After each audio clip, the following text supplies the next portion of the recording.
up, everybody? Happy Wednesday. Junkies back with you on 106.7 The Fan and the Team 980 here in the DMV. In Richmond, you can listen to us on 910 The Fan or 105.1 FM. And you can watch us on the Monumental Sports Network. All year long, we are celebrating 30 years of the Junkies. It's all presented by Main Street Bank. Cheer local, bank local. Main Street Bank is a business-focused community bank, proudly serving the DMV since 2004. Visit mstreetbank.com to learn how to put their team in your office. Main Street Bank, member FDIC, equal housing opportunity lender. Thank you for tuning in this Wednesday, May 27th, 2026. I'm John Paul Flame, joined by Eric Bickle. Morning. Good morning. Johnny Cake Swallowville's here. Happy Wednesday, everybody. And Jason Bishop. Yeah, what's up? EB's got a Starboard hat on. That's right. I gave that one to my daughter. She was wearing a little bit. Yeah. I picked up a couple hats, couple shirts, hoodie, whatever. Can't tell. Are you wearing a Starboard sweatshirt right now? No, sir. No, sir. This would be a Peter Millar sweatshirt. Thank you. Very nice. Thank you. Very nice. I learned this morning, I haven't really been checking out the NHL playoffs that much. I think I could have named all four teams that were alive. Yes. It's down to three because the Vegas Golden Knights advanced. And what I learned is this is their third trip to the final in 9 years. They've only been in the league 9 years. Yeah, I don't love that amount of success for them in basically a decade. I mean, the Caps have been to 2 Cup finals, and they've been around for 50-plus years. Yeah. So they've gone to It's pretty impressive. 3. Which, by the way, isn't terrible because there are some teams that have never been there. It's not terrible, but I don't like when young upstart teams that have been around for 5 minutes go they to more won. Cup finals than the team that I root for. They won a few years ago, right? They won Yes. like 3 years ago, maybe. But glad that the Caps gave them the business when they made their first They Cup did. final, because they made a Cup final in their first year of existence. So if you are a Vegas Golden Knights fan, every third year you're in the Stanley Cup Finals. It's pretty nice, right? It's a pretty nice thing. Every third year. It's great. Well, and they smoked the Avalanche, who Barum won the said, President's "Bye, Trophy. get out of here." And the Avalanche dominated the regular season. Yeah. Led the league in scoring, and led then the their league in scoring dried up in this Do you know how many series. straight years the President Cup winner hasn't gone on to win the Stanley Cup? Oh, it's a good Ooh, question. It's like 15, 13 to 15, somewhere in there. 13. I think Montreal was the last. Or no, Chicago was the last one to do that. So you can have the best record in the NHL, Yeah. and odds are you're not going to win it. Not gonna. Trust me, as a Caps fan, when they won President's Trophies and then flamed out in the playoffs, don't want any part of that President's I Trophy. feel like that was like in the early 2010s. No, thank you. In that era. Leave that to other teams. They can win it. They can rack up all the points during the regular season. That's fine. Hockey's crazy. You want to be good, but you don't have to be the best in the regular season. Colorado went 8-1 in the playoffs before they faced the Golden Knights. Yep. They were smoking everybody, and they got swept. Did you guys deal with the heavy fog this morning? Zippy fog. I didn't really notice Didn't see it. one I was just in little bit of Connecticut. mist. Oh, there's a huge fog right here on the Potomac. I guess you're not driving by the Potomac. Nope. I drive down the I B-Dub Parkway. I drive in through the wharf, so it's kind of near the river, but I didn't notice the fog. I mean, the first thing you see when you go to weather.com, which I just went to, is it says fog. But I didn't really notice it. Yep. Is this what it's like humid. to live in Seattle? You know how you always hear that Seattle rains all the time? I would guess. I mean, I've never been. I mean, Drab T-shirt is the closest person we have that's lived anywhere near Seattle. But, yeah, I would guess the last, basically what we experienced in Dewey Beach, to me, that screams Seattle, London. They have a higher places just suicide known rate for rain. there. I mean, you just have to kill yourself, that right? I If it don't just know. rains all It's the time. extended, though, because it rained Is that yesterday. overblown, Drab? It's going to rain You today. guys couldn't be more wrong. It missed in Seattle all the time. It doesn't rain like it was in Dewey Beach. Okay. And also, it doesn't rain in the summertime there. The summer's awesome. Like October through March, it's horrible. But it's a mist. Always misty. Misty. Okay. That was a torrential downpour in Dewey Beach. It's a misty mist. Oh, okay, I was a little bit off. DC gets more inches of rainfall than Seattle. Can we agree that it's gloomy? It's Well, that's an tends to be- interesting tidbit. It's gloomy Very- and overcast a lot, I would assume. It's very overcast. Yeah. We've had 9 straight days of rain. It's I know. I crazy. can't mow my lawn. My lawn's getting but it's tall. I'm not a. Some people will mow the lawn when it's wet. Well, my Not a guy, fan of that. My guy Nelson and his boys are coming out. They come out every Wednesday. They better come out today. Yeah. I don't care if it's raining or not. Doesn't 'cause matter. It needs to be cut. Just get her They done. might leave some mud Do tracks. you reach out to them and say, hey, can you guys get out here I today? mean, rarely, but It does. they're pretty good about it. They're usually in Yeah, the I was neighborhood. wondering, can I do that? Now, you use like a real professional company. I just use guys that do, they drive around in their truck and do everybody in the neighborhood. Yeah. Well, that's basically what these guys do. I think I'm 22 years clean and sober of cutting my grass. Yeah. 22 years and counting. I don't Yeah. think you really did it much as a kid, did you? I did it when I had to. I didn't want to. Your lawn was always tall. I never wanted. I've never looked out at tall grass and said, I really want to cut that grass. It was more like I have to do it. What did you do with that big hill? Nobody ever tangled with that big hill. It would let just it grow. grow. Yeah. I mean, that thing would kill you. I mean, it was. Yeah. I mean, you The, can't. the mow hill that. that Cakes had in his backyard is extremely It's steep. Literally like an Olympic ski jump. Maybe like pitch hill. It was. 100 feet like in the air. You can't bring No. any sort of No one's ever- mechanized lawnmower up on that But thing. I don't remember the grass being super tall there. I think it was just Basically, like, wasn't grass. We had worn out a path, like Yes. a dirt path It was dirt path. from going up and down that stupid hill. Right. yeah. Well, I'll tell you what. I feel rested today. I took a hot bath last night. Okay. Around 7:30. Epsom salts. Put my Epsom salts in there. What is the health benefit of Epsom salts? I don't know. It's supposed to soak you and help your muscles and that kind of stuff. Gotcha. And then I put a little bubbles, a little You got a little bubbly. chamomile, put all this little stuff to kind of relax You like candles? No, but just short of it. I got out around 8 o'clock. I just laid in bed.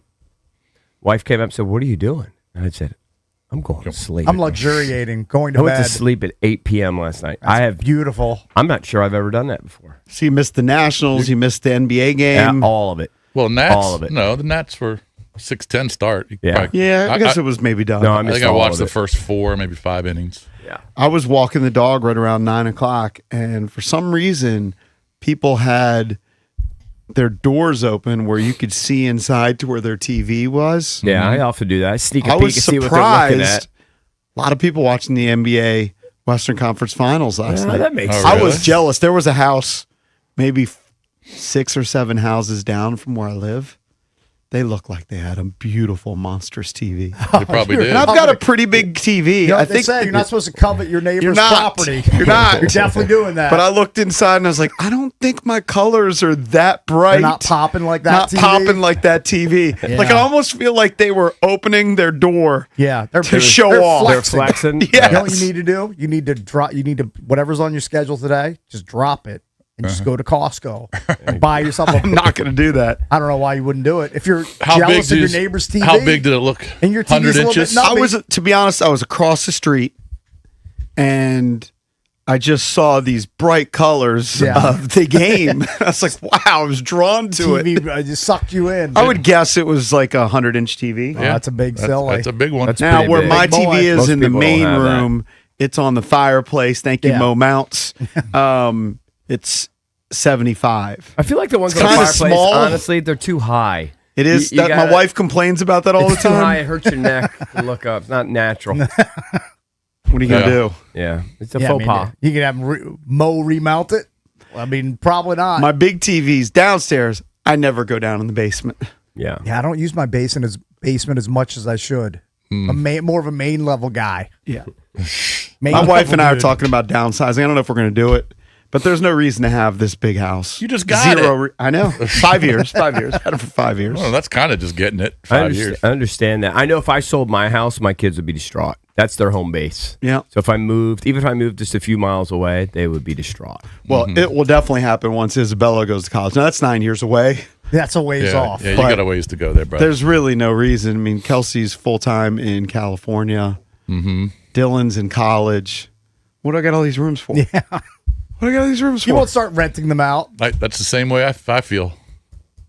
I've got 6 bedrooms in my house. And I've had the conversation. The I kids, use 2 of them. that's their home base. It's near where their friends live. Maybe when they're in their 30s, it won't be as important to them. Mm-hmm. Hell, I know when we end up selling my mom's house, that'll be a little bit of Some nostalgia. tug on the heartstrings. I know Yeah. JP probably went through that when he sold his mom's house. A tug on the heartstrings a little bit.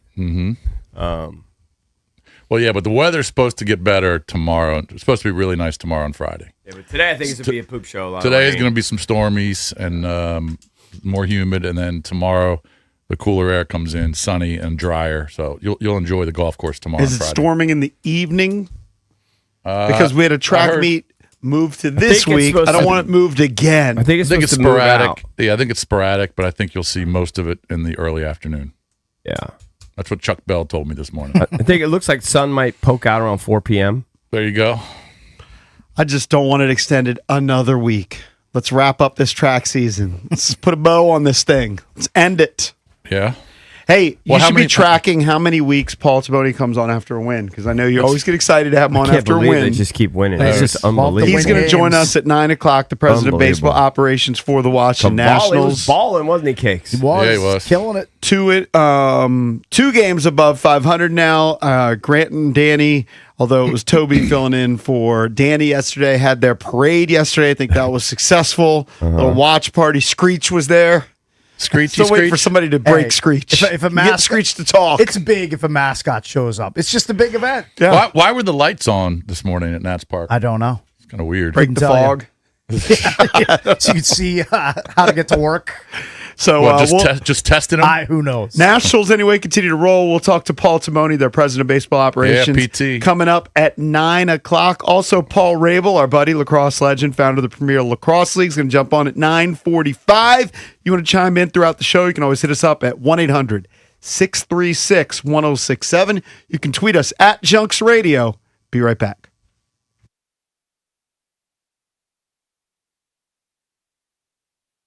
Picture your retirement for a minute. What do you see? Maybe it's finally booking that dream trip to Europe you've been putting off, or buying season tickets so you never miss a game, or maybe you're spoiling the grandkids every chance you get. Whatever your vision looks like, one thing's certain. No two retirement plans are the same. That's why at Trajan Wealth, spelled TRAJAN Wealth.com, their fiduciary advisors take time to understand your unique goals. They'll build a strategy designed around your lifestyle, your comfort level with risk, and your timeline too. And here's the best part. Trajan Wealth keeps you focused on the big picture, not the daily headlines, because markets shift, laws change, inflation happens, but your dreams shouldn't have to. It's never too early or too late to get a plan in place. So call Trajan Wealth today. The number is 1-855-TRAJAN1. That's 1-855-TRAJAN1, or go to TRAJANWealth.com.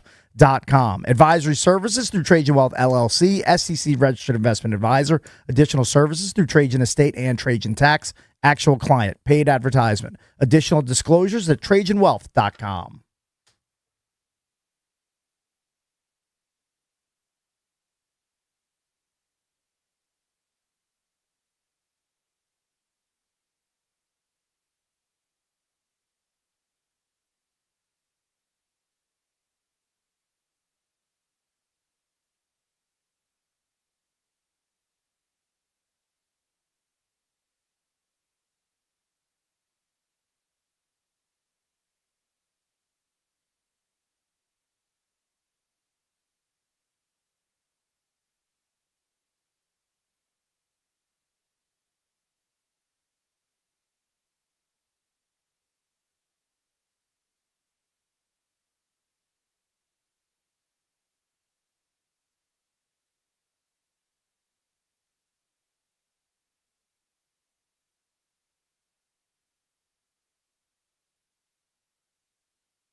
Welcome back. Junkies come to you live on 106.7 The Fan and the Team 980. You know how we joke that radio is a dying industry? Yeah.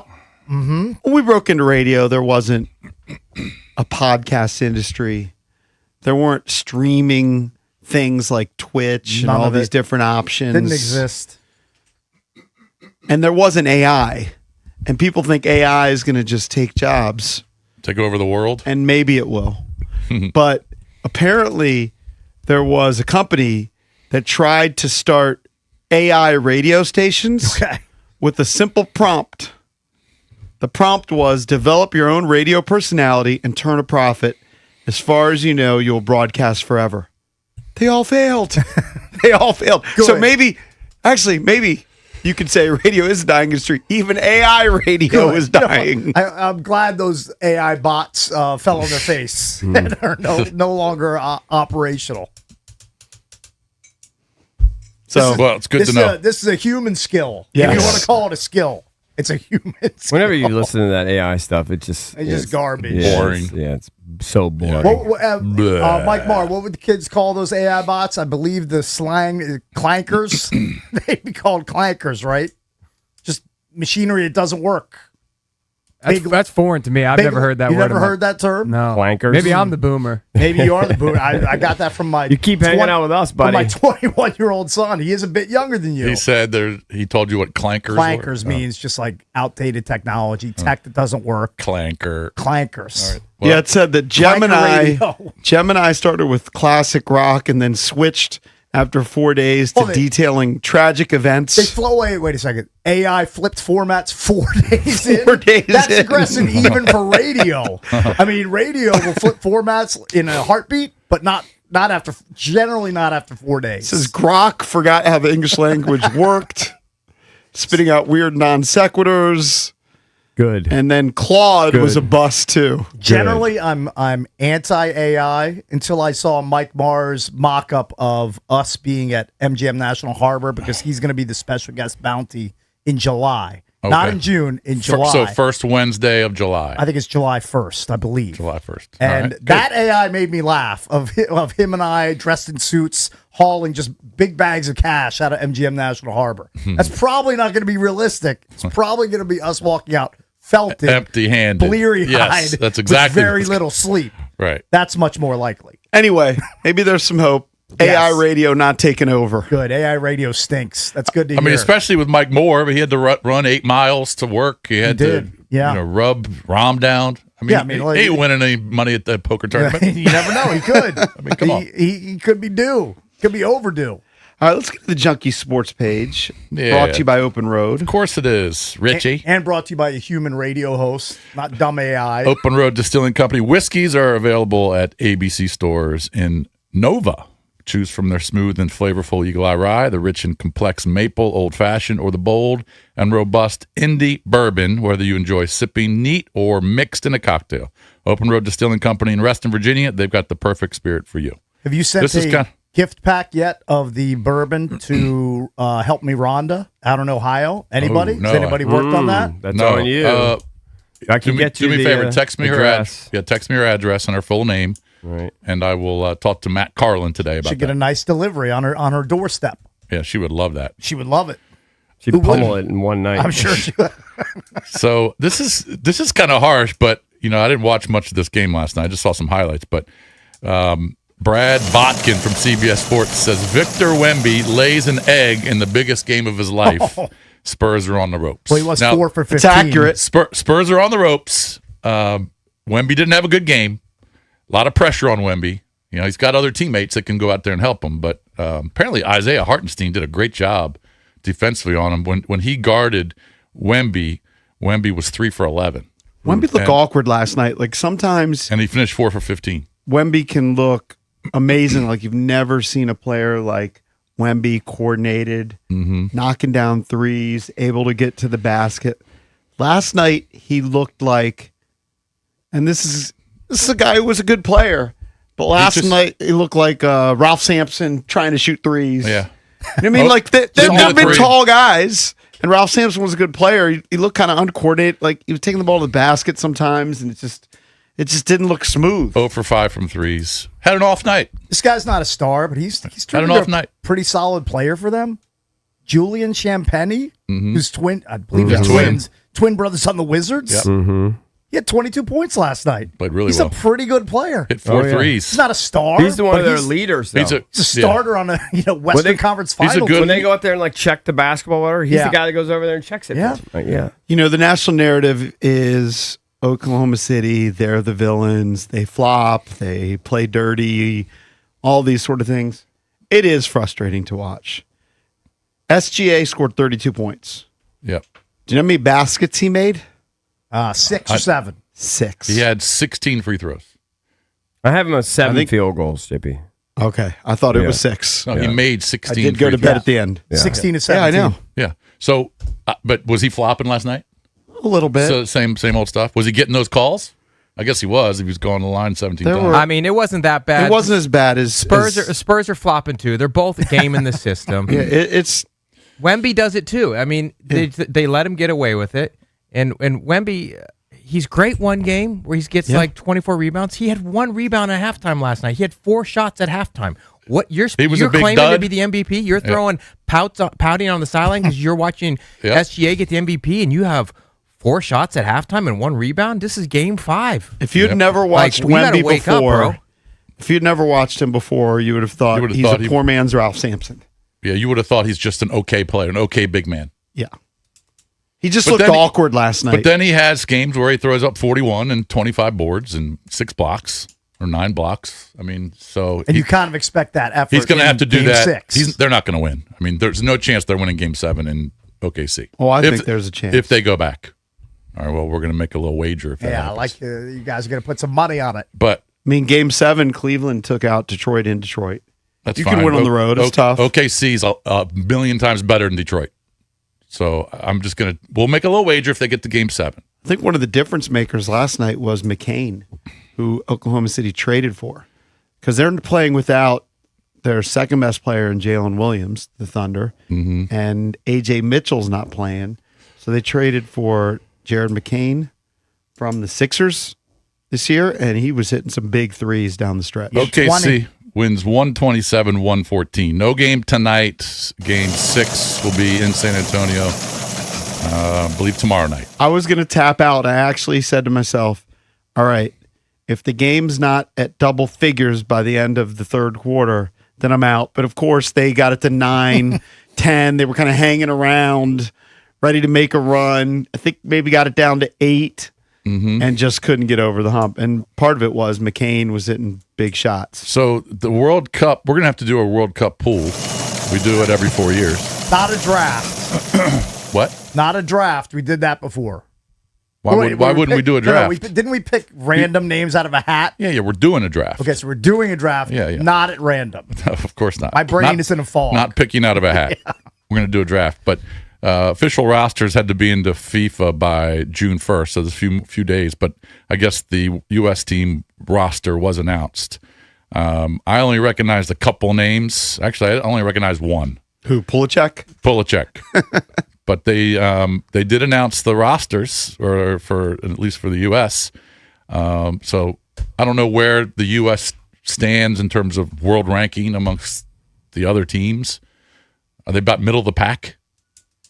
I don't think Yes. there's high hopes right now for Team USA. They have not looked good in the run-up matches. What's the what have they been saying? What have the experts been saying about the roster? They like the roster? They never really like our I roster. mean, like look, roster. here's the thing. We have a lot of guys that play in Europe now, but I think that has changed where, back in the day, we would have like 1 or 2 guys. Most of these guys play in Europe. Yeah. They don't play a lot. And I think it's a lot of it is, would you rather have a guy playing stateside, playing a lot of minutes, or you have guys like Rania who play in Germany, and he plays like 400 minutes a season or something. So they play. I just don't think they're very game fit right now. A lot of these guys. well, They're they're not at the saying top of their- Pulisic didn't even score a goal this year. Uh, He saw Really? 19 matches. He didn't have 1 goal. Who's I he play for? Oh, he plays for AC Milan. AC Milan. Yeah. Yeah. They said he had 0 I goals. thought he was playing really well earlier in the year. Is he older? How old is he now? He's 27. 27. He's only 5'8". I didn't realize he was that No, short. He had 8 goals in 30 Well, minutes. they're saying in the last 19 he didn't have a goal. Maybe he started really well. Yeah. U.S. currently ranked 16th in the world by FIFA. So about middle of the pack. Yep. 16th in the world for soccer. Yeah. Pretty much doo-doo. I think they've only won one game post knockout round in the history. Wow. I mean, I'll get behind him, and maybe we could steal a game or two. But I mean, I'll be all geeked up for it. All right. But I'm guessing no DC United players are on the roster. I don't know. That No. I don't know. No, zippy. All right. Well, I believe the World Cup starts June 11th, so we're gonna have to figure out when we're gonna do That's soon. Yeah. It's coming. Yeah. Did you mention how testy Pulisic was at his press conference? That was something that was on Larry Brown Sports. No. Why? They- Why was he testy? They just asked him about the pressure of being on the World Cup. He's like, I'm not answering that question anymore. You guys keep asking me that. Of course, there's pressure. It's a World Cup. They were like, he's just ornery. I don't know. Lots Rick of pressure. Polchek. Yeah. Lots of pressure on those guys. All right, so the Nats win again. They've already won the series against Cleveland. Won the series against first place Atlanta. Won the series against first place Cleveland. Game 3 today at 1:10. I'm legitimately stunned by this team. They win 6-3. They went out early, up 4-0. James Wood hit number 15. Ruiz had a single that drove in 2, and then James Wood came up, hit a 2-run bomb. He had 3 hits, including his 15th bomb. He's got his average up to 276. He hits rockets. Yeah, he Rockets. killed it. And they got to Joey Cantillo, and he lasted 2 innings, give up 4 runs, and they got to the Cleveland bullpen very early. Win the game 6-3. They are 29-27. They're 19-11 away from Nats Park. And they haven't lost a series since the Brewers You have to series. struggle at home, really good on the road. See if they can get some home dubs. I feel like that's fluky. They haven't lost a series since the Brewers series, which was 6 series ago. That's impressive. They're in second place in the East, and yesterday we talked about it. They're a legitimate wild card contender. Cade Cavalli was really good last night. His Fan seven. curveball was nasty. I mean, it was moving. It looked like it was dropping about 5 feet. He struck out 7. He got his 5th win. ERA is down to 3.6. And Mitchell Parker with a 3-inning save. I have him at Nice. 3 wins. Is that wrong? Is it wrong in here in the box? I I'm have him at sorry. 3 and I'm 3. sorry. 3-3. Yeah, sorry. Yeah. 3 and 3, 3.62 ERA. Looking at something else. No, he's the real deal. So, man, James Wood is just on fire.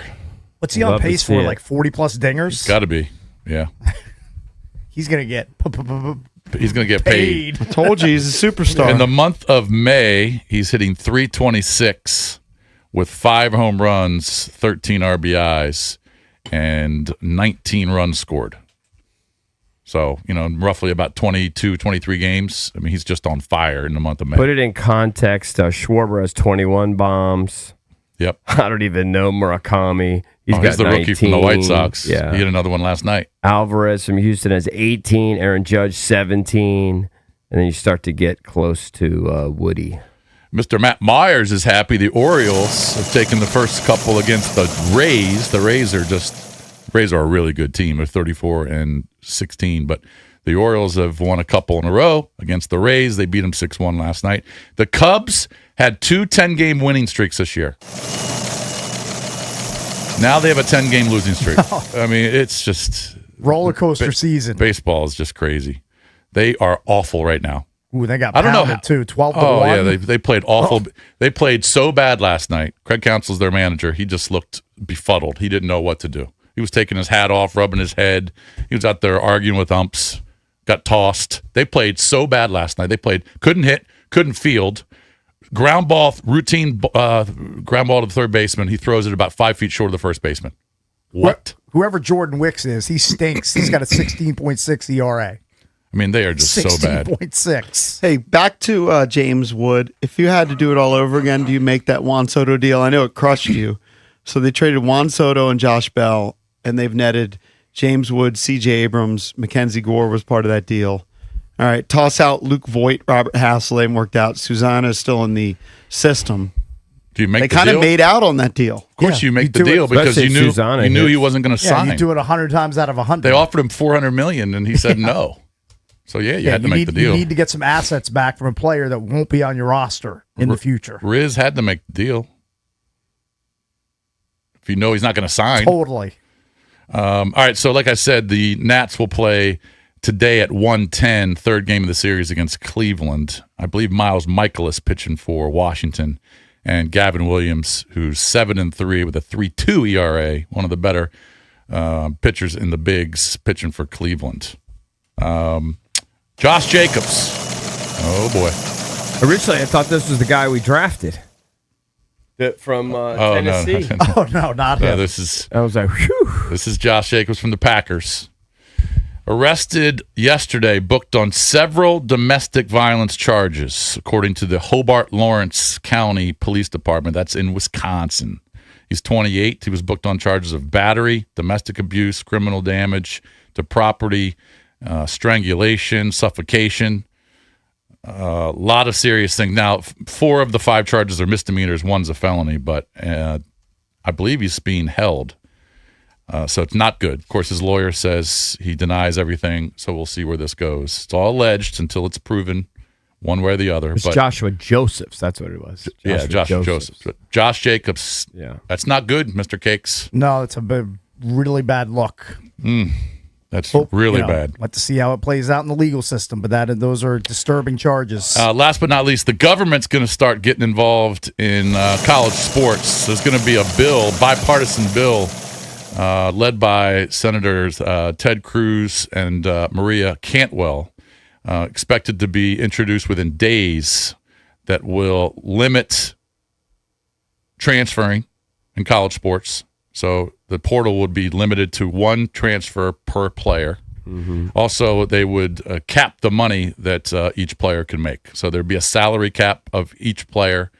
Right now, there's not, because the NCAA doesn't have any rules, and the players can go wherever they want, whenever they want. I would think they take could challenge that. Maybe they can, but I don't know how they can do that. Right now, the government's going to try and get involved to limit transfers and to cap money that college athletes currently are making. I understand the limiting transfers. Yep. I don't know how they can limit the money when the schools are making boatloads. Yep. Well, we'll see. You just be kind of back at square one. See where it goes. Yeah. But we'll see where that's going to be limited to. Introduced in the next. Who's introducing that? The government. Yeah, when you say the government, like, who do you mean? I just He said said Ted Cruz and some lady you've never So heard of. Ted Cruz is Does the that Republican include side. The Maria, 5 years of eligibility, 5 years. I think a lot of the a lot of the details are still. Shouldn't the NCAA be handling this instead of the federal government? Yeah, but they Yeah, can't. but they're incompetent. They can't. And Okay. then the players go to the judges Yeah. of whatever state they're in or county, and the judge says, "Yeah, you're right, buddy. They can't do this." Right. But if the government gets involved, then maybe they won't be able to do it. Phone number you want to get in touch with us throughout the show is 1-800-636-1067. Remember Paul Timoni, president of the Washington Nationals, president of baseball operations. He'll jump on at 9 o'clock here on The Fan.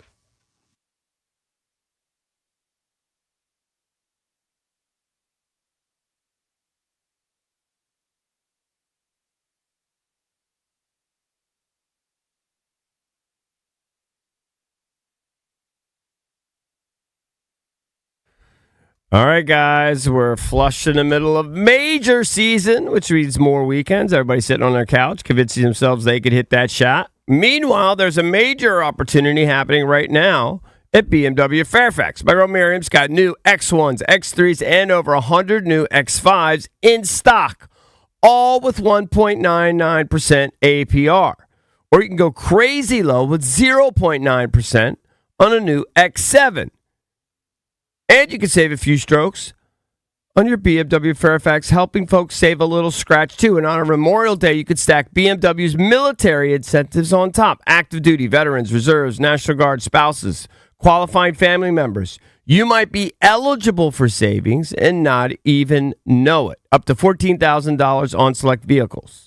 So before that next major tease off, do what I did. Make your major upgrade at BMW Fairfax. Scramble over, ask for Miriam, tell her EB sent you. For the ultimate buying experience on your ultimate driving machine, check out BMWFairfax.com.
I doubt you know the name Ryan Breslow. I don't know that name. Should I know that name? Should you know? Probably not. He's the CEO of Bolt Financial. He means nothing to me. Yep. I'm sure he's No idea what Bolt Financial is. rich, but I don't know who that person Where's is. Bolt Financial based? New York? Sure. Tampa. Oh, okay. How would I know? So what is Ryan Breslow? Why are we talking about Ryan Breslow?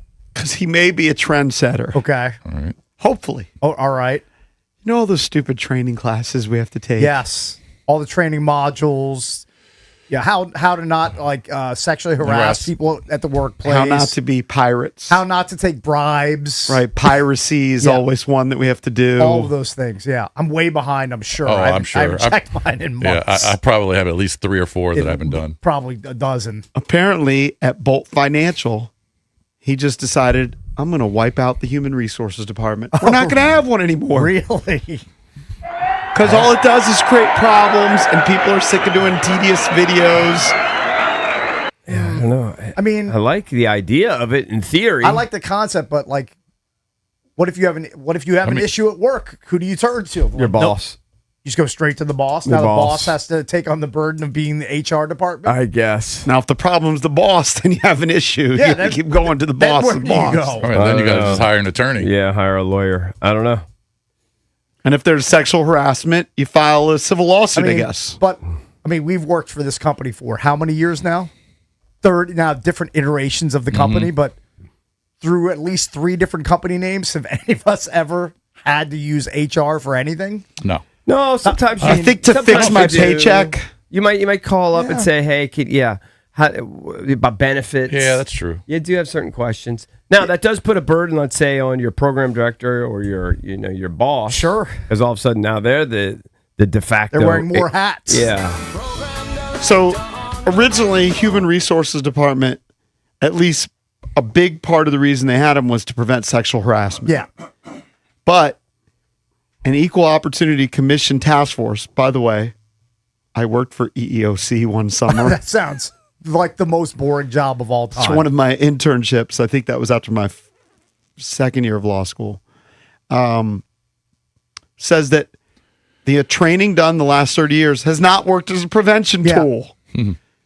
Yeah, watching a stupid class with the worst actors on the planet. They're bottom wrong. They're It's probably below- not going to prevent horny old guys who sexually harass women at the workplace. I mean, there should just be a universal template, one sheet of paper for every job that you take that just says, I fill in the name, promise not to sexually harass anybody while on the job. If I do, I will be fired. Sign your name.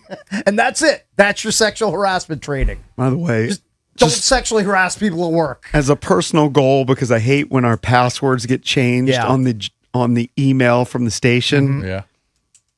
I was going to do it at least once a week. I haven't in months. JP, that's one great thing that's actually happened You at don't this have to do workplace. that. Yeah. You don't have to do it anymore. Good. They took that They out. took that. It's done. Oh, they took that Because away. they realized people hate having to change their password every 4 weeks. I was to wondering 6 why they weeks. haven't asked me to It was do a that. weird- Now it's in perpetuity. Good. Well, You're locked in. It doesn't our company kind of the HR department's been pretty mitigated. I think they've been- yeah. It's largely been eliminated For the There's most part. Yeah, Yeah. certainly around here. I think there's on a no- local level, but on a corporate level, they still have it. That's why we have to do those dumb videos. right, but I think it's still pretty small. I don't think it's a big part of this company. I mean, it's not that big a deal, but again, It's a lot. It's a not lot involved with piracy. Who's in? I don't even know who the HR person is on this floor. Who is it? Oh, I don't think there we is have one. Oh, we don't have one? Oh, I think it's been years since. Oh, we don't have anybody in HR. It's all centralized. Yeah. They're So in it's- Philly. It's all Yeah. in Philly? Oh, okay. Yeah. Yeah. Yeah. Look, it's just a lot of red tape that you have to go through, and everything. Like it feels like nothing is streamlined, and there's a lot of road bumps speed bumps along the way to getting progress. And a lot of times you can see them as non-value creators for a company. Right. Like they're not bringing necessarily in money. They're just They're drained. If anything, they're costing Yeah, money. they're draining yes. resources away. Yeah, so I could see why a new CEO or a new company would try to figure out a different way to get around that. Right. That's like a cost-cutting measure. I've always found it interesting that people, and I know of a few people that are like HR people, but like that's what they wanted to do. Like wanted to work in HR. Well, it pays well, I guess. and that I guess that's why. I don't see what would be so fun about working in HR. I don't Like a think. nightmare. you get to tell people what to do, and they have to follow your rules. Yeah, boss them around. I mean, I guess if you like that, If you're like a bossy Yeah, type, you get paid maybe pretty it well to is. do that. Maybe it's your teacher's pet thing. thing. but you got to deal with everybody's issues. Everybody's Everybody's problems. complaints. Hey, but you know what? Not- you well, I you mean- also get all the workplace tea and skinny. You hold all. You got all the good stories. I And guess. you can't go blabbing about it, or you're going to get fired too. I think a lot of employees that not hate HR but just roll their eyes at HR is because they think they're doing things to justify their existence. Right. And it's causing you to take time out of your day to appease whatever hurdle they're making you jump over. Like the videos. I mean, the videos aren't that bad. They just take a long time. They take 45 minutes, but You got to kill an hour. seems like 3 hours. Yeah, you got to kill an hour to do Yeah. the videos. Yeah, I don't know. anytime you do something, there's just so many steps. If we hire a weekend producer, it's so many steps. You got It's to a- onboard them. You the got to train onboarding, them. weeks at a time. It takes so many like online forms to fill out. It just never felt like it used to be that way. Just a lot of red tape. So maybe this CEO, Ryan Breslow of Bolt Financials, will be a trendsetter. Probably not, because a lot of it is lawyer driven and it's CYA, it's cover your ass. Yeah, but I could see it being downsized. Like it has in this company. You know, you don't need to have an HR department. Grouped together. Yeah, you don't have to have an HR Where you have department one for every local branch. Yeah, one centralized HR department that oversees all these other branches instead of having one basically every single city market that you're in. Right. I mean, Well, when you're like at a school, schools don't have HR departments, do they? Like in the individual school? Not in the schools, really. but Be like in the a, county. Yeah, Yeah. a county Be in would the have it. county. Yeah, it's good. I mean, the downside is those are jobs lost for people in an era where more and more jobs are being lost for people. Yeah. yeah, it's Right. true. AI taking over that. So that is kind of a downside. But who knows? This is just one company. It doesn't mean every company is going to do it. Right.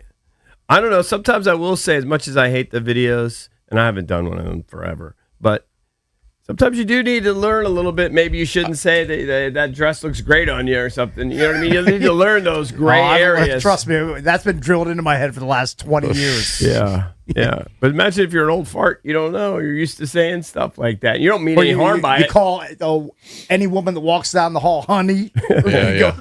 Sweetheart. Like Thanks, you're working sweetie. in a workplace in the 80s. Yeah. Yeah. Yeah, Well, sometimes Cakes' you need that stuff. massages are shaky. Everything's consensual. I mean, I haven't signed a form or anything, but Valdez and I have an understanding. We have a verbal agreement. Yeah, he has a crick in his neck, and he needs these magic fingers to work it out. I'm there for him. But you're his boss. What if he feels pressured to say yes?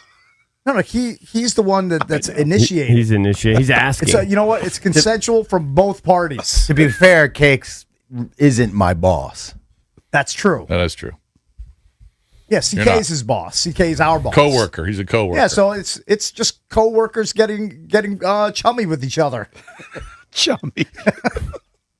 But you only do it for men. You're discriminating against women. I would never. There's no chance I would ever. It's true. You give can go a to woman HR and a say Cakes massage. is discriminatory against I women. see him over there giving There's no Valdez. chance I'm giving it. Yeah. Why does Never gave he ever come Savannah to me? a massage. I would never give Savannah a massage. Would never give Karina a No, massage. no. He barely gives his wife Amy a massage. Valdez gets more massages than my wife. This is true.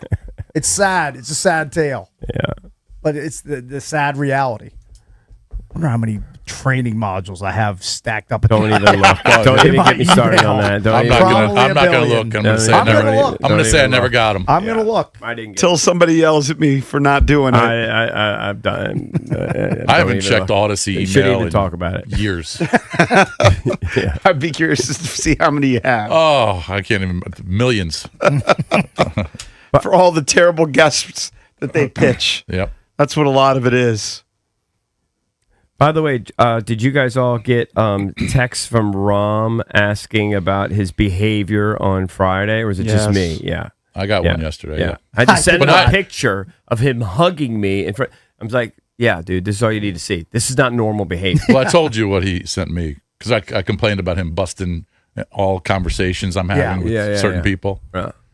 And he's been doing that for years. Yeah.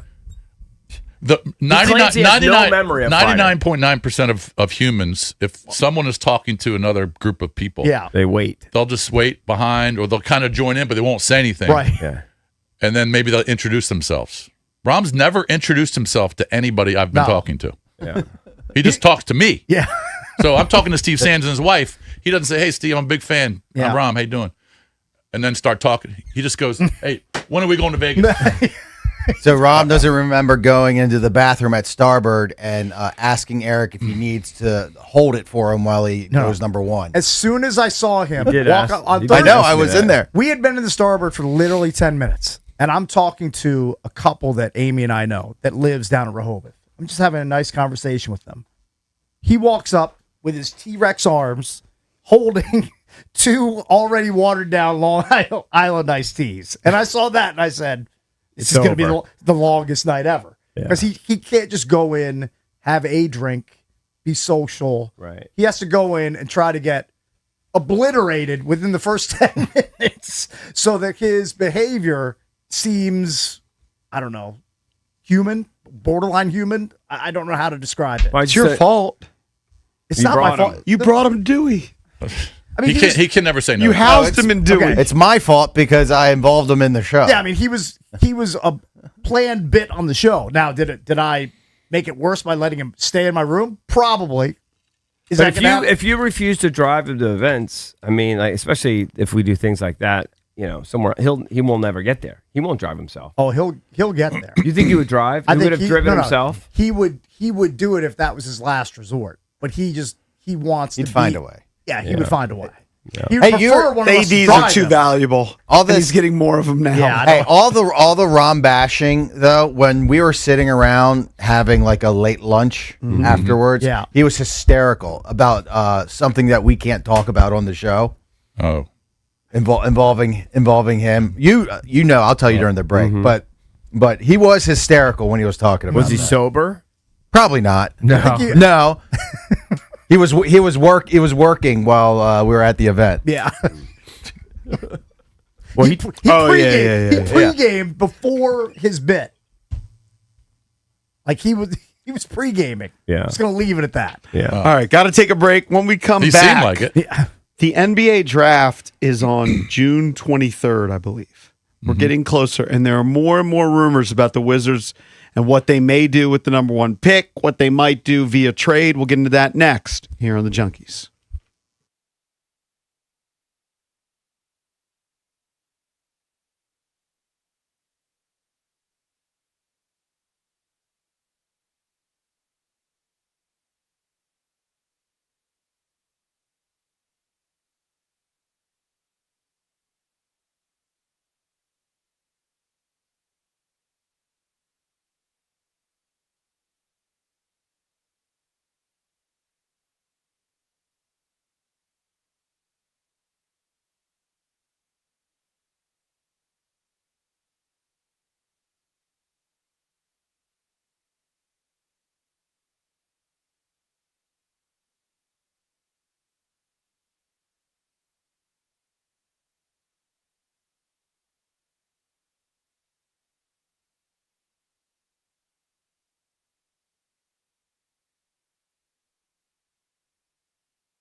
Another impressive Road Series win for the Washington Nationals, taking down the first-place Cleveland Guardians 6-3. James Wood a homer and Keber Ariz a two-run single. Cade Cavalli struck out 7 over 6 innings, allowing 1 run.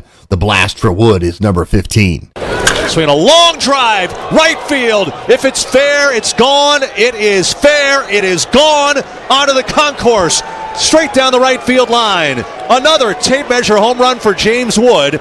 His 15th of the season, and the Nationals lead it 4-0. The Call on the Fan. Series finale today at 12:40 p.m. on the Fan at Cleveland. OKC rolls past the Spurs 127-114 in the West Finals. SGA 32 and Alex Caruso 22. Victor Wembanyama held to 4 of 15 shooting. The Thunder lead the series 3-2. Golden Knights dispose of Colorado 2-1 to sweep the series. Kevin Cassis has been named the new head coach of Virginia men's lacrosse. From the Crop Metcalf 5-Star Sports Desk, Byron Kerr on the Fan.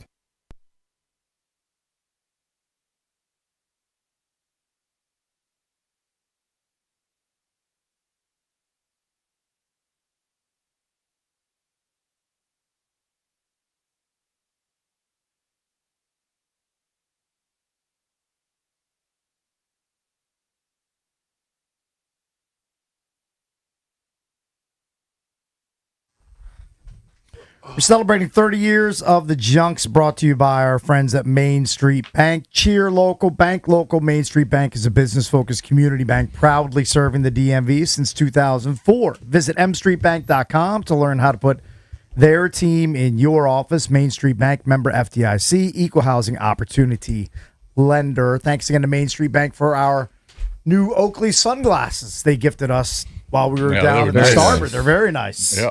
Look forward to hopefully not losing those in the next 6 months. I haven't had legit sunglasses in several years because I just wear my free ones that the Nationals send us every year.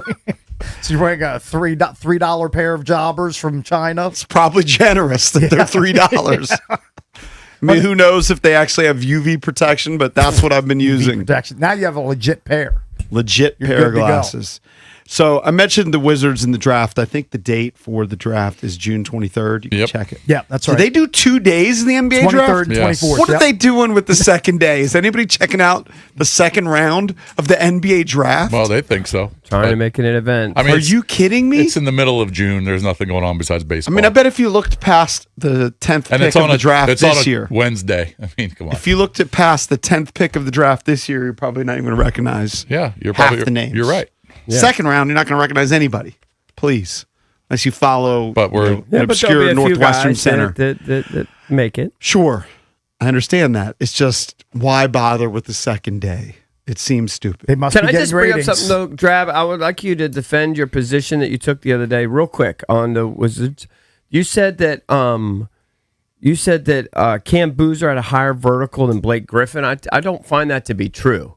I find their standing vertical at the combine was 28 to 32, and then the max vertical was actually close, but it was 35.5 to 35. All right, well, the same Okay, vertical. but you said it was more. You had a higher vertical than Blake Well, Griffin. 35 and 35. I mean, Okay, well, it wasn't accurate. I just wanted to correct I don't know, because that I don't- bugged me I- for like 48 hours. It just bugged me. Didn't Blake Griffin jump over a car in the dunk Yeah, contest? I know. Jumped over a Kia. I know. It's pretty impressive. It is impressive. I guess Boozer could do it too. Yeah. but I'm also convinced that the max vertical thing is all a sham, anyways. With the way they hold their arms and stuff. Because they do I'm it, sure. they go back to their standing reach, and guys aren't reaching as much on their standing reach. they so should when they do the be- max vertical, they actually are full extended, and then it says 42-inch vertical, and people are like, "Oh my God, he's got a." It's just not. It's So just they're not gaming the case. They're- system. They're gaming the It's a system. flaw. It's a flawed test. but it's probably been that way forever. All right, let me Yeah. throw out a hypothetical. And yesterday mentioned it, but we didn't get deep into it. It's a rumor. It's probably unfounded. Yeah. But LeBron is a free agent. And I can't remember the account that threw it out there, but it was, what about LeBron to the Washington Wizards? He'd be able to play with Come on. his buddy, Okay. Anthony Davis. They won a championship in the bubble for the Lakers. And then you have an Wasn't a ascending real team. championship, but go ahead. You have an ascending team in the Washington Wizards who are going to have the number 1 pick. Let's throw in DeBonsa there. and you have these players that are coming on. I believe LeBron on his podcast that he does with Steve Nash a few weeks ago was really complimentary of the young talent that the Washington Wizards have assembled. He did. He said, What would it be? he said if you very had, intriguing. What would it be if you had a lineup of Trae Young? Let's put AJ DeBonsa in the backcourt with him. Okay. 6'9", LeBron James. 2 guard. Yep.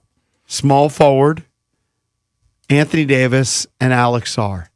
Where is that in the Eastern Conference? Is that a championship contending lineup?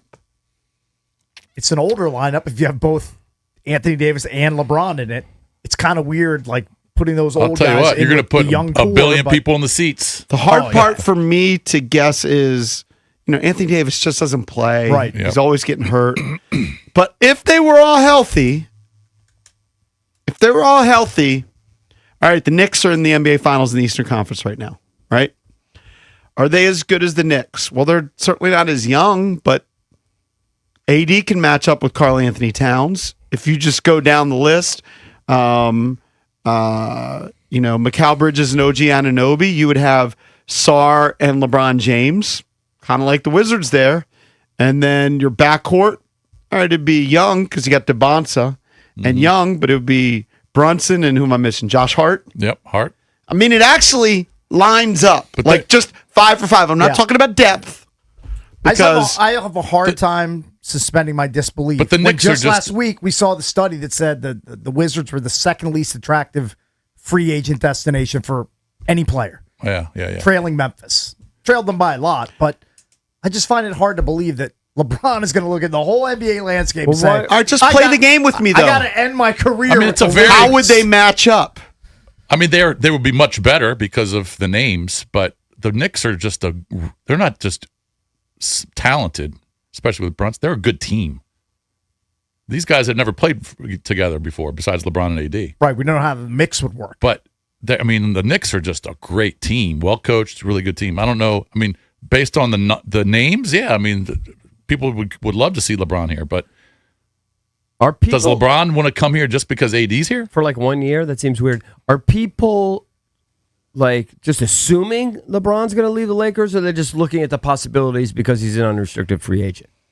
Because I would I think assume he'd there's- still want to play with the Son. I would. That would probably be Well, more well, than yeah, would I I a think the championship. assumption is his son would come with His him. son would probably come. Oh I my think there's God. just some that believe that Luka and LeBron didn't Can't mix coexist. great. Now Why? they They were- won before Luka got they were- hurt. They won 14 out of 16 I was going games. to say, when they were but Luka on the was scoring floor, 40 they were points. playing great and together. Maybe he doesn't really like being the third guy. When he came back from injury, it was Luka's team with Austin Reeves as the 2, and he was kind of the third option. When those guys got hurt at the end, you got to see LeBron reassert himself as the man, and maybe he wants to be the man. They didn't like that role. Mm-hmm. It's all speculation. But my question is, let's just play the hypothetical game. Trae, AJ, LeBron, Sarr, and AD. All right, forget the Knicks. You say they're a better team. How do they match up with the Cavs? Would they be better than the Cavs? Cavs were just in the Eastern Conference Finals, a place that the Wizards / Bullets haven't been to since we were all 9 years old. Yeah. It's been 8 or 9 are years they- old. are they All better than Boston? Could they get to the Eastern Conference Finals with that lineup? If I look at Cleveland, backcourt, James Harden, older, Donovan Mitchell, they got Mobley and Allen. Could they be a 50-win team? They've got Mobley and Allen, which would be similar to Anthony Davis and Sarr, right? Mobley, former Defensive Player of the Year. Mm-hmm. Anthony Davis, I believe, former Defensive Player of the Year. Jared Allen, kind of more of a rough He's a and role tough player. guy, Yeah. rebounder, but he's become a really good player. I think that the front court would match up pretty well. And then you've got LeBron. Yeah, I mean, If LeBron's here, I think he would match up favorably with Cleveland. I mean, LeBron's 41. He would be 42. I mean, Would Even though you he's want play- that, though? Would you want that 1 year run? that's a different question. Doesn't it smack of Michael Jordan coming here at the end of his run too? Totally Like, does. like we're going to do Totally that does. again? And Well, I it said feels kids like can't see the- LeBron ending his career in Washington. It just seems bizarro. Charles Barkley ended with Houston, right? I mean, it Yeah. happens. Barkley's great, but he's not LeBron. Where'd Patrick Ewing end up? Seattle? Again, great. LeBron's another level. You're talking Orlando, and then about arguably the greatest of all time. He went on an odyssey toward the end of his Yeah, career. 2 or He's already 3 been rings. on a million teams. And where did I don't know. Shaq end up? He was in Phoenix for a while. He was Boston? in Boston for I a know while. they all, but they kind of like those guys are just like barely in the league at that point. Those are like, I don't know. It would be fun, but I think it's a pipe dream. I just don't. If you want it, I don't think Would I want it? Wasn't the Paul Pierce for year 1 fun? year. The Yeah, Paul but Pierce year, was it 2 years? I mean, Paul Pierce led him to some playoff success. And you can make an argument. I'm not saying that I would do it, okay? I probably wouldn't. But I could make an argument that Paul Pierce showed the young guys this is how you win. Yeah. So the argument would be, yes, LeBron's probably only going to be here for a year or two. I think he's maybe going to play 2 more years, which would get him to 25 if he wants to end on a nice number. You know, you and I like to end on nice numbers. So 25 years. And he showed in the playoffs, he's still got plenty in the tank right now. Now, he could smash into the wall next year. But if you look at his playoff numbers, take a look at LeBron James' playoff numbers this year. I know, he did Damn play a impressive. 41-year-old. You're right. So let's say he gets 2 years. Well, you want to show AJ DeBonsa? You want to show Trey Johnson? You want to show Alex Sarr how to work? What's a better example than LeBron James? No, he would be the gold standard, no doubt. But Yeah, just Yeah, I mean, know how to those work. young players that you're trying to build around. I mean, they're with Trey Young, Davis, and LeBron. They're just never going to touch I just the feel ball. like you're throwing away the whole. Like we're going to start with we're building with these young players. I just feel like we're Didn't you throwing do it that all by away. bringing in Trey Young and Anthony Davis in the first I place? think you could barely Yeah, you kinda hang did. on to it. Kind of did. 1-800-636-1067. Would you be intrigued to see LeBron James come? Look, it's probably a pipe dream. And then how good would the team be? I'll tell you, if you just lined up rosters, there's intangibles, and we're not talking about depth. Well, But should. if you just lined up starting 5, they would match up with everybody in the East. With Anthony Davis and Sarr, I mean, okay, but and then Trey Trey Young. Young and DeBonsa in the backcourt. Now, DeBonsa, assuming, DeBonsa is going to be a rookie, but let's just assume he's a decent rookie. Number 1 pick. you we would don't imagine. know. I mean, but- he'd be better than And then decent. LeBron. I mean, I think he'd be really good. even with the Knicks, I think they would match up. Right? Brunson, better than I mean, Trey they could- Young. Much better. Okay. DeBonsa, Hart. I mean, I would give the backcourt to the Knicks, but then LeBron and let's just say AD's the 4 versus Towns. Anunoby And Towns? and Mikal Bridges. Okay. I'd give the edge to LeBron and AD, and then Sarr versus Towns. All right, I'll give Towns the edge, but it's close, and that's the team that is just tearing apart the Eastern Conference right now in the playoffs. It's because they play. You're just kind of basing it off names and reputations. They play an awesome brand of basketball because they're all playing together as a team. They're not just individuals. You might get a lot of individual efforts if you put all those guys here in Washington. That's just my opinion. Certainly. And they've never played together before. Could they be a 47-52 win team? Probably. Doesn't mean they're going to the Eastern Conference Finals. But LeBron has always lifted his teams. Sure. So I think they would figure out how to play I basketball. just think it would be like a sugar high. It would be a 1 year. It would be wild seeing LeBron around the city. I would say it would Yeah. be 2 years. Okay, a I mean, 2 year the city would go. 43-year-old I think the city would go LeBron. crazy. I mean, I'm sure we'll get calls that say they don't want to see LeBron, but if he was here, the city would go nuts. 1-800-636-1067. But would it hurt you? I mean, if it LeBron hasn't hurt his teams when he has joined new teams. Like, you could make an argument that Kevin Durant has. Like, Kevin Durant joined the Rockets this year. I think the Rockets were a 2 seed last year. This year they were a 5, and they got bounced out by the Lakers Yep. and LeBron. Now, They Kevin won. Durant They only won a played ton like of games. Kevin Durant only played like a game and a How half would in the playoffs. LeBron hurt a team that hasn't accomplished anything in the Wizards? So would you be pro or con? Sure. I mean, you're adding one of the greatest superstars to ever play the game to your roster. I would want him to play 2 years, though. The 1 year would seem like just a novelty act. I would want a 2-year commitment if I could get that. Let's go to the phones. 1-800-636-1067. Let's go to Curtis in D.C. Hey, Curtis, what's up, buddy? You're on with the Junkies. Hey, good morning. How y'all doing? No, Hey, doing I don't good. want to What do see you think? LeBron. Dude, I don't want no LeBron here. I mean, for what? We done tanked all year to get young. Now y'all talking about bringing an old guy on the team so people come out and put people in the seats. That don't make any sense. I kind of am with you. It just doesn't make sense of what I mean, they've been that don't trying to make any do the last sense 3 what y'all years. talking.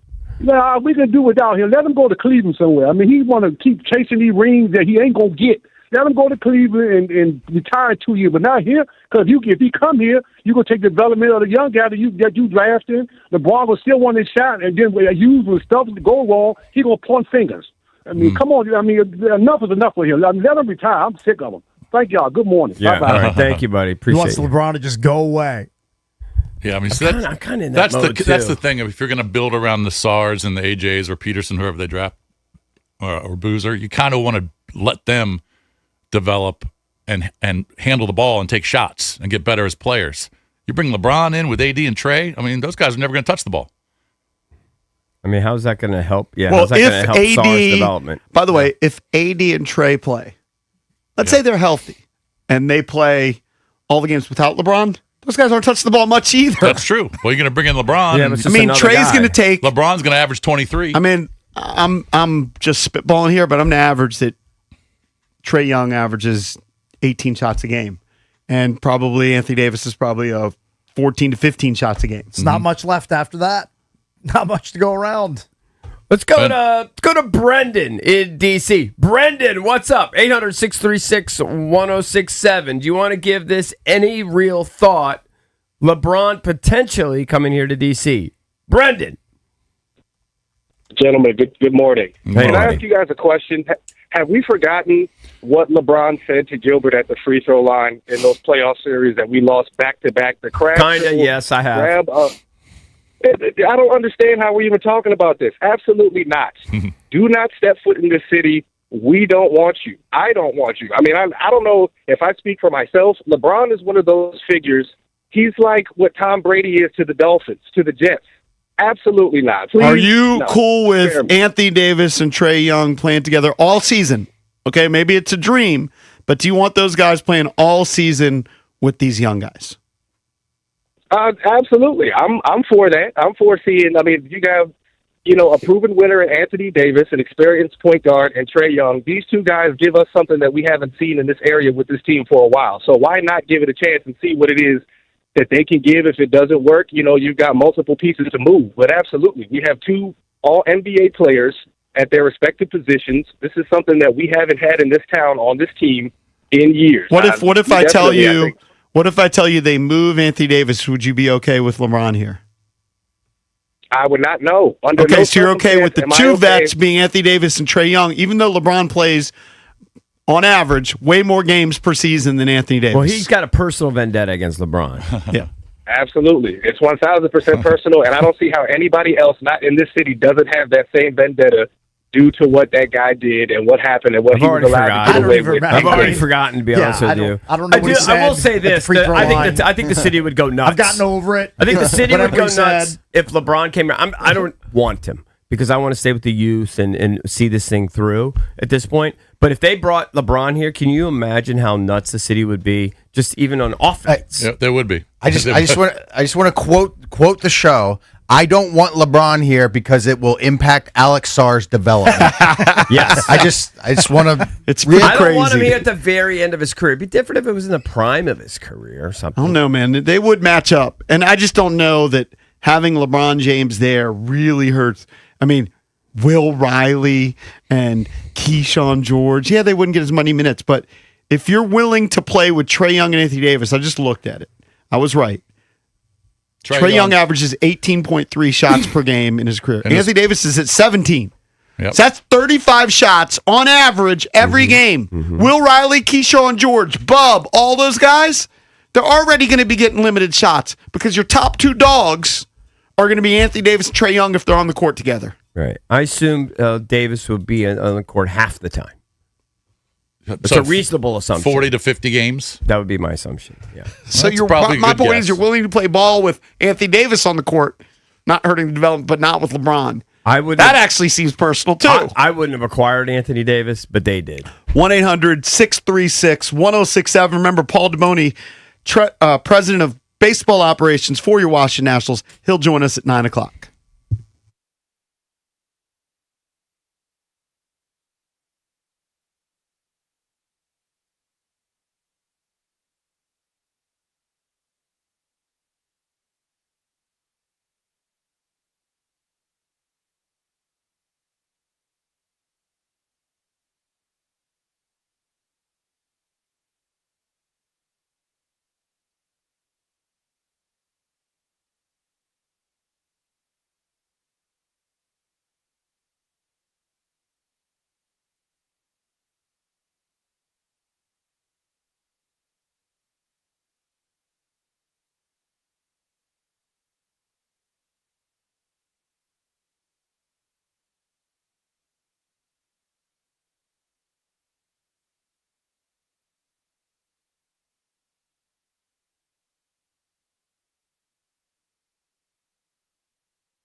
Welcome back. Chunky's come to you live on 106.7 The Fan. Later in the program, we'll get back into the Washington Nationals. They've been red hot, 2 games above 500 now. Paul Taboni, the president of baseball ops, joins us at 9. It's a Paul day.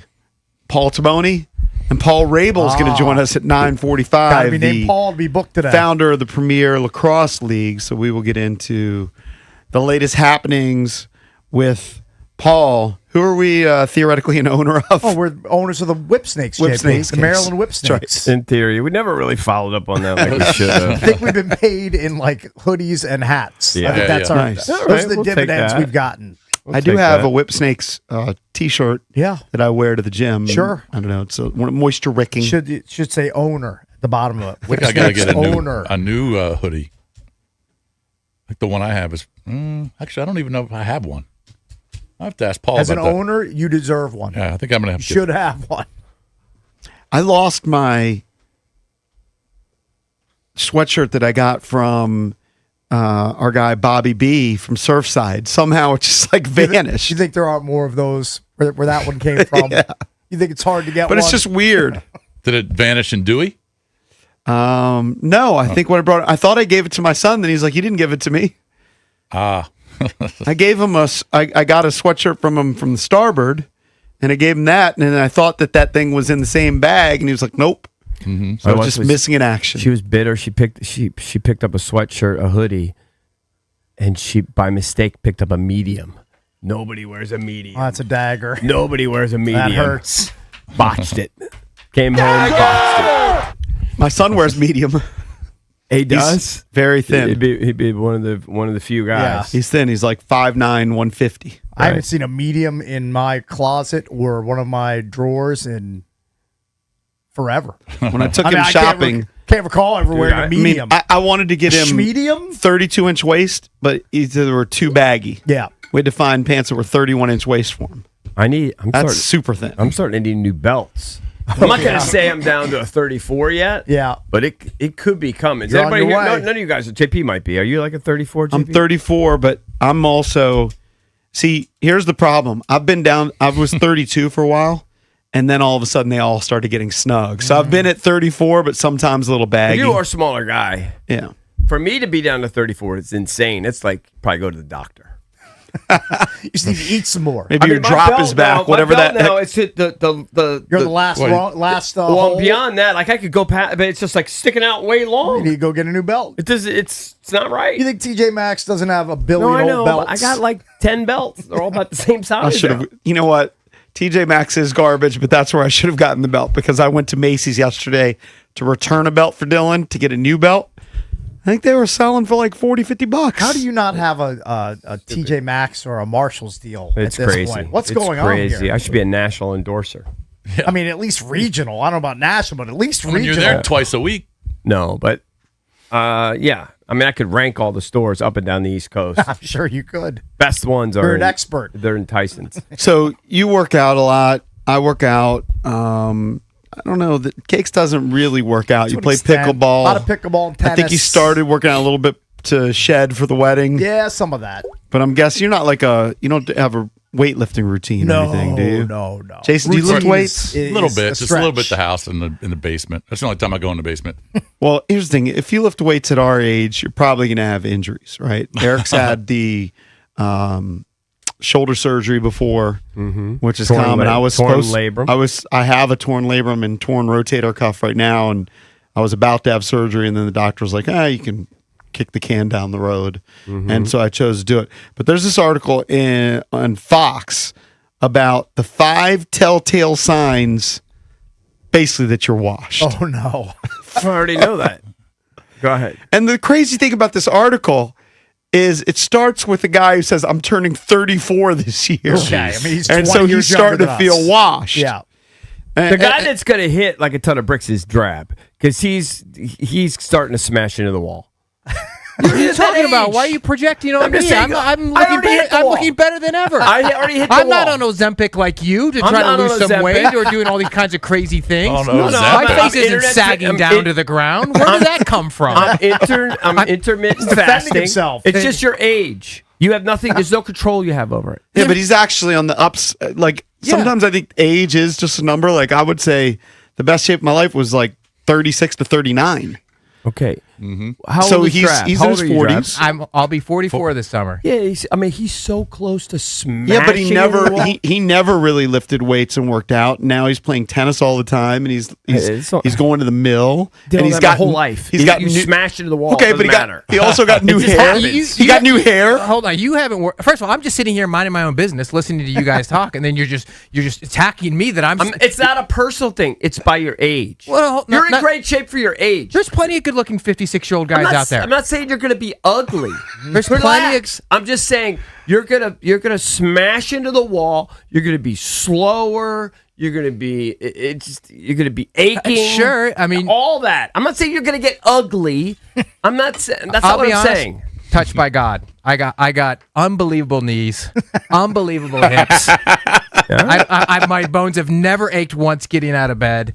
Okay. I'm not no icing for me. Got good bone density. All right. Well, that is one of the telltale signs. Oh, by the way, I was talking That to going to the a gym buddy of mine is dangerous. who's younger than us, Okay. and we all know who it is. I'll tell you guys during the break. He's having a hip replacement. Oh, really? He's younger than us? Oh yeah, and my left hip's starting to hurt. me. You know what? That's Starting to bother me a That's little bit. phantom pain. You heard he had a hip replacement. Now you're getting the Now, pain. it's I'm not- starting to feel that way. Age is not like I would say. Horsey looked good. I hadn't seen him in a while. I couldn't He looked believe good. he told me that.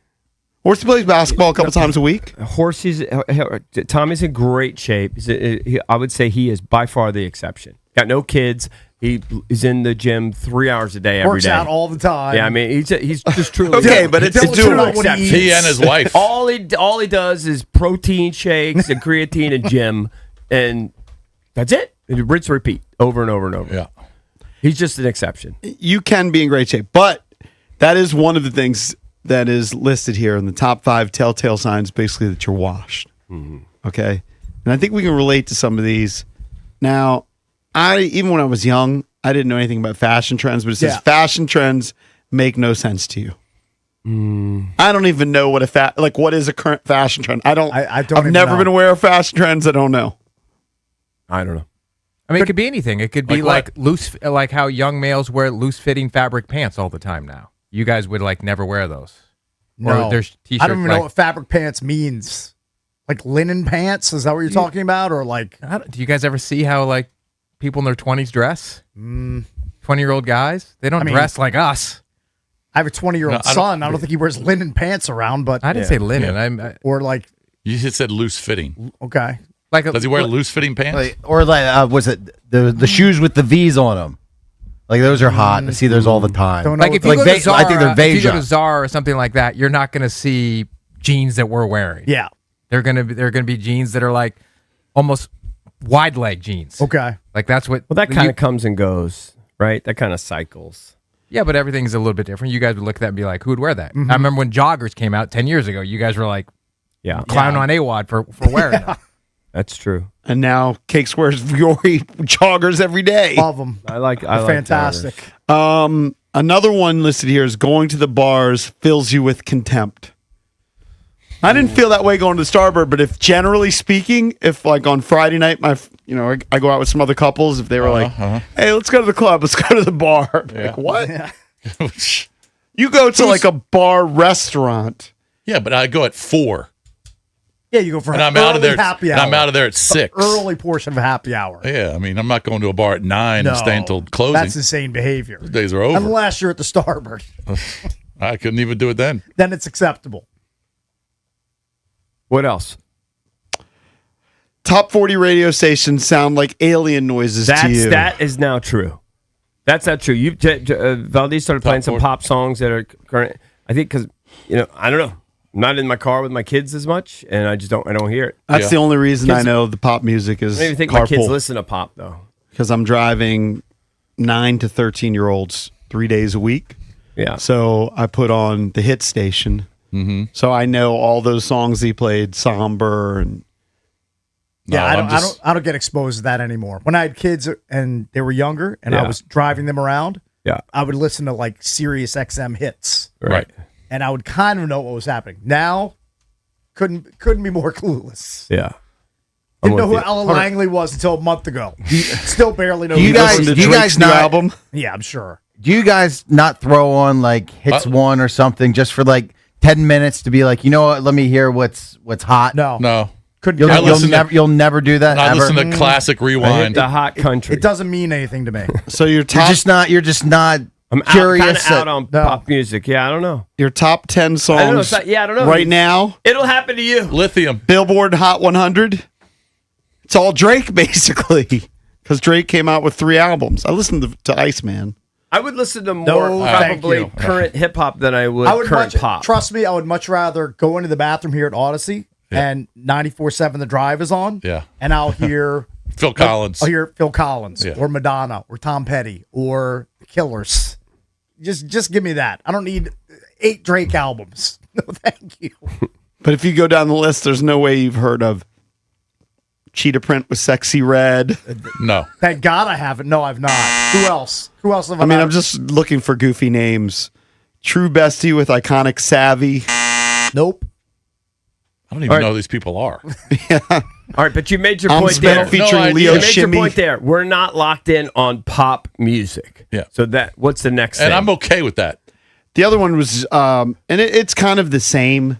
They have going to the gym is dangerous for you now, and they have What do your they mean by that? Well, like you can go and you'll hurt your pec doing bench Yeah, press. something. You're Yeah. going to limp out of You're the gonna gym. hurt your back doing. No, what happens is deadlift. you just don't lift as much as you used to. I think that's what you do. Yeah. You just don't lift as much. I was sore the other day, and my wife goes, "Well, what'd you lift?" And I was like, "Yeah, I lifted heavy today." And she's like, "Well, why'd you do that?" Right. It's just ego, I guess. Yeah. You know? And then just you get more sore from doing sports, right? I mean that. Of course. Of Like course, if your you were to muscles are gonna play, break down. I haven't played pickup hoops in a while, but if I played pickup hoops or something like that, my legs are going to be sore for days. Oh, I would have a Daniel Jones Achilles so quick. It would snap like a rubber band. Oh, yeah. I ruled out Those days are pickleball done. because it's inevitable my Achilles would pop. That was inevitable. Pickleball. Yeah, because you burst. Yeah. You know, I'm out on bursting. Sudden movements. Yeah, You're I'm out out on on sudden sudden movements. I play tennis. I love playing tennis. And when my wife hits a good shot where I'd have to move quite a bit, I go, nice shot. Yeah. And I pick up the next ball. You know, pickleball, you don't do that. Pickleball, you're always playing matches. You're diving, Sure. and running around for everything. competitive. Scrambling. Yeah. Anyway, we're washed. Well, We don't know the music. We I don't know the fashion. I didn't need that list to confirm that. I already kind of knew it. I'm going to listen to First Wave on the way home today just to think about you guys. 800 636 1067 is the number you're going to chime in. We're the Junkies. Be right back.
So we're going to have Paul Taboni on in a little over an hour. He'll jump on at 9, joins us every Wednesday at 9 o'clock. He's the president of baseball operations for the Washington Nationals.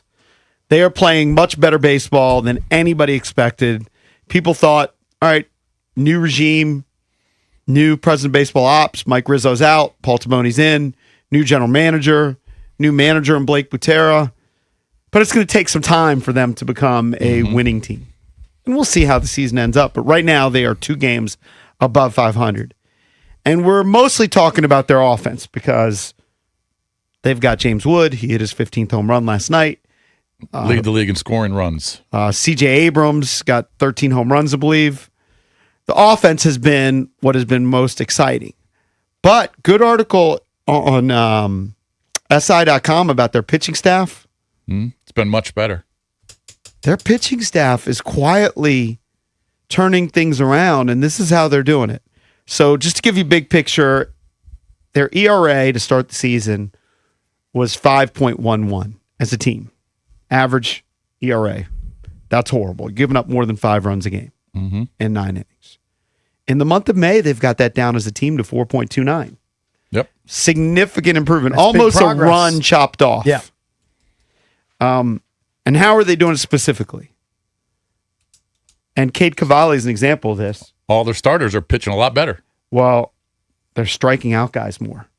Yep. Beginning of the season, their K rate was 19.2%, which was 29th in Major League Baseball. So They're second not walking as from many. last. And in the month of May, it's to 20.9%. Doesn't seem like that much of a difference. 2% difference, basically. But that's 19th. So that is much better. And then Jason got to it. They're living in the zone. That's kind of been their motto. So the walk rate went from worst at 9.8% to 7.8%. I mean, in his last 7 starts, Cavalli has performances with 10 Ks, 10 Ks, 8, 9, 7 last night. He was nasty last night. The last 6 games, rotation has a 1 ERA in 36 innings. I mean, it's pretty sick. Cavalli, 6 innings, 5 hits, 1 earned run. Littell, 7 innings, 5 hits, 1 earned run. Foster Griffin, 6 innings, 3 hits, 0 earned runs. Littell is especially settled in because he was didn't signed start. late. He was signed kind of True. late. True. And they've been opening for him. right.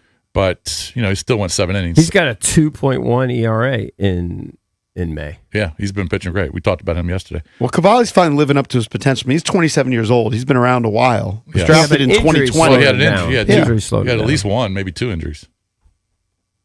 But now he is pitching like a legit number 1.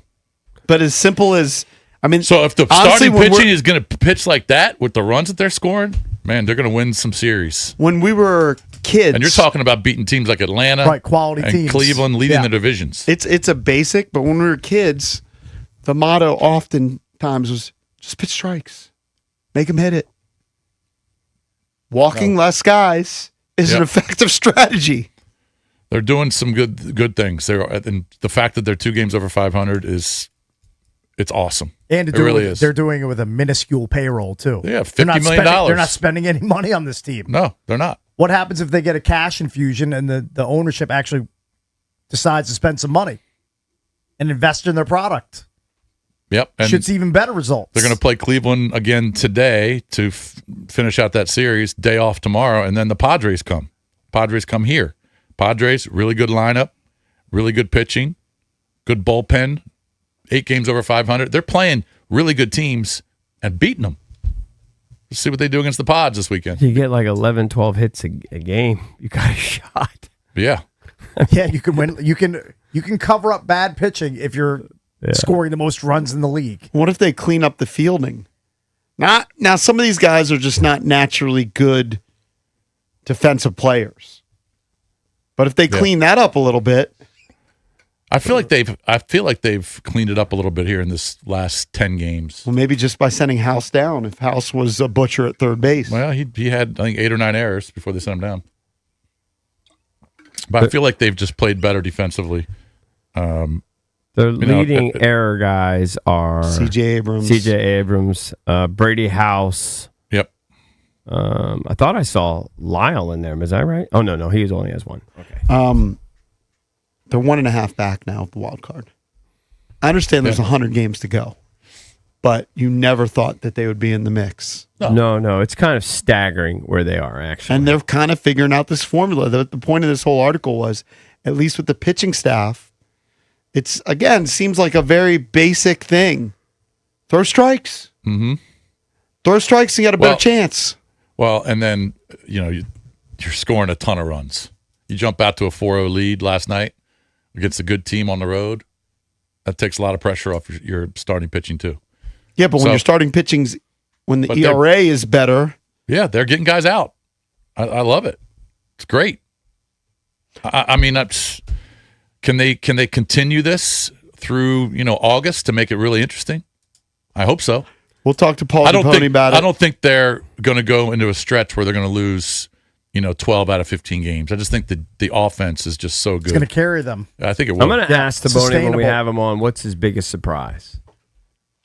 Is it in fact the hitting and where they are, or is it the pitching turnaround? I don't know. It's probably a combo. So we'll be joined by Paul Taboni, President of Baseball Operations for your Washington Nationals. That's at 9 o'clock here on The Fan.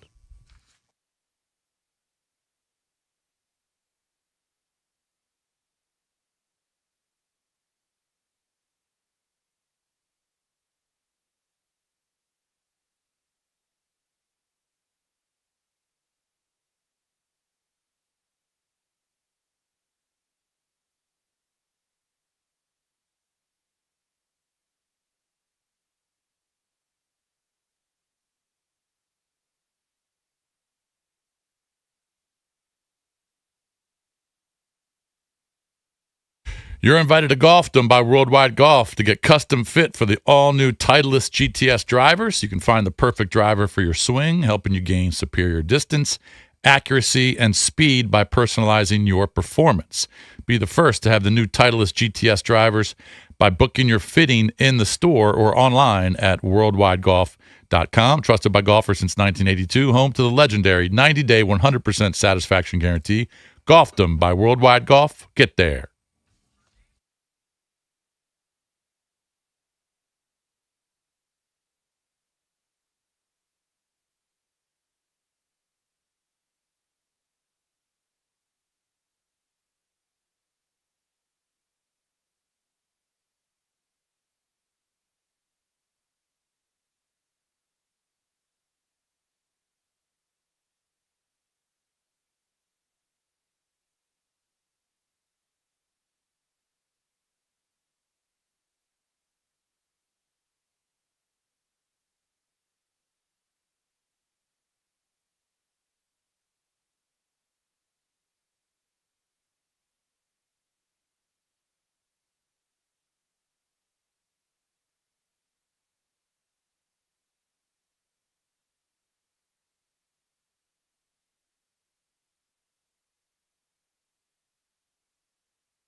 This update brought to you by Mervis, Diamond Importers. Nobody pays retail anymore. Why should you? All right, this is getting serious now. The Nationals defeat the Cleveland Guardians 6-3 at Cleveland. James Wood a 2-run shot and K-Bear Ruiz a 2-run single. Lyle at third, Young at second. The pitch on the way. Swinging a ground ball toward the middle. Past the diving shortstop. Rocchio, base hit. This is going to score 2 runs. Lyle followed by Young. Nats have won 4 in a row and they're 19-11 on the road. How about Cade Cavalli from Oklahoma, striking out 7 over 6 innings and allowing 1 run? Series finale today, 12:40 p.m. on the Fan, live from Cleveland. Miles Michaelos with the start. Oklahoma City over San Antonio Spurs, 127-114 in the West Finals. SGA 32, Victor Wembanyama, a struggle, 4 of 15 shooting. Thunder lead 3-2. Golden Knights dispose of Colorado 2-1 to sweep the series. Chiefs tight end Travis Kelce is joining the Cleveland Guardians ownership group, according to ESPN. From the Crop Metcalf 5-Star Sports Desk, Byron Curl, the Fan.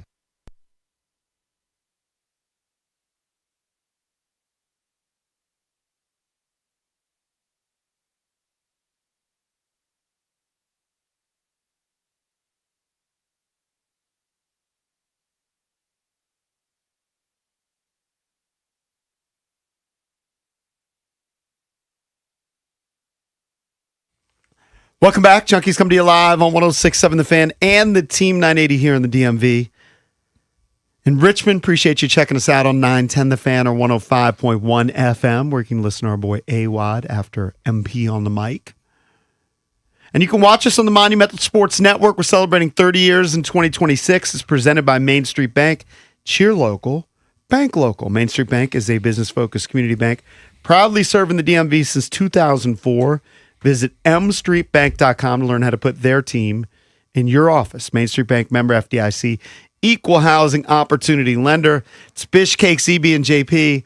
Yesterday, I did DC News Now with Derek Forrest. Yep. We do that once a week. Mm-hmm. And Derek asked me this question, and I answered it because I had to give him an answer, Okay. but I had to think of it off the top of my head. I wasn't necessarily ready for it.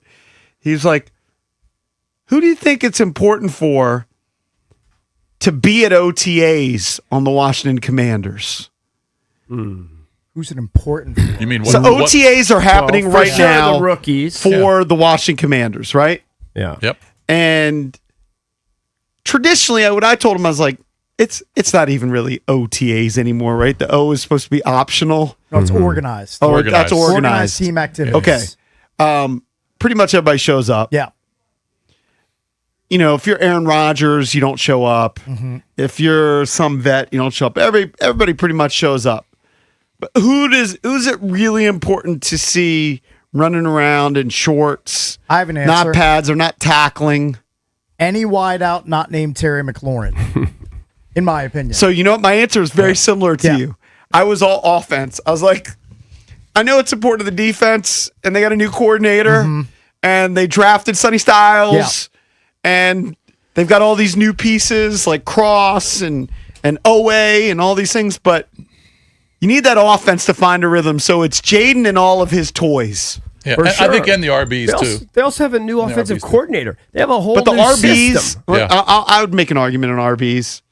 The RBs, I like to see the RBs out there, like, especially when you got new guys. when I've seen like OTAs, like last year, I know they don't do much. They're running, nobody's tackling them. You're just kind of jogging around. No, but they're running routes too. Yeah, I but mean, it's I'm sure important. Jaden's. They're going to have 11 on 11 drills. All right, who's it most important to? Well, the It- rookies, and I think No, the man. quarterback. It's Jaden Daniels. I Yeah. think the rookies, though. Like, I'm expecting a lot from Antonio Williams. I'm with Cakes. It's Jaden Daniels and the receivers finding a rhythm. I think it's specifically Luke McCaffrey and Jalen Lane. Two young guys they use relatively high draft capital on, 3rd and 4th round picks. Like, there's going to be pressure from Antonio Williams, from De'Ami Brown. Like, there's going to be pressure to make the roster for those young guys. Yes, I there want to is. hear They from need to show Commanders something. fans. 1-800-636-1067. I think it's important for our guy- Chig. He's a brand new piece, a Yeah. huge piece. Yeah. I'm throwing him there in receivers. Yeah. 1-800-636-1067. See, because they do everything 3/4 speed. Like, if you remember OTAs last year, and I remember going out there, that was when people were going, oh, Debo Samuel's fat. Yeah. And I was like, it looked damn good to me.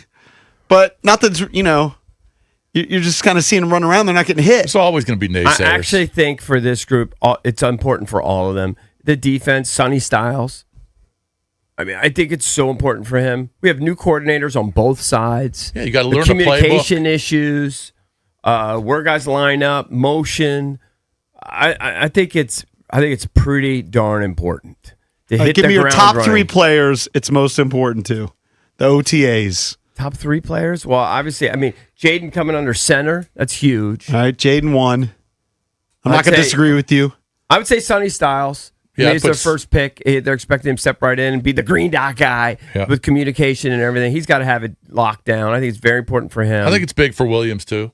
Antonio Williams. I think Antonio Williams, I'm expecting him to have a huge But role. I also think, I agree with Cakes, you got to get some of those veterans in there, too. I mean, it's important for Diami. It's important for Burks. It's important for all those guys. I've got one guy in defense I'll mention, Johnny Newton. This is a big year for Johnny Newton. He needs to. Yeah, but you're not going to see anything in OTAs. Maybe not necessarily in the OTAs. He needs to have a big year to validate being picked in the second round. It's hard for linemen to pop in OTAs. Understood. You know what I mean? Both sides of the That's ball. more like 2026 season than OTAs thing. Like, I think there's a lot of pressure on Johnny Newton to become. I think it's important for all of them. These are practical. Once the OTAs start, you don't see those guys don't get together until July, late July. It's important for all of them to be out there. 2 new systems here. Yeah, I think it's very important to see how all these pieces fit, etc. You know who was? I was listening to various breakdowns of what the Commanders have done, so far in the offseason, including the draft and free agency. And one guy that he said, you know what it was? It was Greg Cosell. He was hyping up the Nick Cross signing. Really? He Good. loves Nick Cross and the way he fits potentially this defense. Good. You should help him against the run. Under the radar signing. So OTA offseason workouts, May 27th, which is today, through the 29th.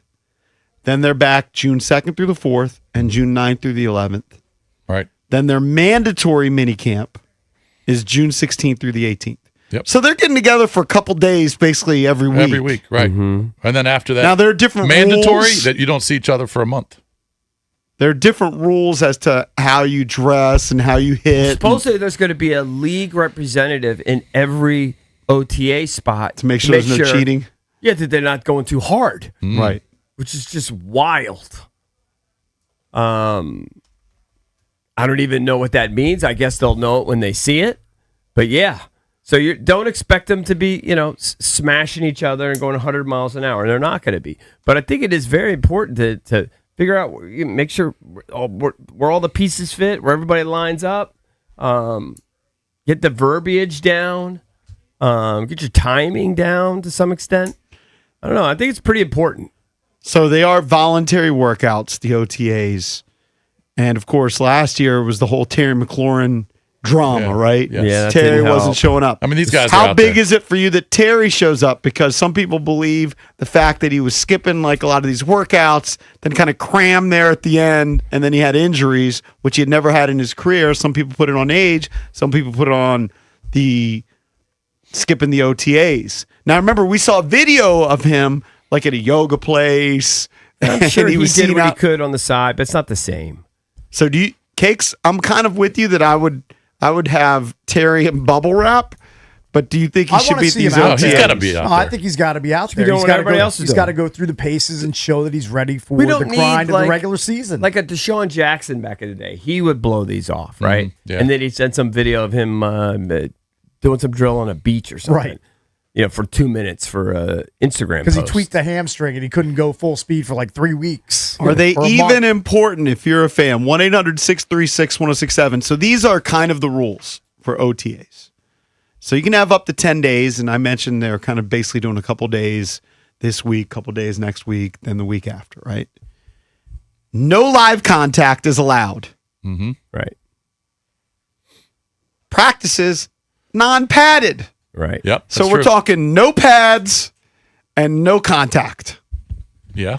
Coaches apparently can suggest the drills, say, here's what you do, but they can't conduct the drills that involve tackling. Okay, so they go to the team captains on each side of the ball and say, "This is what we want you guys to run run through the paces Seems of these weird. drills, and I'm Yeah. sure they'll do it. Yeah. I mean, come on. You think they're not doing some form of coaching out there? Of course You think they they're are. not? I mean, come on. No, they're Now, whether doing it's- what the coaches want to see. Yeah, whether it's them or their proxy that's a player that's going to hand out whatever the assignment is. Do you think there's going to be a massive adjustment, or it'll be from our perspective, it will be a seamless transition, Jaden under center? You said a massive Do you adjustment? think it'll be a massive, noticeable adjustment, Yeah. or we're going to see this guy kind of stumble a little bit, or do you think it's going? I think it's going to to be pretty smooth. I think He's it'll so be pretty athletic. smooth, but they'll probably fumble sure a they're couple working on snaps it a here or bunch. there, and people go, "Oh, it's under center." You know what I mean? that's going to happen. But He'll fumble a snap and then dive on it. that happens with everybody, though. Yeah. But by and large, do you think he's going to look smooth? I think he's going to look smooth. Yes. I was arguing 100%. last year that I thought they would benefit from changing systems. I remember Cakes was kind of adamant. Well, why would you change it? It's worked. Right. Well, I mean, prior to last year, they were scoring 30 points a game. They've 29 changed points everything. a game. Dan Quinn radically reshaped this coaching I just staff. see him like you put Jaden Daniels, if he plays like he did as a rookie, in a John Elway like system. I think he'd be perfect. Rolling out all the time, throwing those passes. Like kind of a West Coast offense. Well, he's good at that, like making throws on the Right. move, etc. That's what I'm saying. I think he would. It's going he to be would do interesting very to well. see how different Blau's system is compared to Kingsbury. It's going to be interesting. Such a big year. It's such a big year for this team. By the way, how do the people that are monitoring the OTAs monitor this? So, according to league rules, this is on NFLPA.com.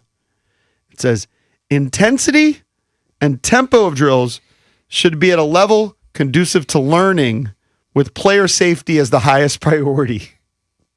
So that to me that screams we're running everything at half speed. Right, it's a walkthrough. Yeah, it's they're Kind of. they're not A going jog. they're not going full out. Yeah. They're going to be running at half speed. I mean, maybe that's another reason why last offseason we looked at Debo and said, "Oh, looks kind of slow, looks kind of chunky," because they're doing things at half speed. They're not running at game speed. Do you know how much they get paid? I have no idea. What, you get $500 like a week? $50 I don't know. $1,000, $20 an hour? I got their daily, according to NFLPA.com, how much they get paid per day. $350 a day. All over $340 a day. Really? Okay. Is that in addition to whatever the contract they sign? So this is separate because those are like game Yes, checks. sir. I think the contract kicks in once the season starts. So this Yeah. is just Yeah. So Terry's making as much as the quarterback from Rutgers. I guess so. Yes. The Greek guy. Yeah. I mean, Kinda like Manus, Uber yeah. drivers are making more per day. Do Uber drivers make $350 No way. a Nah, day? they're probably not clearing that per day because they got to pay for gas. They got to, upkeep their vehicle. Well, they got to pay Uber. Yeah, Uber's got to Yeah, take they their got cut. Uber takes a big cut. So Uber get 50%? Maybe if you drive 20 hours a day doing Uber, you make what they're making at OTAs. I think Uber takes $340 a day. That's side hustle for me. Yeah. I feel like they take like 50%. we got your point. Yeah. I just can't wait to see how we're going to be utilizing motion again. We're not just going to line up Terry on one side. But Cliff did change that a little bit after the criticism. A little, but like real modern offense. Yeah. 1-800-636-1067. Let's go to the phones. What do you want to see from the Commanders in these OTAs? They have 3 days this week. I guess the maximum is 4 days per week, but I guess Quinn has decided to kind of spread it out throughout May and June. All right, let's go to Dennis in Reston. Hey, Dennis, what's up, man? Good morning, guys. Regarding this topic, I think it's really important. I agree with everyone that the whole team is there to include all the coaches. We got to establish continuity throughout all ranks of this team, and that's my opinion on it. One thing that you guys just said a few minutes ago, and it's been a worry of mine for the last couple of years, and that's the way the league itself is treating the teams and the way that they're curtailing, the way that these guys practice. These guys got to get football ready. And in my opinion, the league, by holding back, not allowing these teams, to do what they need to do as far as hitting and everything else, they're going to cause players in the early season, just like it happens every season to every team, to have injuries, lots of injuries that probably wouldn't happen if they would just not be so I don't know. 6-1, half dozen the other. Because they start hitting and killing each other. There'll be I think you're injuries trying there. to protect them from the grind of the So regular it's season. such a long season, and it's going to get longer. So they call this phase 3 of the off season, where the players, I guess, can be at the facility a maximum 6 hours a day. Mm-hmm. So for the next 4 weeks, they allow you to have 10 total OTAs. They're trying to get junks like ours. Trying to get 4 hours a day. And they do a lot of meetings. That's a lot of meetings. So there's no pads, except you can have protective knee and elbow pads. Yeah. And then helmets are allowed. Yep. But there's no live contact. So they are allowed to do 7-on-7, 9-on-7, and 11-on-11 drills. Right. As long as there's no contact. Right. But these guys are used to it. They know the drill. The coaches know how to maximize what they need to get out of these sessions. And then once they get to mini camp, which is a month, then they can keep you in the facility for 10 hours a day. Jeez. That's a long and look, day. the younger players, they were used to it in college. I mean, they get spring practice leading up to spring games. Yeah. Yeah, they got to do it. I mean, but the 10-hour days includes like weightlifting. Yes. And all that stuff. Your meetings. But you think about it. Think about a guy like Jaden who likes to be the first one there. Jaden likes to be there like 5 a.m. That guy's there for hours upon hours. Can listen to the hours. junks on his way in. Hope he does that. He wouldn't have time to catch much, Cakes, if he's there at 5 a.m. Gets silly best of. He's getting a smidge of the replay, maybe. Yep. Maybe. It's going to be huge for Jaden Daniels the beginning of the season, I think. He needs Especially to with come that out. schedule. He needs to play well. He needs to remind people. He needs to stay healthy. Mm-hmm. Yeah, he's got to start stacking games again. Because obviously the injuries, that was front and center last year. So durability became the bigger issue than his actual play. Yeah. But if you looked at play and you looked at quarterback rating, the traditional quarterback rating, he was at 88. It was just never. Very It wasn't pedestrian. fair. It was just so. If you look at QBR, it was he so was hit or miss. He was below average. No, he wasn't playing great. The metrics weren't good. Yeah, but it's such a small sample size, and it was so hit or miss. I don't think he lost any ability. He didn't lose any ability. The first month of the season is just massive, not just for Jaden, but for a lot of guys. It's just especially with that schedule. The schedule. I mean, it's just what did I hear? Did I hear we're favorites in 4 or 6? It's one of the two. Like, and obviously, you have no idea how the season's going to play out. It's based on last year and projections. Right now, I think they're favored in 4 or it might be 4. That makes sense. I would say Cardinals, Titans. Think about it. At home against the Falcons. Maybe Like, maybe at home literally against the Giants. Home against the to Giants. win in Vegas. Well, wouldn't It's they be either 4 or 6? Wouldn't they be favored against the Colts, even though that's neutral? They had one of the top picks in the draft. Makes sense. You're not going to be a favorite if you had a terrible record. Well, and you're picking high in the draft. Right, but if you're expecting a bounce back year, it's hard to bounce back when you're only going to be favored 4 or 5 times. The Cardinals are projected to be underdogs in every game this season. Right. All 17 games. Right. Brissett, the starter right now? As of right now, I mean, it's him and Gardner Minshew, and they drafted Carson Beck. Yeah. That's your quarterback room. Tanking in plain sight is happening in Arizona. 1-800-636-1067 is the number. Coming up next, we'll open up the entertainment page here on the Junkies.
Valdez and I were in the break room at the same time, and Roger was there. Yeah. Roger. And somehow me popping my Pop-Tarts and Valdez prepping his salad or whatever he was doing turned into an HD radio Oh, good Lord. seminar from Roger.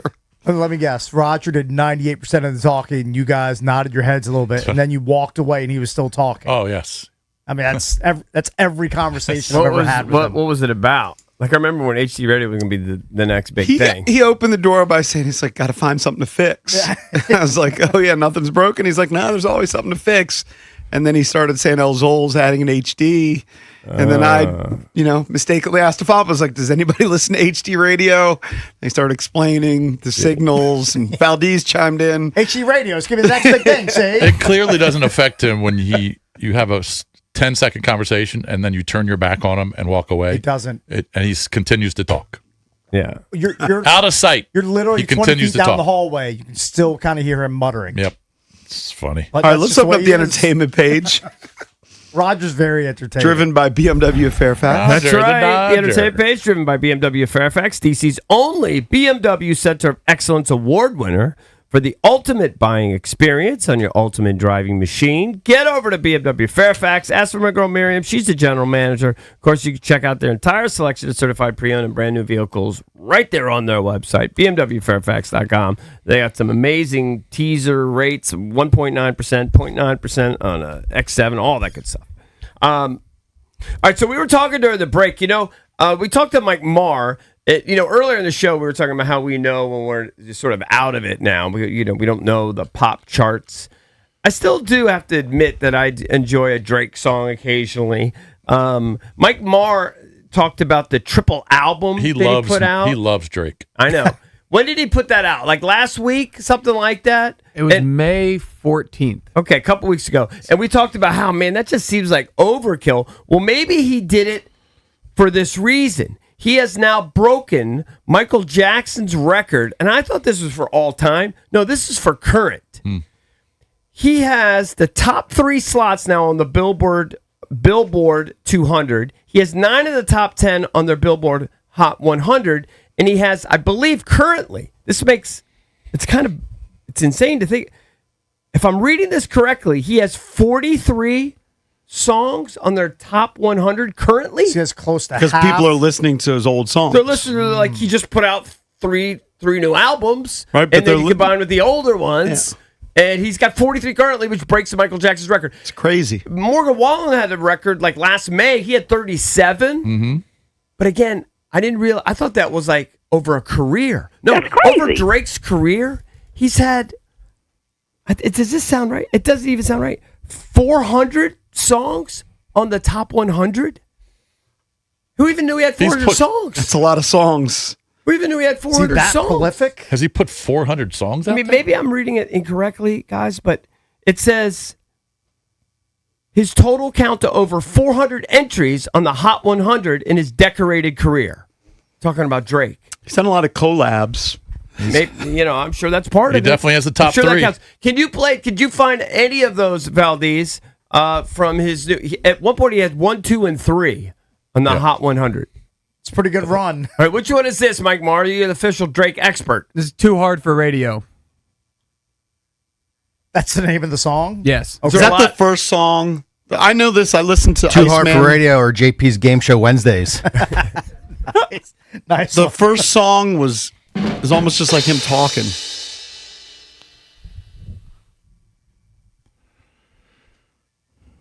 How old is he now? Is he in his 40s, you think? It's got to be, right? 41. I'm going to guess 41 or 42. I don't know. I'll look it up. 39. 39? Okay.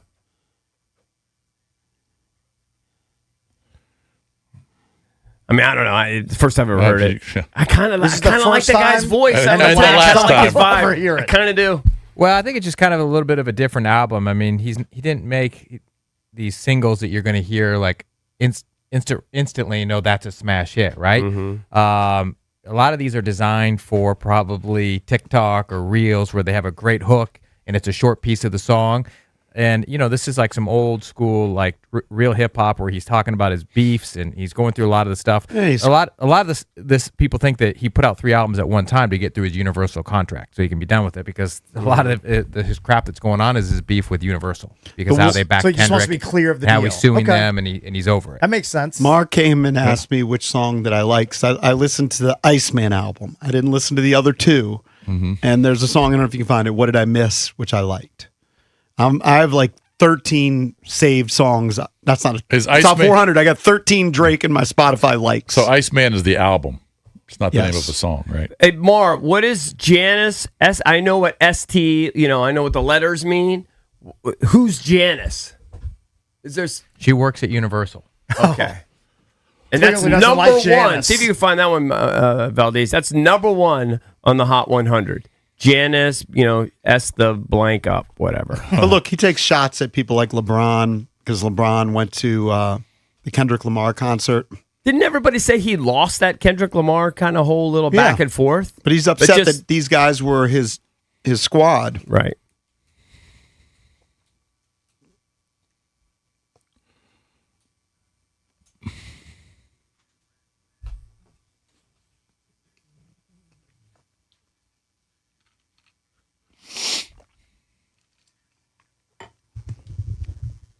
I don't know. This is popular. Oh my God! Man, I like his voice. It is fine. What's going on with this planet? This headline depresses me. That Drake beats Michael Jackson's record for most number ones by a solo male artist. Yeah. What I just talked about. You're taking over. He did that yesterday too. That's right. My brain's in a foul. It was punched out. That was the lead. It depresses Yeah. me. That was I'm the just- lead. I'm He just- did say Went through the that. whole He's just thing. reiterating. But he had Reaffirming. 43, This upsets me. and then he has 400 lifetime. I understand. I get it. Yeah. I can't remember, but you did it yesterday. I didn't call you out. And what are you going to do? You go to Happens. Starboard for it's a few fine. days. You get things You get get away. Starboard. It hasn't brain. cleared out yet. I don't guys. really care. Yeah. Just wonder what, you're probably doing something. That's funny. So anyway, he breaks the single week record, and that's not with 42 songs like that. That's 42 songs currently on the Hot 100. So every other song essentially is a Drake song on the Hot 100. Tells me the Hot 100 is garbage. Let's see. Yeah.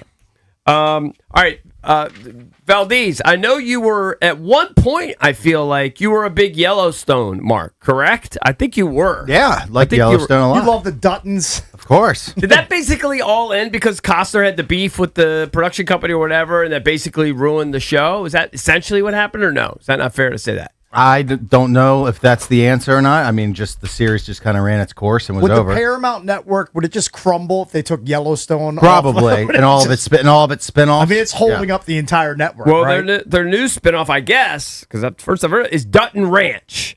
It's the Paramount Plus's largest, biggest series launch ever. 12.9 million views. Okay. Wow. Seems like a lot. Seems like a lot.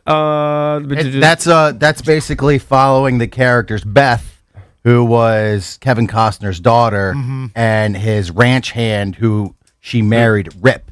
Who plays Rip? I don't know, but he's a man's man. Oh, yeah, he gets girls swooning. Oh, really? Oh yeah, he's a burly man's man.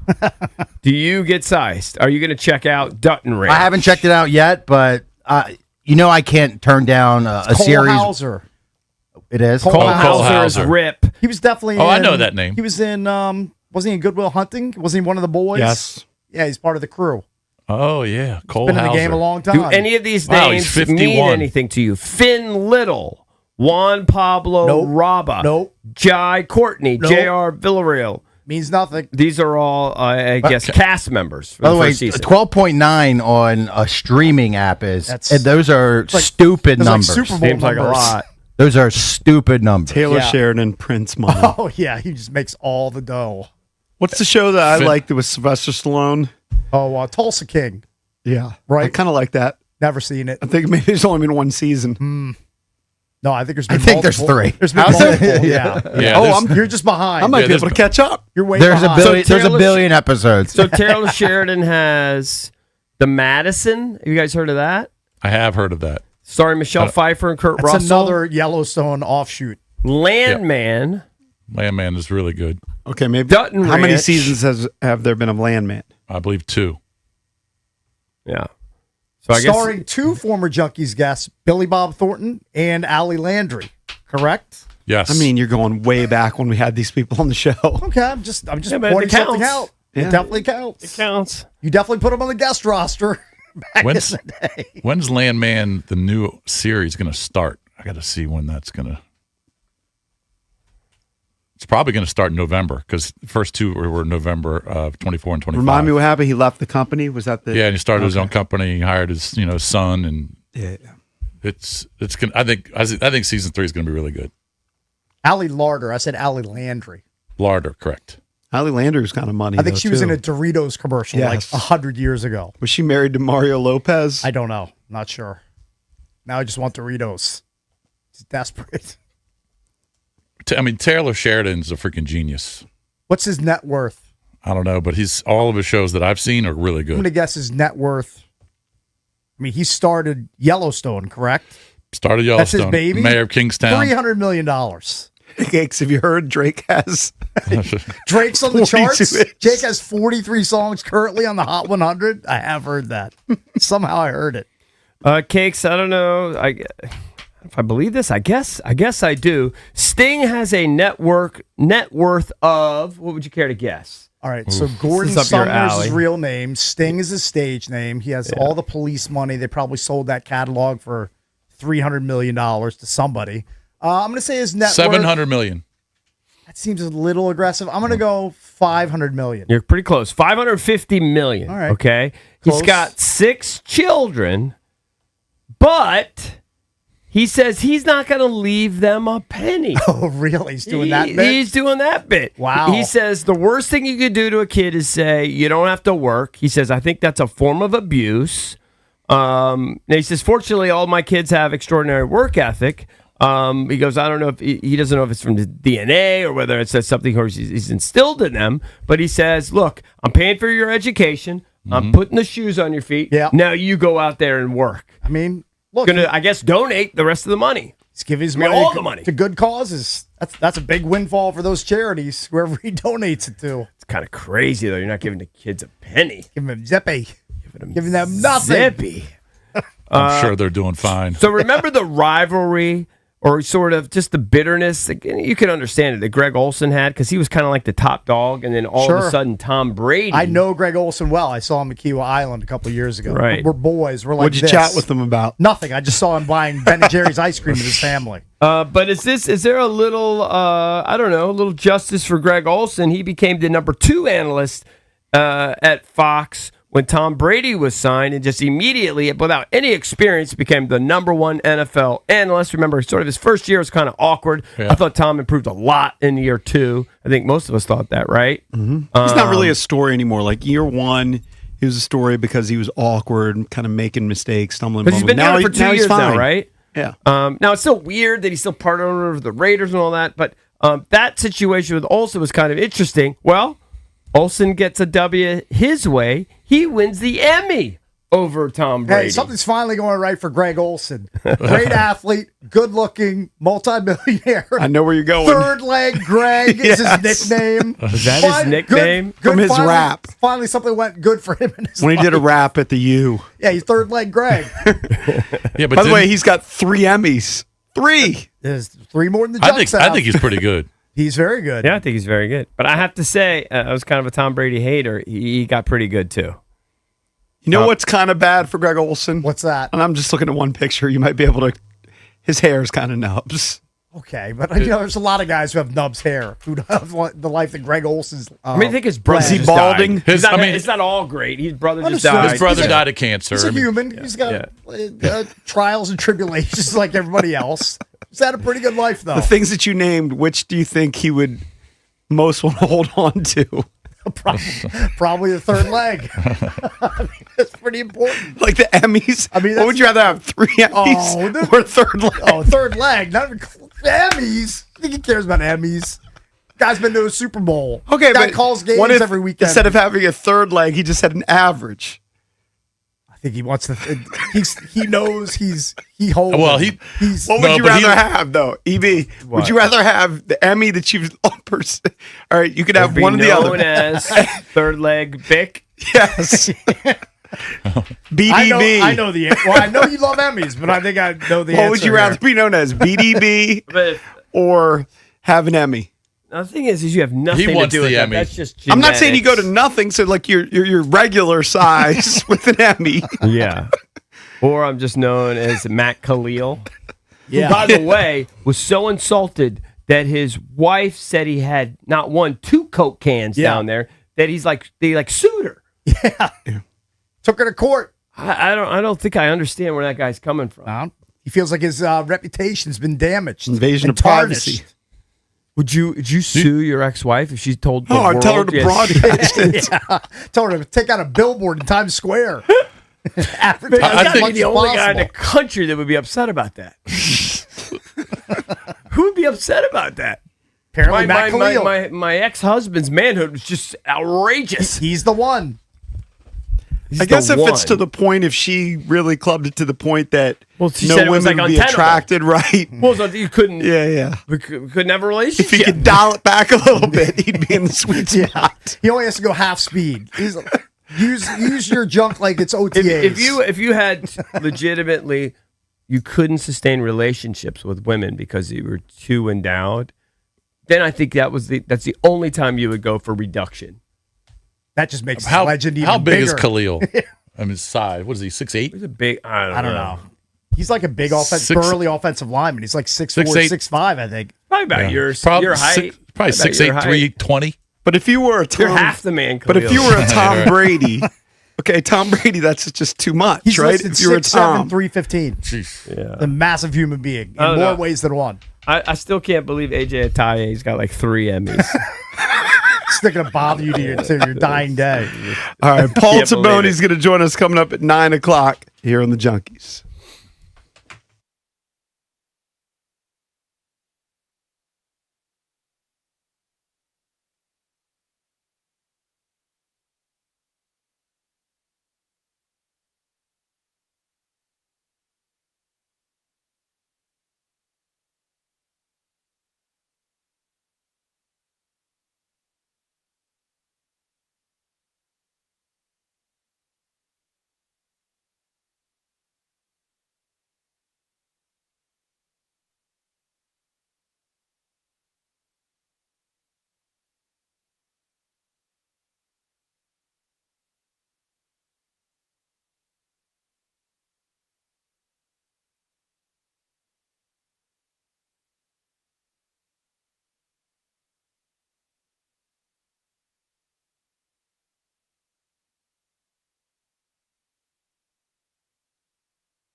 Welcome back. Junkies come to you live on 106.7 The Fan. Paul Taboni's going to jump on at 9 o'clock, the president of baseball operations for the Washington Nationals. They continue to be hot. They're now 27-25, a couple games above 500. Over 100 games to go, but if you look at the wild card standings, game and a half out. They're in the playoff mix. They're intriguing. They're fun to watch. Score a lot of It's runs. unbelievable. Awful Announcing did an analysis of the NFL schedule. Yeah. And they found kind of an interesting trend. Maybe it makes some sense because we were talking about more international games. We're talking about a Wednesday game this year. But if you look back on this trend, each and every year they're playing less games on Sunday. Right. Jason Kelsey voiced his concern over this on his podcast that he does with his brother. He said, Sunday's the day of football, right? Outside of going to church in the morning, if you're still religious, you do that. Sunday is like where so many games happen. And that's what you grow up and you gear your entire week around watching football on Sunday. It's an institution at this point. The NFL playing games on Sunday with every day that we keep adding in there. We're getting away from that a little bit. So if you went back a couple years, there were 211 games played on Sunday in 2021. It dropped to 198 last year, and it's dropped to 197 this year. Is there not enough football on Sunday for you, Cakes? Are you worried that they're moving too many games to Thursday, to Monday? They're doubling up Mondays. They're doing 3 now on Thanksgiving. They're doing Christmas days. They're doing a Wednesday. There's plenty of football on Sundays. There's plenty. I mean, there's multiple Sundays this year where you have football starting at 9:30 in the morning, and it'll go until midnight with the European games. I like the Sunday 1s and 4s. The Sunday nights, the Thursday nights, the Wednesday nights, the doubleheaders on Monday nights. Yeah. I'm sorry, I can't do it. Just get up too early. JP stays up till 1 in the morning. I can't do that. I like the Sunday games, 1 o'clock. All right, it's fine. I like them to be split a little bit more. I don't like the 8 games at 1 and then 4 at 4. But I want the 1s and 4s on Sunday. I think I have this correct. I think in Washington's first 8 games, there are 3 1 o'clock. 1 o'clock. Okay. So first half of the season, you're only getting 3. 3 1 o'clocks. 4:25, 4:25, 1, 9:30 a.m., which I think is reprehensible. 1, 8:15, 8:20, 1, 8:15 p.m., 8:50. I mean, there's but I don't mind hardly any 1 o'clock. Well, it won't be 9:30 a.m. when you're broadcasting from London, Hebe. Thankful. I'm thankful. It'll be at believe it when I see it'll be it. 2:30.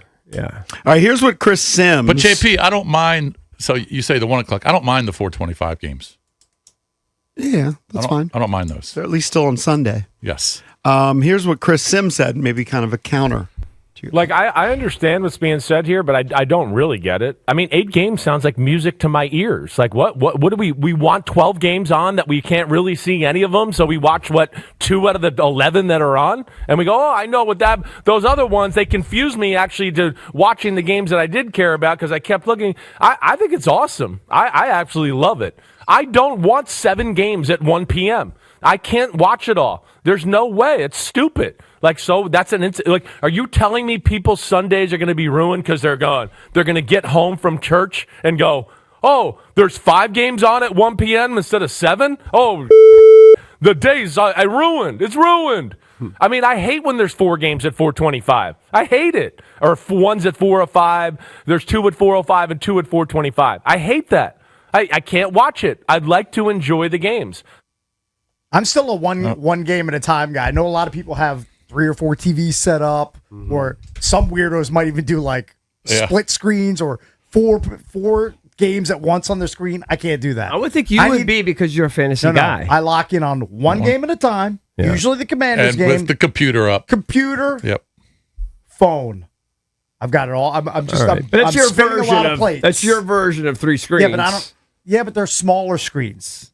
I don't need 5 100 screens. It's the same thing. To EB's point, it's the same. What if you had those same 3 screens on 65-inch TVs? It's not the way I want to do it. Okay, that's I like to do preference. it my way. But it is the same. Is my way. You're still consuming 3 games at once. It's not like you have your screen. Don't you have your screen on what, like a stats tracker, or is it on a game? No. my computer is always on whatever current fantasy matchup I have going. Yeah. The game tracker. The game tracker. Yes. Right. So it's not a game. No, it's not Yeah. a game. Oh, so you never watch So games it's on the there's I'll a put a fantasy couple- game tracker here. All right. So that's Commanders different. up on the big screen. Yeah.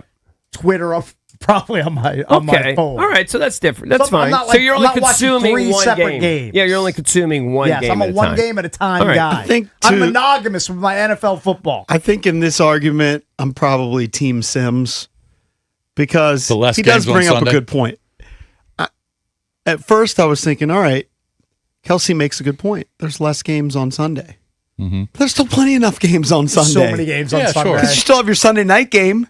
Yeah. Yeah. You usually have, at a minimum, 2 4:00 games. And I'm just going to say It's usually- 4:05, It's 4:25. They're usually saying. 2 to 4 in that Right. 4 to 4:25 Right. window. And at 1:00, you're going to have at least 5 games. Yes. Yeah. You're So, plenty. That's so fine. you're at least That's fine. at basically 10 And look, games he's got on to Sunday.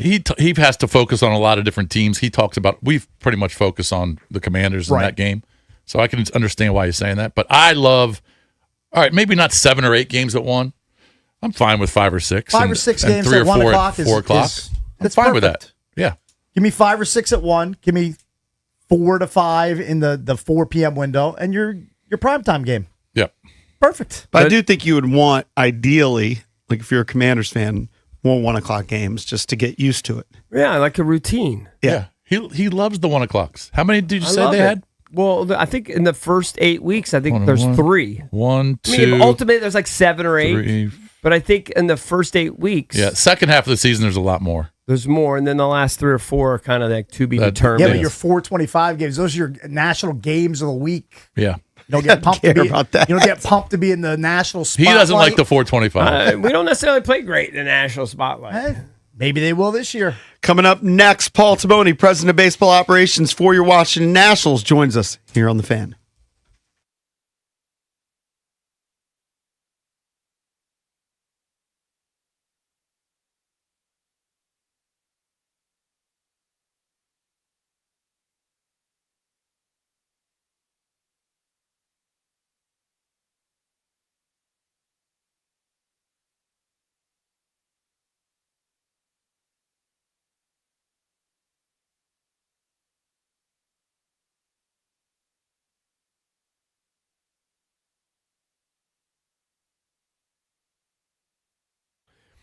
All right, guys. EB here. The show is brought to you by FanDuel. This is your reminder, people, to check in daily because every day during the NBA playoffs, FanDuel is serving up a happy hour. That's right. We're talking special drops you won't want to miss, from profit boosts to bonus bets, so much more. So check for a new reward every single day of the NBA playoffs and don't miss your shot to get a little extra out of the action. Just head to FanDuel.com/local to get started. That's FanDuel.com/local. FanDuel Sportsbook is the official sportsbook of 106.7 The Fan. You must be 18 and over. Present in D.C. Opt-in required. Rewards are non-withdrawable. Restrictions apply, including bonus and token expiration, leg requirements, and max wager amount. Gambling problem? Call, text 1-800-GAMBLER.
This update brought to you by Reynolds and Power Home Team, Keller Williams Realty. Final score, Washington Nationals 6, first place Cleveland Guardians 3. James Wood homer, Keber Ruiz a 2-run single, and Cade Cavalli striking out 7 over 6 and allowing 1. Andres Chaparro with an insurance knock. Runners second and third for Chaparro. The 1-1. Swing a line drive left field down the line. If it's fair, it's 2 runs. It's fair. Nunez scores. Wood to the plate. Chaparro trying for second. The throw there from Kwan. The tag. He's out. But both runs count. It's a 2-run single for Chaparro. Thrown out at second base. The call on the fan. OKC rolls past Spurs 127-114 in the West Finals. SGA 32. Thunder lead the series 3-2.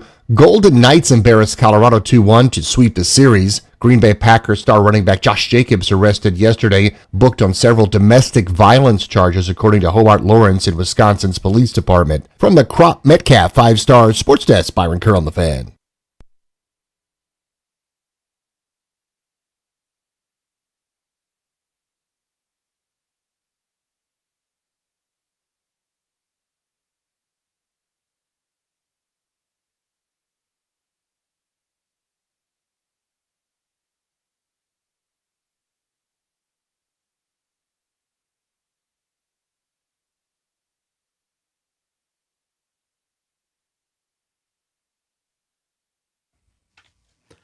Welcome back. Junkies come to you live on 106.7 The Fan and the Team 980 here in the DMV. 910 The Fan, 105.1 FM in Richmond. And you can watch us on the Monumental Sports Network. Celebrating 30 years of the Junkies in 2026. That's presented by Main Street Bank. Cheer local. Bank local. Main Street Bank is a business-focused community bank. Proudly serving the DMV since 2004. Visit mstreetbank.com to learn how to put their team in your office. Main Street Bank, member FDIC, equal housing opportunity lender. Spish Cakes, EB, and JP, that is the foursome. Joining us right now, like he does every Wednesday at this time, is the president of baseball operations for the Washington Nationals, Paul Taboni. Hey, Paul. What's going on, fellas? How are you guys? Good morning. So some growing excitement with you guys at 27 and 25. We were talking earlier that one of the biggest turnarounds for your team, kind of month to month, has been the pitching. What has changed from the pitching? I know like the numbers say you're striking out more guys, walking less. What have you seen from the pitching staff overall? Yeah, they've been great. Simon and the whole crew, obviously, the whole player group has been great. And, honestly, I think we can make it pretty complicated. To me, it's pretty simple. Like we're just doing a better job getting ahead of hitters, putting them away, and we're staying off the barrel. So, Cade was awesome last night. Bunch of guys have been really good. So hopefully we can keep it rolling because offense is obviously playing well. And man, when we're giving up 2-3 earned on any given night, we're tough to beat. Yeah, Paul. Last 6 starts. All right, last 6 games. The rotation has a 1 ERA, 36 innings pitched, 4 earned runs, 39 strikeouts, 7 walks. I mean that's pretty freaking good. I mean, short sample size, I get it, but man, with the fact that you guys are pummeling the ball, and now that the starting pitch is starting to come around, man, that's pretty impressive.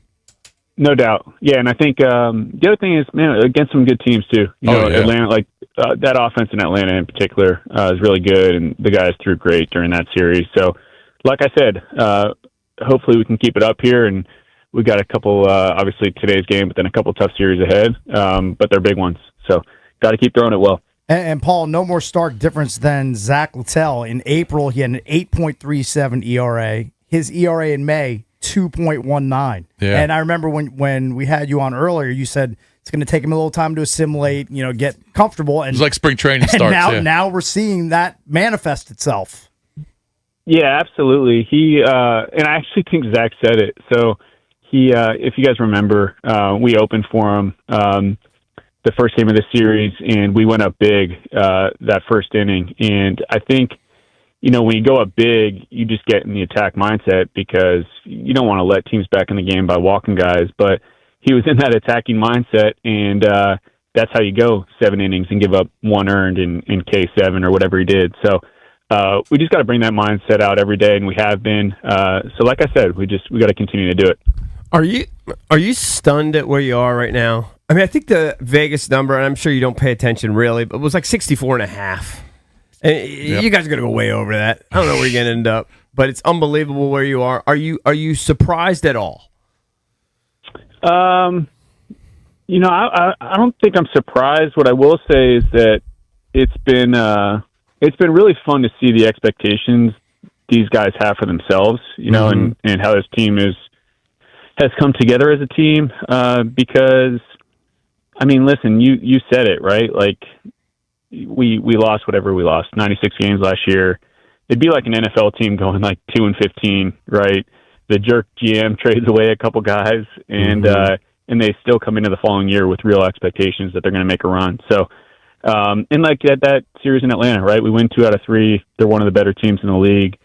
But these guys are pissed they didn't sweep, and so those expectations are they're not a given, and they hold themselves to a high standard, and it's really fun to be around. And I say that for both the coaches and the staff. So, like I said, we got to keep playing well, and don't want to get too high or too low here, but keep playing well. And the last thing I'll say is I feel like we're getting better as each series goes on. You know what I mean? This is still a young team, and we've lost some really tough ones, but we're getting better as the year progresses. And if we can continue to do that, week after week, month after month, we'll be in good shape. When you sent Brady House down, was it primarily because of his defense? He had a team high 8 errors, I believe, at the time. You've had other guys. Obviously, Meade had 2 home runs the other day. What was the primary reason you sent Brady down? Yeah, a couple. I think the biggest one being that Brady could help us right now on our big league team. I've said this a couple times, but he's 22 years old. We're not gonna play a guy on the short side of a platoon when he's 22 years old. You know what I mean? So he just has to be playing every day. You mentioned the defense. Like, the defense was better, I thought, but he's still. I mean, this guy has a chance to be a Gold Glover. I really believe that. So going down there, playing every day, approach at the plate, like, I think that has some room to grow, which is exciting to me. Like, this guy, I think when he's 25, 26 years old, is going to have really refined some parts of his game that allow him to be a really good player. And he's a really good player right now. We need him playing every day to hopefully realize his potential moving forward. All right, so talk about James Wood and how locked in he is right now. Just kind of looking at his numbers, Paul, in his last, just call it the month of May, which is about, 23, 24 games, something like that. Hitting 326. He's got 5 dingers, 13 RBIs. He's striking out a little bit less than he did in April. He just seems a lot more comfortable. He's got 10 hits in his last 6 games, including 7 in his last 2. I mean, against Cleveland. I mean, that's a division leader with good rotation. And we talked about it, Paul, in April when he was kind of struggling. He was striking out a lot and swinging some bad pitches. And you rarely see leadoff hitters or 6'7" power hitters. So just kind of talk about what he's done. And I'm sure that the coaching staff has helped him a lot. But just talk about his last 25 games or so. Yeah, first of all, I'm happy you're bringing it up because it can get lost that we have all these different guys contributing on a nightly basis, but you kind of fall into the trap of like, oh, it's just Woody. Yeah, this is the Woody of last year. Like, he's just doing his thing.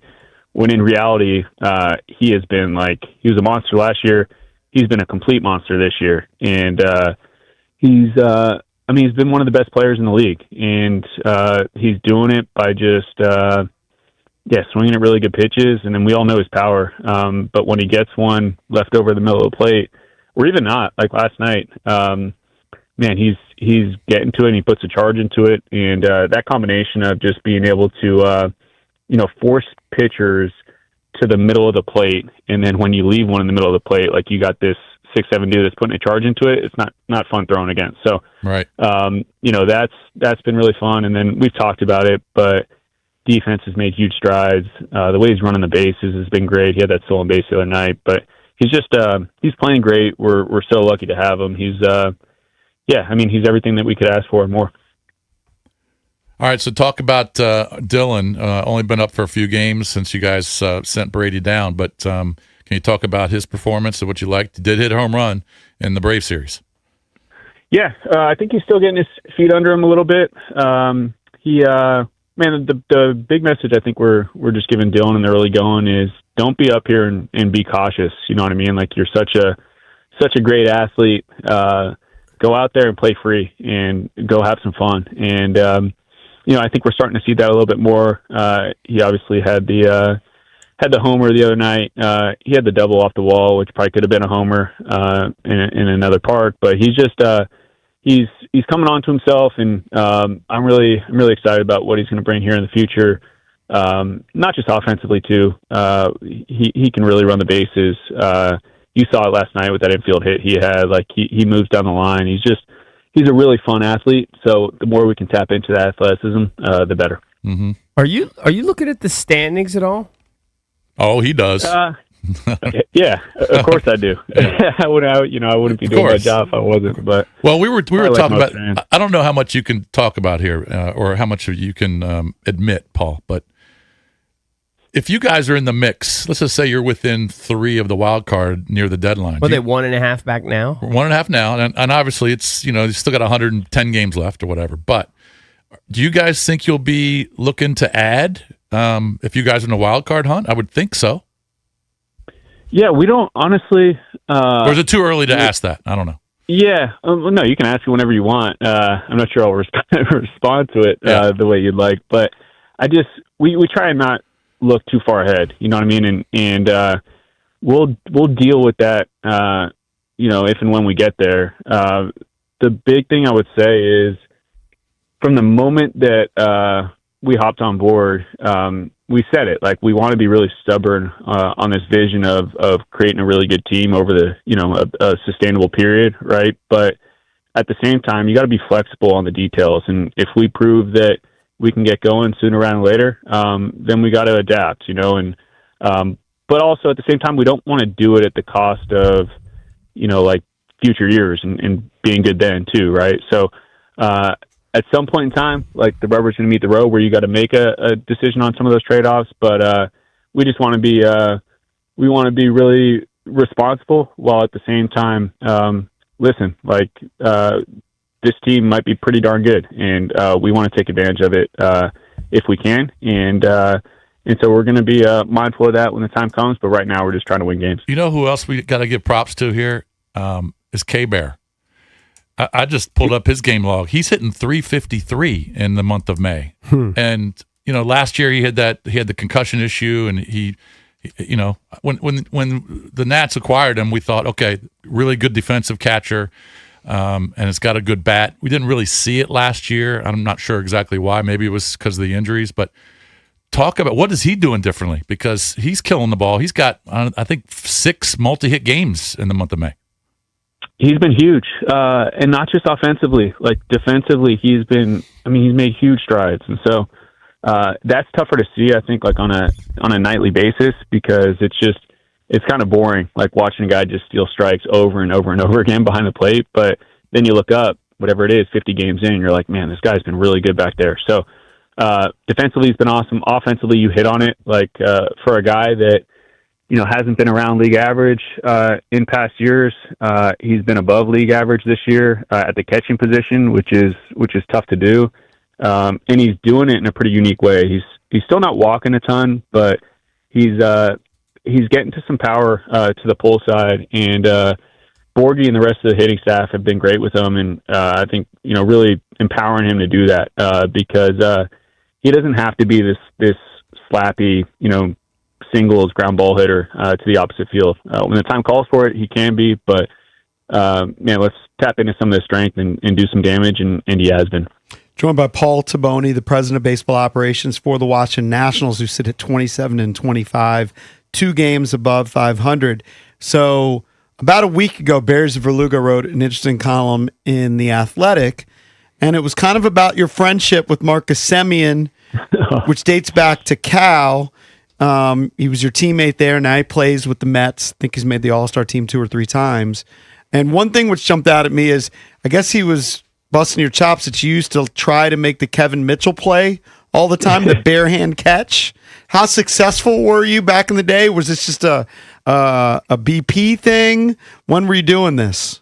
Yeah, this was that was funny. He brought that up. This was a BP thing. I mentioned it, but growing up in San Francisco, you know, growing up a Giants fan, that play is kind of like one of the historic plays in Giants history. And so if you haven't seen it, you should look it up for all the listeners. But yeah, Kevin Mitchell's running down the left field line, and he overruns a ball and reaches back with his bare hand and grabs the ball. So when you're not I guess when you're not producing in games, you got to figure out a way to make it fun and light for the team in BP or pregame, whatever it is. So we used to mess around and do that, and it actually made me laugh the other night. I don't know if you saw that ball that Meade hit in Cleveland, where the guy with the Australia sweatshirt on like jumped and grabbed that ball. I was like, dang, man, he Kevin Mitchell the ball better than I ever have. So yeah, fun times, and that was cool that Barry wrote that. And yeah, Marcus, great friend, great former teammate, and really happy about the career that he's had. The other thing I didn't realize, I think I said you were 27-25, you're 29-27. Yeah. 2 games above 500 either way. You've had 2 hip surgeries already? Oh, 3. You're shortchanging me. Oh, you have titanium, or what's going on there? No, almost like similar to a shoulder. You can like tear your labrum in your shoulder, you know, which is a tough injury for your shoulder. I did it a few times in my hip. So, yeah, like I said, I came into Cal as a shortstop, and I walked out of Cal like hobbling, playing the corners. Oh yeah, wow. Are you a golfer? I'll probably go like every. Maybe like once or twice a year. I mean, he's got 4 I love doing it when I go, but he's got 4 young. He and his wife have 4 young kids. I know you got 4 young kids. I think it's all boys, right? Yeah, and it's like I tell my wife, like I'm working till whatever midnight or later every night, and you know she's wearing the brunt of it with the kids, and then on a Sunday I'm like, yeah, I'm gonna go golf for 5 hours. I don't think she's it's not good. That's right. Doesn't Not go go well. over great. Yeah, It's a tough pull. Yeah. Been there. hey, Paul, real quick before we let you go, we know Jake Irvin's on the 15-day. Can you give us an update on Josiah Gray? Yeah, Josiah's back throwing. Well, let me hit on Jake first, actually. Okay. Jake, you guys might know this. Like he felt it a little bit after his last start in the back of his shoulder. He's going to be.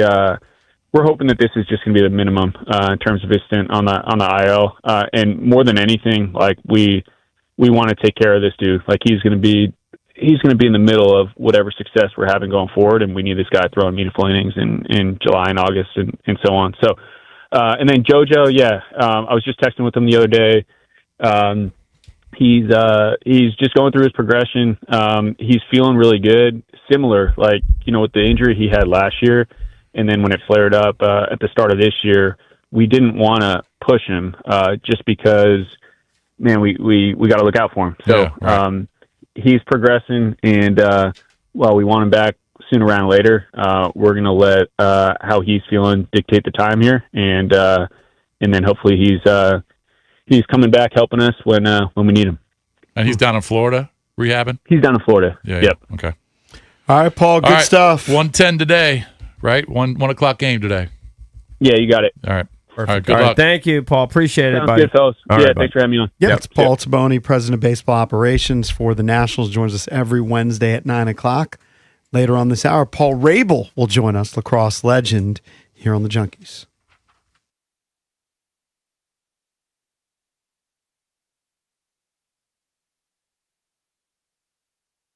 It's your boy Bish. Let's be honest, who's not trying to crush their drives? My guy Josh Cochran and his team at Bayer Subaru in Alexandria. They're helping you do exactly that during their Memorial Day sales event all month long. Step into a new 2026 Crosstrek, 1.9% APR for 36 months. Lease it for just $255 a month.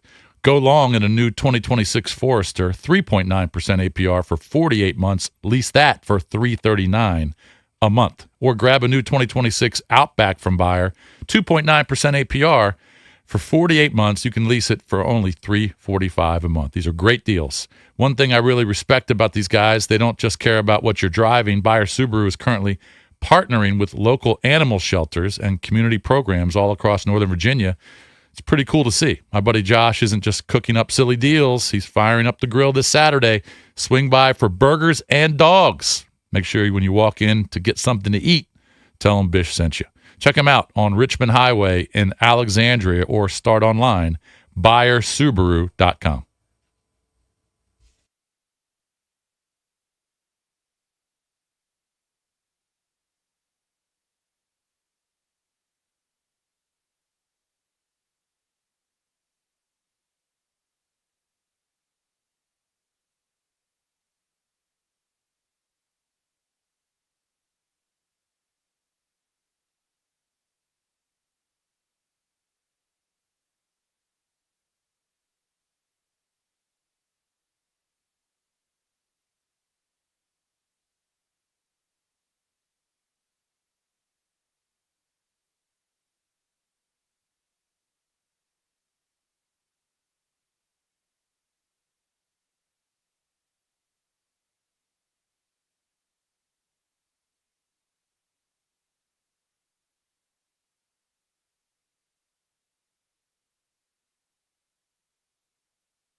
So earlier in the show, we talked a little bit about the NBA Western Conference Finals.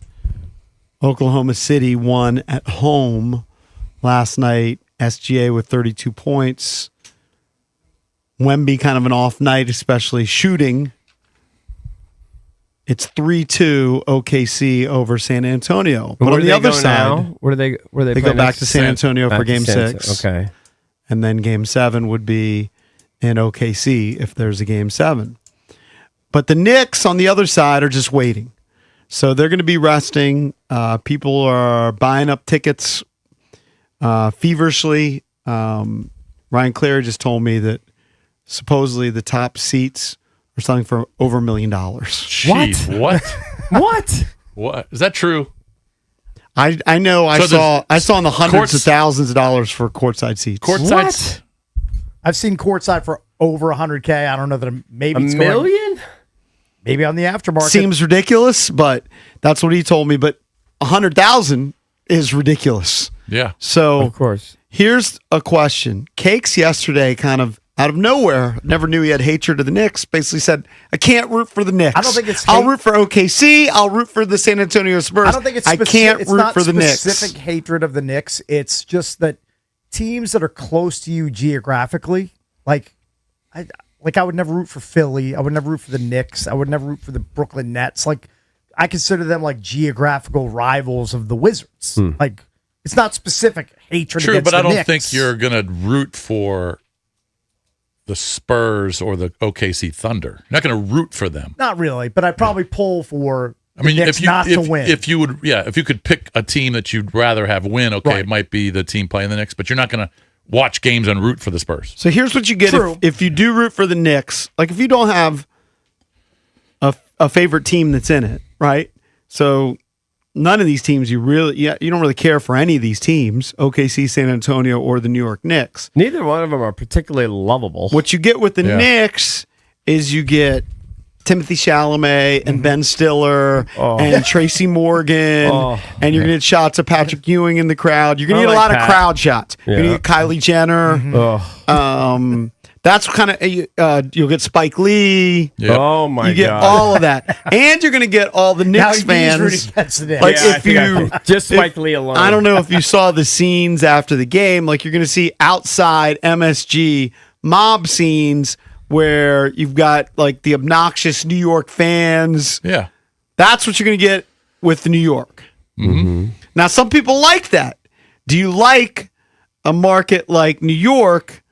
Finally getting a chance to be in the finals. What is it? Since the 90s. They were last 99. They were last in the finals. They're kind of almost as pathetic as the Wizards as far as winning titles. Because titles, yes. They've had a lot more success in the playoffs. True. But their last NBA title was in 73. Yes. Mm-hmm. So they're nearly as pathetic as the Wizards. We have a more recent trophy. We have more recent, but they've gotten two. The Wiz only have one. Right. I'll say I've been to Madison Square Garden a few times. We all have when we did the draft, but that wasn't during an event. But I went for UFC. I've been to a fight at Madison Square Garden. There is something. There's a vibe there. There's no doubt. Of course, it's New York. Well, it's the most famous arena in the world. Of course, if it came down to the huge, Knicks versus city. OKC, I would root for the Knicks. But that's because you're anti. You're anti. Yeah, but if it was some other teams, I might. But what about Knicks or San Antonio? Kind of likes Wemby. Yeah, he likes He's a Wemby guy. I think I would probably root for the Spurs, but again, I don't mean that's 51-49. I don't really care. Yeah, it's not gonna pain me either way. Are you paying attention to that? They're giving Becky Hammon a hard time for a couple years ago, saying that basically the era of a small guy leading your team to a championship is pretty much maybe cooked. I would root for. I mean, so there's a reason to root for Brunson. As a short king, I guess I should root for Jalen Brunson. Yeah. I wish we were that short. Her argument is Allen Iverson was an MVP, but couldn't deliver a championship. Mm-hmm. That it's. Well, there's tons of audio clips of everyone when they signed Brunson from 4 years ago, where they said, "Yeah, what are the Knicks doing? Right, they're done wasting money. They'll never go back to the playoffs. They'll never be contenders." And here they are. I think watching the Knicks in the finals is must watch TV. I find it electric. I'm not a Knicks fan. I'm not a New York fan. I can't turn it off. It's the way more- celebrities, Yeah. the how loud the arena is, the organ, the fans outside, just the tempo of it. It's Well, you're gonna get it. amazing on TV and Well, on imagine- NBC. It just all fits together to me. Yeah, imagine if it was. Well, did you feel the same Cleveland way? would have been a dud. Did you feel the If same way about Cleveland the won- Lakers? Because the Lakers obviously have the superstars. Because the Knicks haven't been there. Like the Okay. Knicks haven't been back here. They Yeah, aren't. true, The Laker true. fans aren't desperate, salivating That's for true. a title. That is true. Yeah, but And- the and it's a Lakers would different be vibe. box. So are you going to root for New York then because you like that vibe? I'm rooting for. I guess no matter what, it won't. Game 7 won't be in New York. But I want the series to go as long as possible. The Knicks are box office. It's the box Lakers office. are box Oh, office. of course. Yeah, but the The Laker Cleveland fans, Cavaliers would have been a complete dud. Well, we didn't have to if worry Cleveland about that. had They won. didn't even have a pulse. I mean, it's kind of like last year. The Knicks were there last year in the Eastern Conference Finals, Mm-hmm. and the Pacers kind of shocked everybody and upset them. That's why Thibodeau lost his job, right? Yep. They worked them. It is box office. 1-800-636-1067, but people like Cakes get annoyed with that box office. As I started ripping down the names of all the people that are going to be there. On my list of annoyances, if the Knicks won the title, it would be relatively low. But you will get shots. It's not going to ruin my summer. 100%. You It can wouldn't bet. be like the Rangers winning the Stanley Cup. That would be more. That would probably be That more would get galling. you. Yes, to that me. would get you. 100% you can bet on seeing shots of at Madison Square Garden. Yeah. Spike Lee, Sure. Yeah, of Chris course. Rock, Tracy Morgan, Right. Timothy Chalamet, Kylie Jenner. They'll probably show Patrick Ewing, John Starks. That's what you're going to get watching it on TV. OKC, you see Taylor Gooch. Yeah, Taylor Chunk's Gooch. guest. Good luck. I mean, that's about it. I mean, do they have any celebrities courtside that aren't Knicks fans making the trip in OKC? I don't know. Who You knows? know what went viral? Probably a bunch of country stars that I wouldn't Yeah, even right. recognize. What went viral after Game 4, which was in San Antonio, behind the coach, there were several women I saw who were Busties. well endowed. I saw Busties. Yes. Yeah. How easy could have put him in his binder back here that's behind him.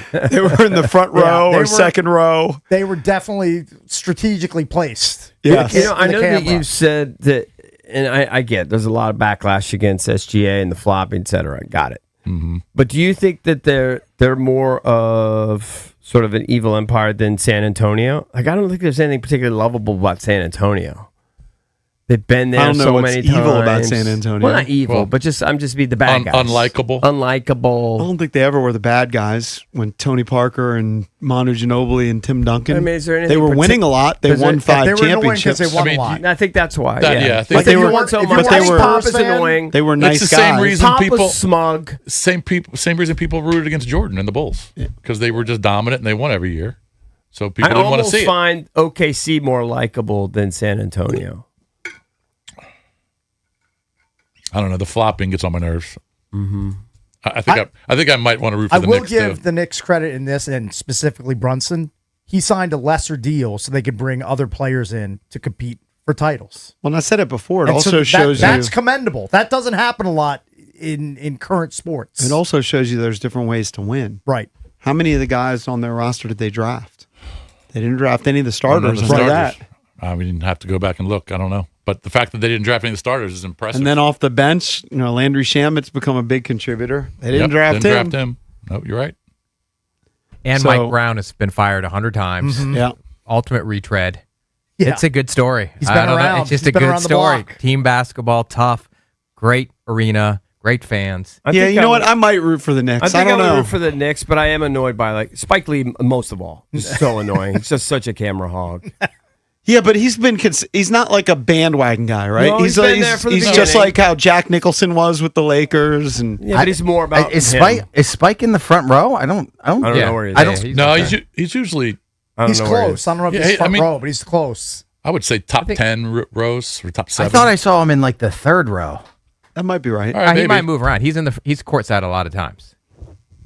Yeah, but you got to be on the Who's wood. buying? So is Chalamet the one that's expensive buying the wood. $1 million ticket? I don't know. Or the I think some of those $100,000 celebrities ticket? to get free I think that tickets. they would get hooked, but Yeah, I know historically they've gotten free tickets. It's got to Maybe be some now corporate. I Some don't know company what they're probably doing. buys them. I don't know what they're doing. who would you root for? Knicks, Spurs. I'm gonna take OKC out of it. I'd probably root for the Knicks. I think I would root for Knicks. I think I would root for Brunson. I I just like Brunson's watching the fun to old watch. video of him and his dad when his dad was pushing him when he was a kid, and His I don't dad's know. on the sideline. Yeah, I kind of. Plus, you got an ex-Wizard in Landry Shamet. Yeah, it means nothing to me. Dude, you can't hate on Spike Lee. He's been there the entire time. It's like, not like in he's been DC. hardcore. That's what I said. He's not a DC, It's bandwagon. fair weather. I know, but like that would drive me crazy. Like out of nowhere, somebody's pretending like they're some super diehard fan Yeah. and showing up to the team like Bickle only when they win. Like Spike Lee's been there through it all. And he did do the right thing. I mean, that's a freaking masterpiece. That's a great movie. That heart has been broken a billion times. Ben Stiller, he's tweeting about, I hope this series goes 7 because Yeah. he wants either OKC The or the Spurs celebs are a tired. net negative. Let's be honest. The celebs I mean, are. he net did Along negative. Came Polly. He can do no wrong. I mean, it's so good. Why, it's cool when Wale's at a Wizards game. I guess. That's about all we got. But I think it would probably just come down based on what I like to root for, teams I'm betting on. So if, for some reason, if I'm betting on the Spurs or OKC in a certain game, obviously Yeah, I'm you have rooting for no them. allegiance. It's I wherever really your money don't. is. Well, both of those teams, the Spurs and OKC, are going to be the favorite. Oh yeah, especially OKC. I think the And I Spurs think they would be both will third have, for me. They'll both have home court advantage over New York.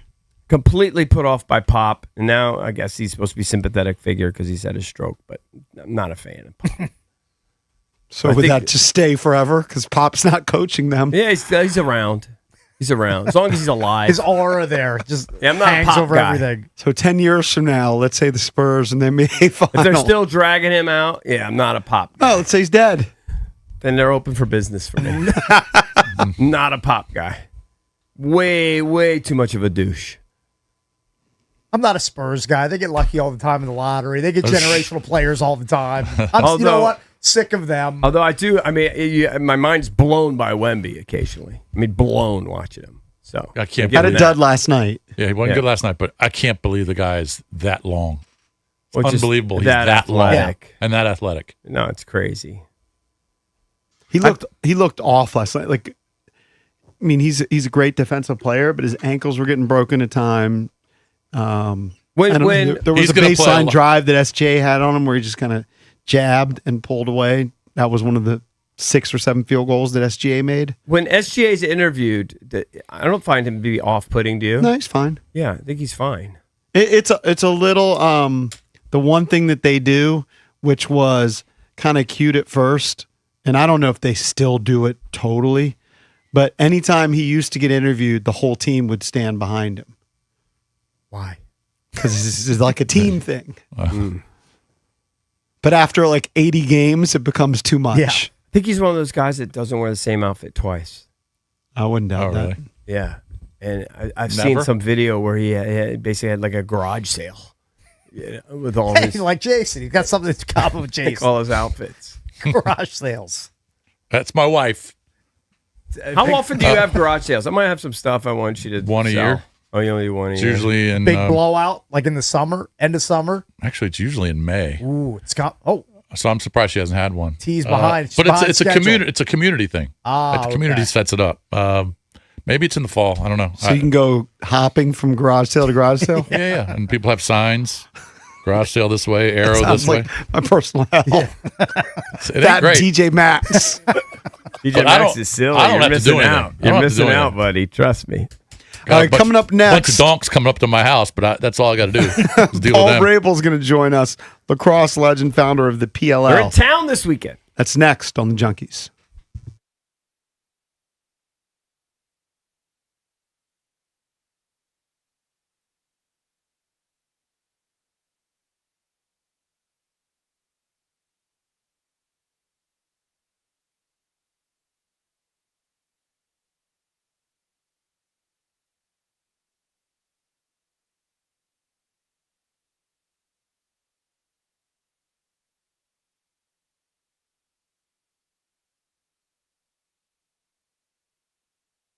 You're invited to Golfdom by Worldwide Golf to get custom fit for the all-new Titleist GTS drivers. Find the perfect driver for your swing, helping you gain superior distance, accuracy, and speed by personalizing your performance. Be the first to have the new Titleist GTS drivers by booking your fitting in store or online at worldwidegolf.com. Trusted by golfers since 1982, home to the legendary 90-day, 100% satisfaction guarantee. Golfed them by Worldwide Golf. Get there.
Remember, you can always listen to the show on Apple Podcasts, Spotify, wherever you listen to your podcasts. We're also streaming live on the Odyssey app, iHeartRadio, and TuneIn.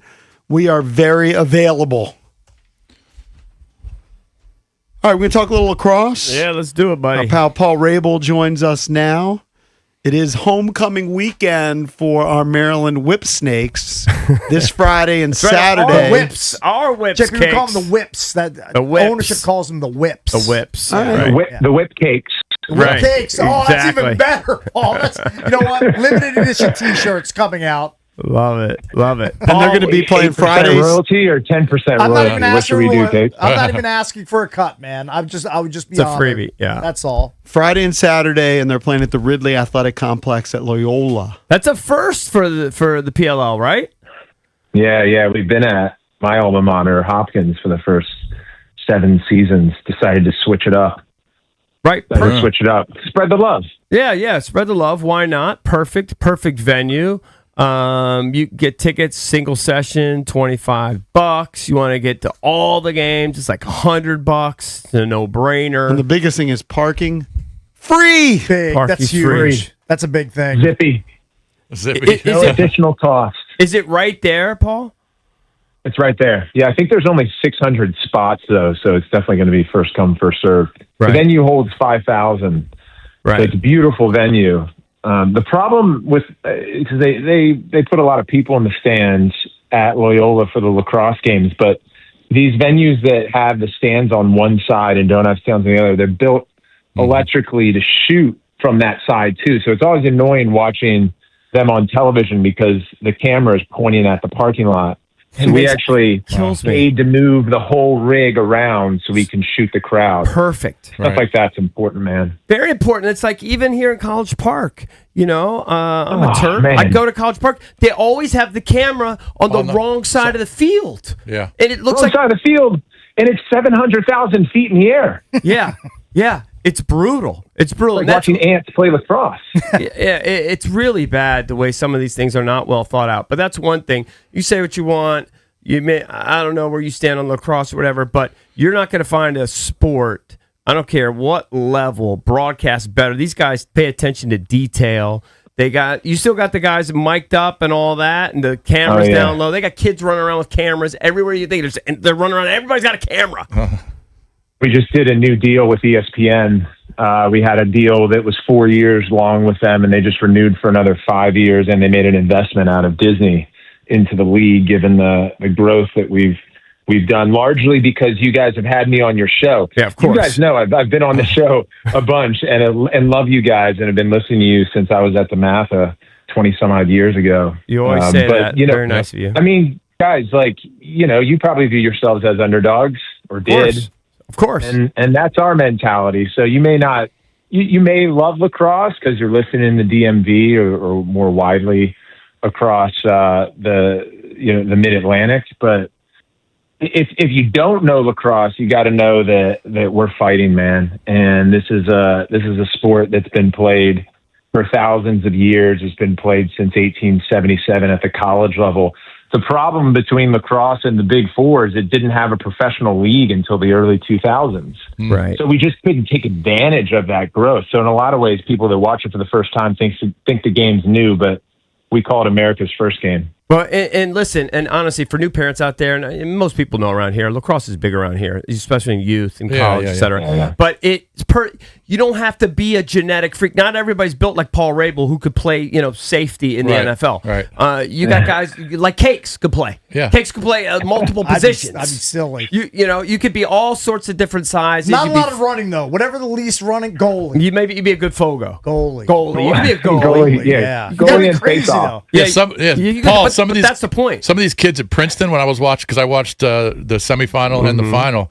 Man, these kids can move. I mean, they're smaller dudes. They can freaking move. These man. athletes are getting better and better. Yeah, dude. yeah. It's unbelievable. Yeah, Belichick has recruited lacrosse players for 15 years now. He had Chris Hogan famously, who was a 4-time All-American lacrosse player at Penn State.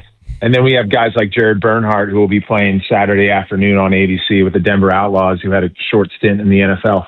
But what Bish is probably referencing is like those midfielders who are built big, almost like a slot receiver, who have this shake. Yes. That can They got the dispose of twitch. defenders. Yeah. And that's the type of guy that fits in the NFL. And or even like Pat Spencer, who's went to Loyola, local guy to Baltimore, now plays for the Warriors. I think you're right. Like, you can be any size and shape, and if you have good hand-eye coordination and deception, you can go pretty far in lacrosse. But the caliber of athlete is shifting, and we're now seeing lacrosse players in the Big Four leagues. And I don't mind it. I don't mind sharing players, man. Deion Sanders left baseball to play football. Yep. Paul, I want to kind of go back to when you started dreaming about this league, right? And I know, like in the documentary, shows all these players playing in multiple leagues, barely making any money. How close are you to your ultimate vision, and how much progress have you made with the players now playing, full time and getting paid a little more than they used to, and basically eating and drinking out of their trunk after games and that sort of thing? Well, when I was playing, and at a moment in time, I was the league's MVP, and I just won the championship, and my max wage was $14,000.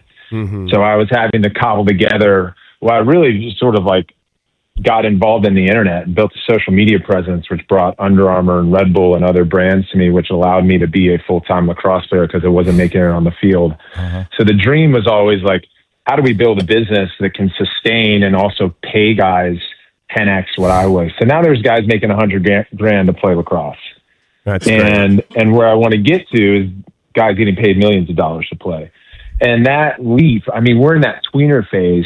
Speaking of football, the difference between a cornerback and a linebacker is often size and speed. And you don't want to sort of live in the middle or tier two. So we're trying to make that big push. And that was evident by the ESPN renewal of like, how do we do what the WNBA just did in the last 2 years and make that big jump? And it's got to be supported by things like viewership and ticket sales and merchandise sales and all that. So, I mean, we grind daily to try to tell the stories of our players and our teams. And then even the last thing is on the call out to the Final Four, we still tour because of looking at the Final Four really being the only thing that has historically worked in lacrosse, where you can get 30,000 people into a venue for 4 games over the weekend. So that was the original model, but we're not far away from selling teams, which I think is the next big step. Then our 1% ownership stake is going to be big. Dude. It's going to be worth a lot. Dude, I'm going to try to figure that out. We just got to call them the Maryland Whipcakes. All right, we're going to Whipped cakes. All right, Paul. Well, hey, by the way, the producers want to make sure they're in. Yeah, They want Yeah, them you to- know how silly it is in Dewey when you tell a chick you're 1% owner of the whip snakes? Yeah, the whip cakes. Dude, what do you guys think if we built from ground up in Ocean City?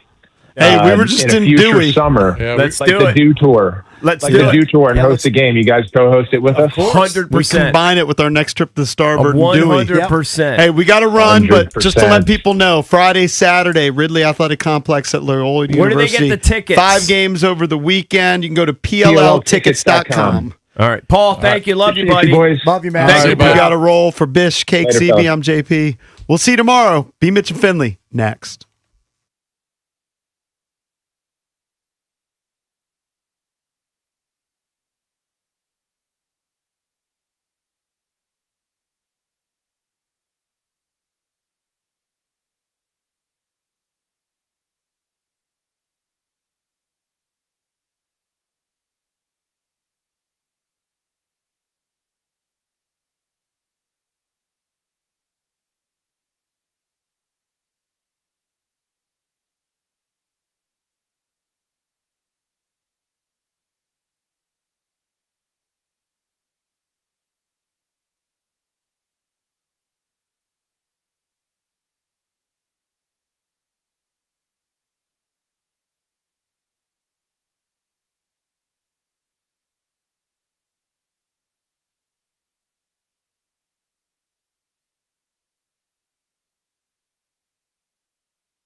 This update brought to you by Mervis, Diamond Importers. Nobody pays retail anymore. Why should you? Another impressive Road Series win for the Washington Nationals, taking down the first-place Cleveland Guardians 6-3. James Wood a homer and Keber Ariz a two-run single. Cade Cavalli struck out 7 over 6 innings, allowing 1 run. The blast for Wood is number 15. Swing a long drive, right field. If it's fair, it's gone. It is fair. It is gone. Another tape measure home run for James Wood, his 15th of the season, and the Nationals lead it 4-0. The Call on the Fan. Series finale today at 12:40 p.m. on the Fan. OKC rolls past the Spurs 127-114 in the West Finals. SGA 32 and Alex Caruso 22. Victor Wembanyama held to 4 of 15 shooting. The Thunder lead the series 3-2. Golden Knights dispose of Colorado 2-1 to sweep the series. Kevin Cassis has been named the new head coach of Virginia men's lacrosse. From the Crop Metcalf 5-Star Sports Desk, Byron Kerr on the Fan.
What up, everybody? It is 10 a.m. in the District of Columbia. Points north, south, east, and west. We are out west, holding it down. Ashburn, Virginia, at the BigBear.ai Performance Center.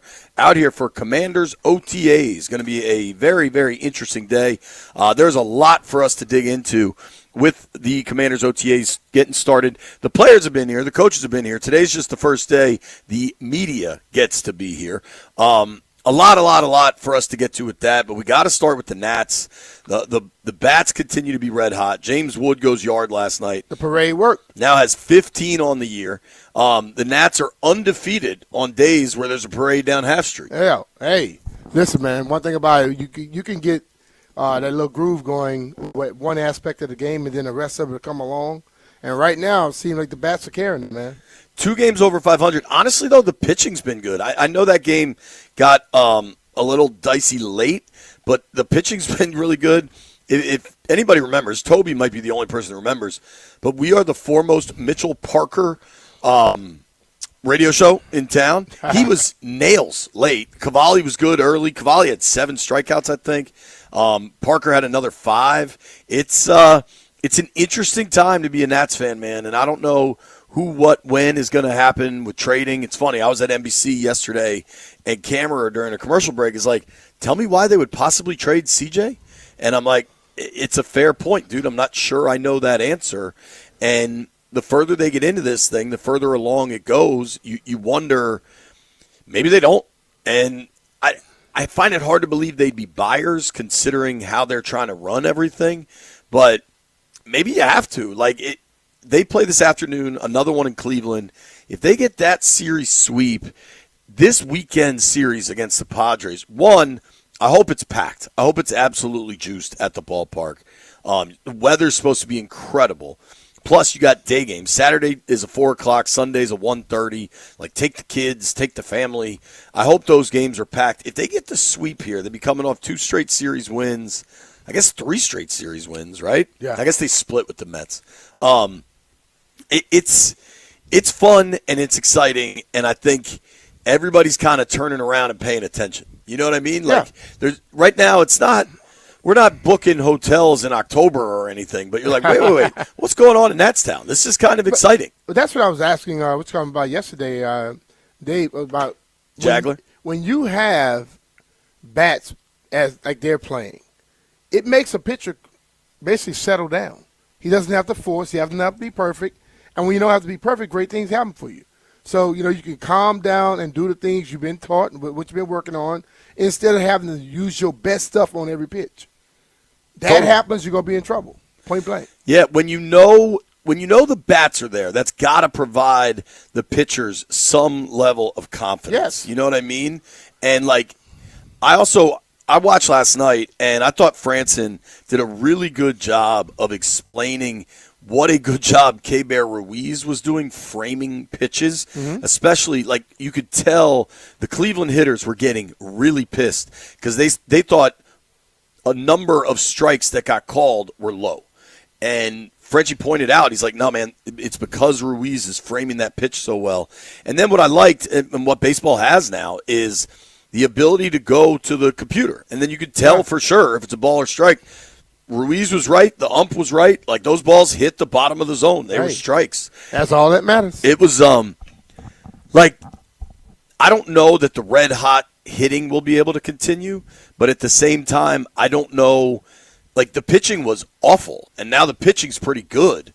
So if they can, maybe they don't get to medium with both of those things, but it's an exciting time to watch Nats baseball. It is. We start off this season not knowing what was going to happen. They brought in all the new analytical mindsets, but things seem to be working. And we understand they're through a third of the season. This thing is a long, long haul. It's a marathon, and this has to continue. And if they can keep it up like this, hell, something special. And this year, or they could just be ahead of playing. Say it like that.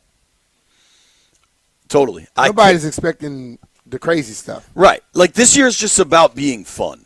And it's funny while we're talking about, things working and not working, clearly we're having a bit of technical trouble. So if anybody's trying to watch us on Monumental, we're working on it. Yeah.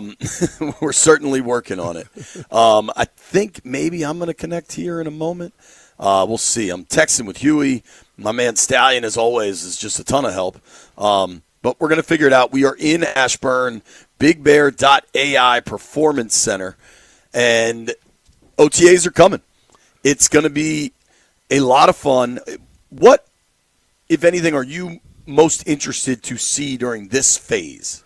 I just want to see how the guys move. They've already given guys playbooks and things like that. And when guys get out on the field, I just want to see how fast you're doing things. Because that tells me guys have been studying. They've learned what they need to do, and they're not thinking out there. They're just reacting. But if you get to that point, that's all I care about. But do you even expect that at this point? I don't, because they've got 2 new systems coming in. Don't make a difference to me. Because it's not about the new systems. It's about how quick are people picking up and holding on to what they're seeing. Football is football. The terminology is different. But once you realize the terminology, you can just go out there and play ball. But if you're out there in the middle of something, you're looking in the sky like, what the hell, like Heath Schuler used to do in the play, in a huddle, then you know the person doesn't know what they're doing. That's all I'm looking for. Certainly. I'll scoot in here for the folks on the YouTube stream. Me and B will act like we're friends to try to get things working here. We're having well, you're not stinking. You all right? Nah, man, I'm fresh out the shower. I got a collars and code dress polo on today. There you man. go. There you go. go. Looking fresh. Yeah. Fresh as a daisy. You can also tell the difference that when I roll in here, I make sure to wear my credential. BMitch, not so worried about it. My credential's my face. I mean, at this point, I just try to do what is appropriate and asked of the media. Security guard says, we see the same guys a lot of time. And Brian was 10 feet ahead of me because I was carrying everything and B didn't offer to carry anything. I didn't know you had a lot. You didn't know I had all of this? No. I mean, you had one or 2 bags? I had 2 bags. I had the Comrex. And a computer bag. You were carrying your lunch. I was carrying my big bag and my lunch bag. Yeah. So B's in front of me walking through the gate, and the security guard's like, oh, what do you know? Brian Mitchell leading the way and JP in the rear. And I'm just like, thanks, dog. We're gonna get this all up and working. Yeah, we're going to work it out. Now, attendance is always an issue at these OTAs. I can't stress enough, this is voluntary. Should Laramie Tunsil not be here, it's worth pointing out that he works out year-round with his own trainer. I believe it's in Tuscaloosa. And if he's not here, let's not make a big deal of it because he signed a deal already. Right. So it's all good. By far, the most important attendance for this fan base, the most important OTA attendee. Who that? You want to guess? Sonny Styles? No, he'll be here. He's a rookie. Jaden? No. Who else? Because all those guys are going to be here. It's not here. It's not here. No. Why not? It's in San Francisco. Talking about Brandon? I'm so tired of Ayuk. Oh, man. If he doesn't show up and cause trouble in San Fran, they're not going to release him because they can just hold him contract hostage. When you ask me questions about stuff, I talk about people that's on the team. I don't telling talk about people that people are wishing for, and half of them don't know why they're wishing for him. If he doesn't show up to Niners OTAs, then none of us are allowed to talk about it until the next time, which would be veteran minicamp. Well, I will go with that. I'm cool with it. So that is something to watch out on the West Coast, should you be so inclined. Speaking of things to watch, we were very excited about Spurs Thunder last night. Mm-hmm. Kind of a dud of a ball game. Listen, man. This is, and I know you all were calling Jeff a hater yesterday, but this is one thing you have to understand. I was just listening to Kevin Garnett go off on a podcast who said Michael Jordan didn't have a bag. He said, what the hell are y'all talking about? Having a bag is putting the ball in the hole, right? And he did it in all types of ways. Who would say that? Some idiot who always come up with the new stuff. The thing that I'm saying, like I think Jeff was trying to say, but he didn't say it in this way, Wemby is the best player on the court. Some games he goes and do it. Some games he don't. Did anybody tell him don't go in the paint last night? I don't know what was going on with If Wemby. you know what works, you know they can't stop it. Why the hell you don't do it?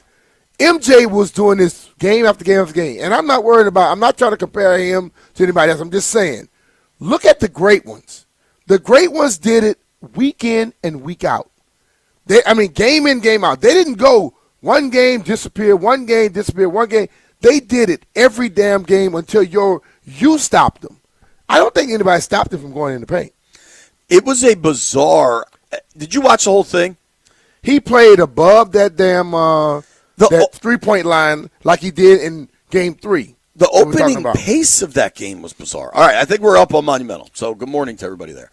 The opening pace was bizarre. Everybody shot but Wemby. The Spurs were trying to go so fast that they almost reminded me of like a kindergartner after eating a bunch of candy. Like they were just at this like crazy frenetic pace. I thought for a dude that the same thing they did in Game 4 when they came out and destroyed them. They tried to do that, but they were missing everything. Yeah, I mean, they couldn't make a bucket. Neither team could make a bucket early. Nope. It was kind of an ugly game, and I don't know if I should credit Oklahoma City or discredit San Antonio, but Wemby not getting to the paint. Like, I've become a Wembayama fan. I hate some of that offense they run for him where he's in the high post and they just throw those lobs because he's taller than everybody. Mm-hmm. Kind of to Jeff's point about him being a freak of nature. Like, that's an example of it. But I don't like watching it, but it is effective. They didn't do that.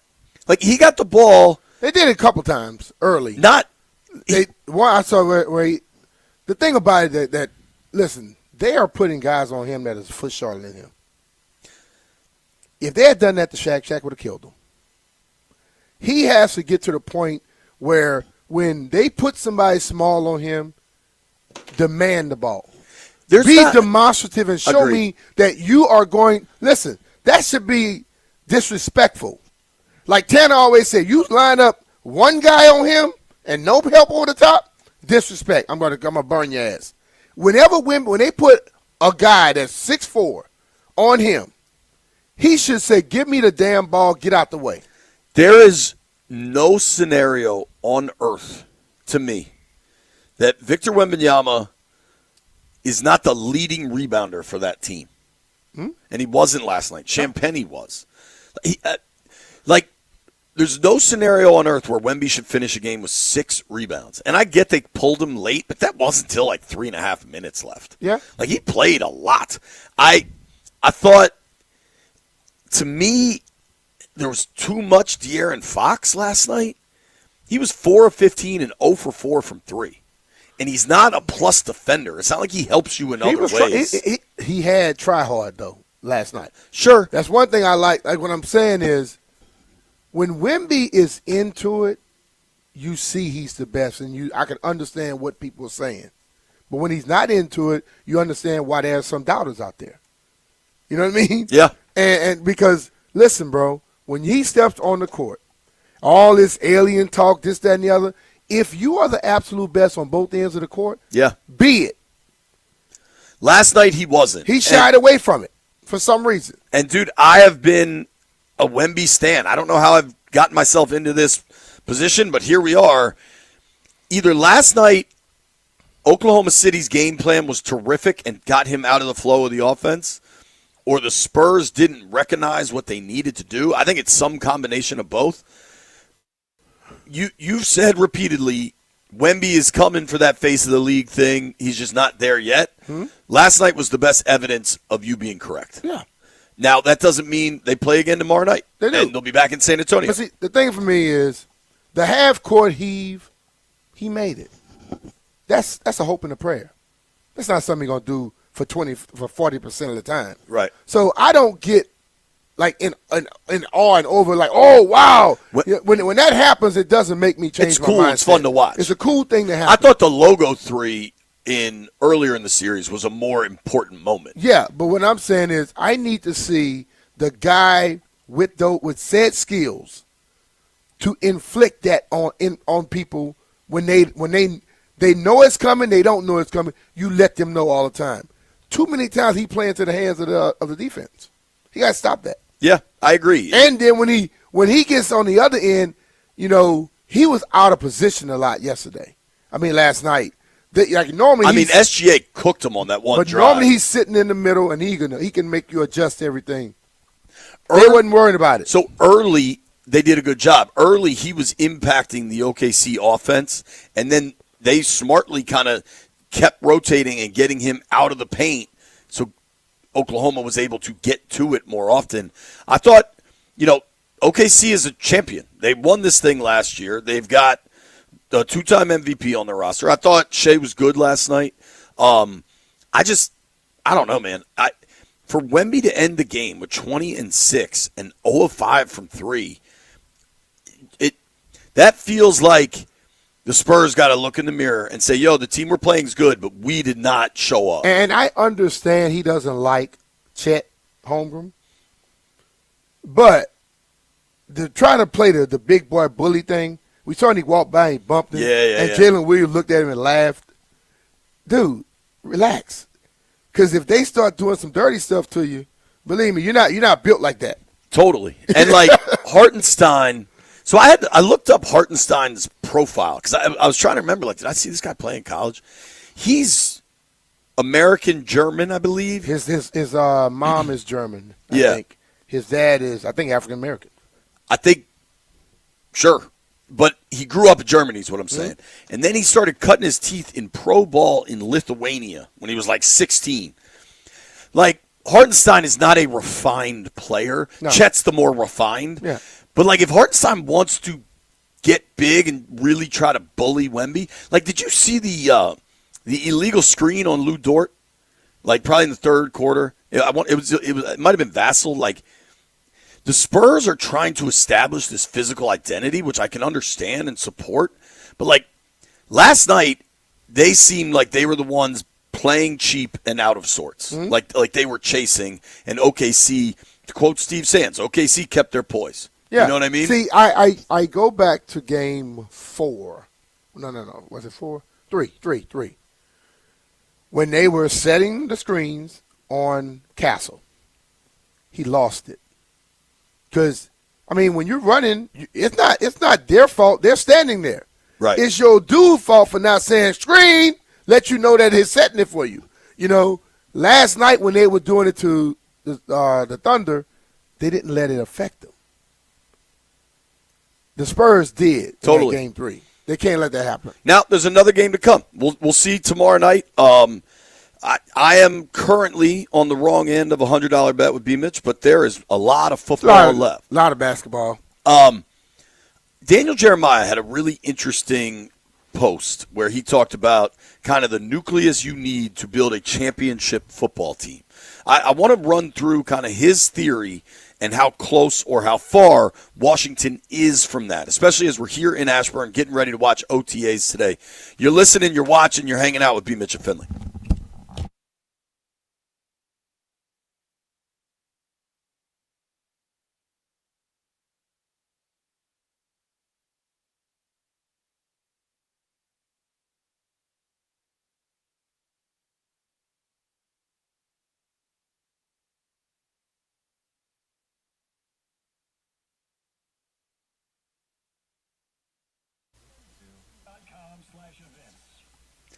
BMitch, you had a house full of women. Now, I have a house full of women. You know what happens when your house is full of women? It starts to shrink. We got a lot of stuff, and I don't have the money for a major addition. So we talked about it. My wife and I said, what can we do? What about redoing the closets? Well, I went out and met Matt with Closets by Design, and then he sent a designer out to the house to walk through our closets with my wife. And Lauren and their designer came up with a new plan to add space to our closets to give us more storage, and my wife is thrilled with the results. We've got all our plans. We got to pick our own upgrades, kind of the stuff we needed to do, the stuff we didn't need to do. I'm telling you, working with Closets by Design is tremendous for your home, especially if you got an older house that you don't have a ton of space. You got to maximize that space, and that's what Closets by Design can do. But it's not just closets. They can do whatever you need. Offices, mud rooms, laundry rooms, pantries. They can organize your garage and get you that good flooring there. Whatever it is, I would hit up Closets by Design. You can check them out online, closetsbydesign.com, or call 1-800-BY-DESIGN to schedule your free in-home consultation today. Trust me, Closets by Design is a game changer for my home.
This update is driven by Oarsman, Alexandria Kia, where they like to say, let's ride together. Commanders OTAs today, practice today for 90 minutes beginning a little bit before noon for the Commanders. Nationals beat the Guardians 6-3 behind James Wood, 2-run homer, and K-Bear Ruiz's 2-run single. The pitch on the way, swinging a ground ball toward the middle, past the diving shortstop Rocchio, base hit. This is going to score 2 runs. A call on the Fan, the finale today at 12:40 p.m. Oklahoma City beat the Spurs 127-114 in the West Finals, SGA with 32. Thunder lead the series 3-2. Golden Knights dispose of Colorado 2-1 in sweeping the series. Chiefs tight end Travis Kelce has bought a part of the Cleveland Guardians. Oarsman Alexandria Kia keeps their customers happy by offering great deals on the area's best selection of new Kias, each backed by the Oarsman Lifetime Edge, featuring up to $1,500 in extras. As they say at Oarsman Alexandria Kia, let's ride together. From the Crop Metcalf 5-Star Sports Desk, Byron Kerr on the Fan.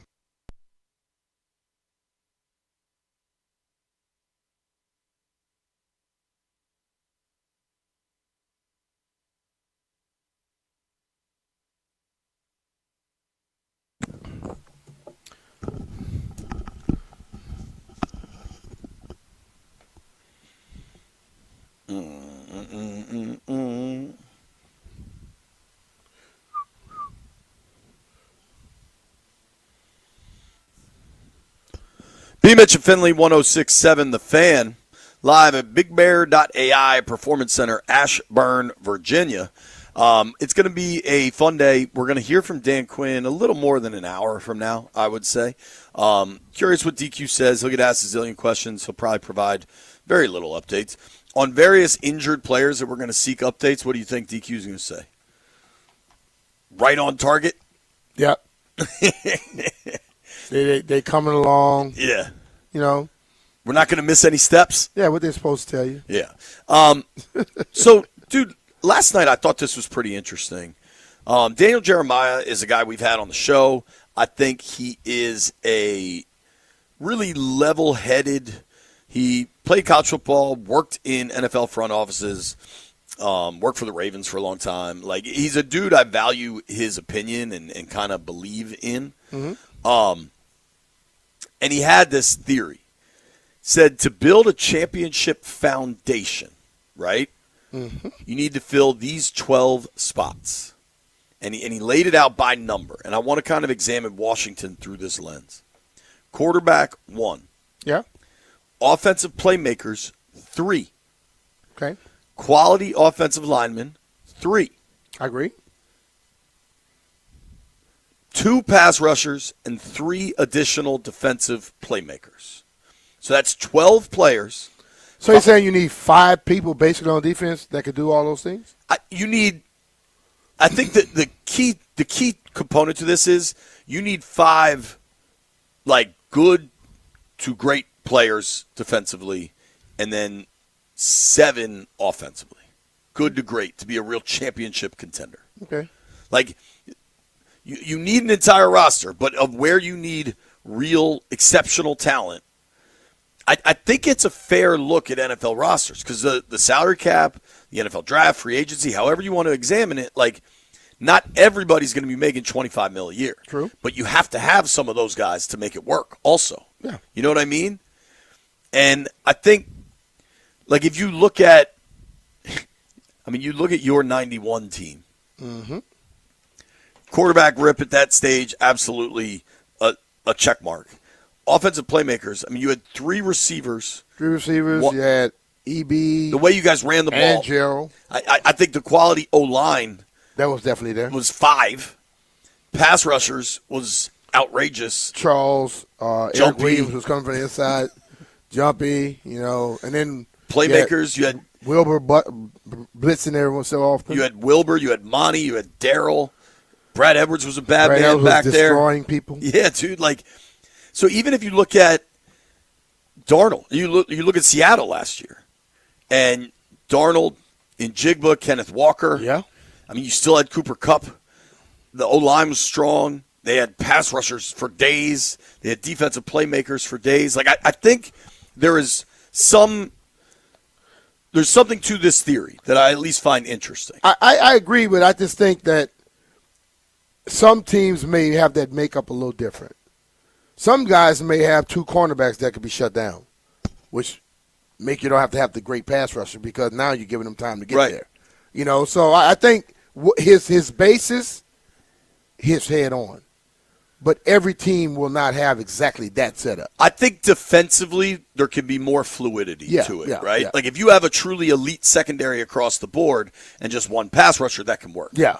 But I think looking at this, so I tweeted this last night, and I think people completely misunderstood what I was saying. Are you shocked? No. But even like people that, what do you call them? Not just the bots, like people I know and interact with misunderstood. I think QB for Washington is a check mark. I think Jaden Daniels is a check mark. Mm-hmm. I think O-line, I think they certainly have three quality O-linemen. I would say Tunsil, Cosme, and I'm counting Connolly. I'm going Connolly, yeah. Didn't miss a snap last year.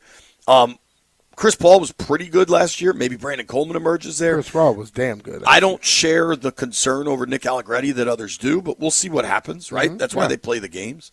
But I think you could say they have three quality offensive linemen. Mm-hmm. So on the offensive side of the ball, as far as I think to qualify, to get a check mark on this means it's a sure thing. It's something definitive. Not we think this player can become, because if we're doing we think this player can become, there's a lot more check marks here. But who are they? So your offensive playmakers, Terry McLaurin, check. Terry, Jaden. But Jaden's your quarterback. Yeah, but that's a playmaker too. That's true. You know, you can't take that away from him. He's a playmaker. But so I didn't put the check mark next to three offensive playmakers. I understand Terry absolutely solves that. He's one of three. And I think Chig could be. Bill could be this year. Bill could be. You wonder what Antonio Williams can become. Yeah. Like, I think there are a lot of dudes that might, like, if we did this exercise next year. You could put a legitimate two checks right now. You'd say Jaden with his legs. I'd go with Jaden and Terry. And I think one guy needs to emerge, possibly two. I mean, Rashad White is a third down menace. He can be that guy on third down for you. And if he can come in and every time he touches the ball, get first downs, that's a help. Like if you go back to 24, when this team went 12-5 and went to the NFC title game, your three offensive playmakers, I think your three leading receivers on the team were Terry, Ertz, Eckler. Yeah. Now they're trying to recreate that in some capacity with Terry, Chig, and maybe it's a combination of Bill and White, or it's White emerges in that role. But like three offensive playmakers doesn't have to be Higgins, Chase. You know what I mean? Like it can look different. It's how you generate offense. Yeah. Like if you look at the Lions, and it's because if you look at the Ravens, Brown, Laporta, and Jameson Williams. Like it can be a lot of different things. When you look at the Ravens, you are going to definitely put Lamar as a playmaker. Sure, 100%. Yeah. So offensively, I think they're closer there. Mm-hmm. Defensively, pass rusher. They spent a lot of money to get Odafe Owe. Yeah. They need him to be a double-digit sack guy. Totally. Is that a check mark? Do we know that? We don't know it's a check mark, but he's like that guy. I think he's right there. He's kind of like Wemby. He's coming. He ain't there yet. Yeah. And we don't know yet. Yeah, we need to see it a little bit. Yeah, we need to see it. How healthy Dorrance going to be coming back? I think Dorrance is a huge, interesting question. Yeah. I think Luvu in a new defense is a huge, interesting question. But that's questions. We saw 2 years ago Frankie's ability to rush the passer. Last year, things got a lot more convoluted. Straight pass rusher is an interesting one because you're allowed to get interior push. Kinlaw, I don't think, is a straight pass rusher. I think he's a kind of a man-eater, space-eater. Mm-hmm. Payne has previously shown an ability to get to the passer.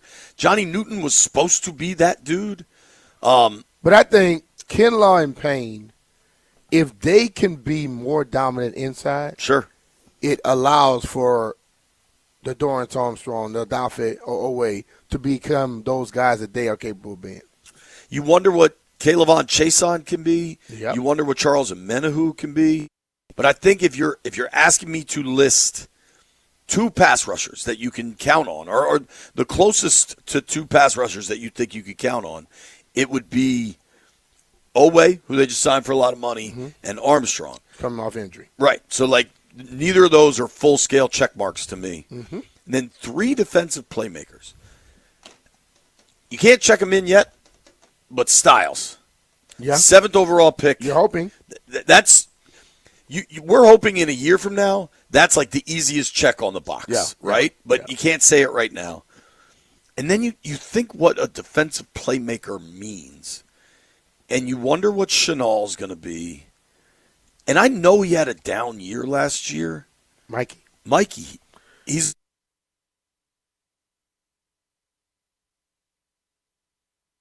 a better defense, better pass rush. He will be even more opportunistic. he needs to be better if he's going to be on the outside, period. Yeah. But, like, he does see the football, and that is part of playmaking on the defensive side of the ball. The thing about being better on the outside means that quarterback doesn't have all day. Right. So last year, when people was just knocking him, wasn't a consistent pass rush. No. And I don't care who you are as a defensive back. You're not holding a guy for 4, 5, 6 seconds. It's not happening. Well, and you remember, I mean, I was high on Quan Martin. I thought he had a really impressive playoff run. The pick 6 in Detroit was pretty wild. I thought he was going to have a big season last year. Didn't happen. One thing I appreciate about Quan and Mikey, end of year, they both were like, we got to be better. We got to figure some stuff out. I think the lack of pass rush. I also think the Joe Witt scheme was just so vanilla and teams could just torch it. And I don't think it'll look like that in the new Durante Jones system. Mm-hmm. You got Revo flying around to the football. I think that exercise is interesting because I think it's a bit of a reality check as far as knowns versus unknowns. But I think what it does, it also gives you, like we go into into training camp and preseason, a lot of times guys are just looking for big plays to see what they could be looking for in the season. That right there lets you know what you're looking for. If you were to put that up today and write down names and want to put the check marks, you can't completely put check marks by everybody. Right. But there are people with question marks that you think could become that. Watch a little preseason. Watch the beginning of the first 4 games. Then you start to see where you're at. Now, you may start off the season without it because you don't know. By week 4 or 5, if you now know, you should expect something different in that latter part of the season. So it's interesting, and it's also interesting to look as a prism to view other teams, right? Like Philly has check marks. Yeah. Dallas, particularly offensively, has check marks. The Giants, to me, I think have a lot more questions. But even within the NFC East, it's a interesting look at how things stack up. And it's only an offseason tool. Because once you get into the season, injuries, attrition, like football changes constantly based on who's healthy and able to go. But still, you still can look at that because that backup can't be too far. Like, I've always stated, I know you can't spend the same money for your backups. In some positions, you might have to spend a little bit more money. So when you lose a top guy, that next guy is not so damn far behind that it affects how you try to play. You're listening to BMitch Finlay. Nobody go anywhere.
Yeah.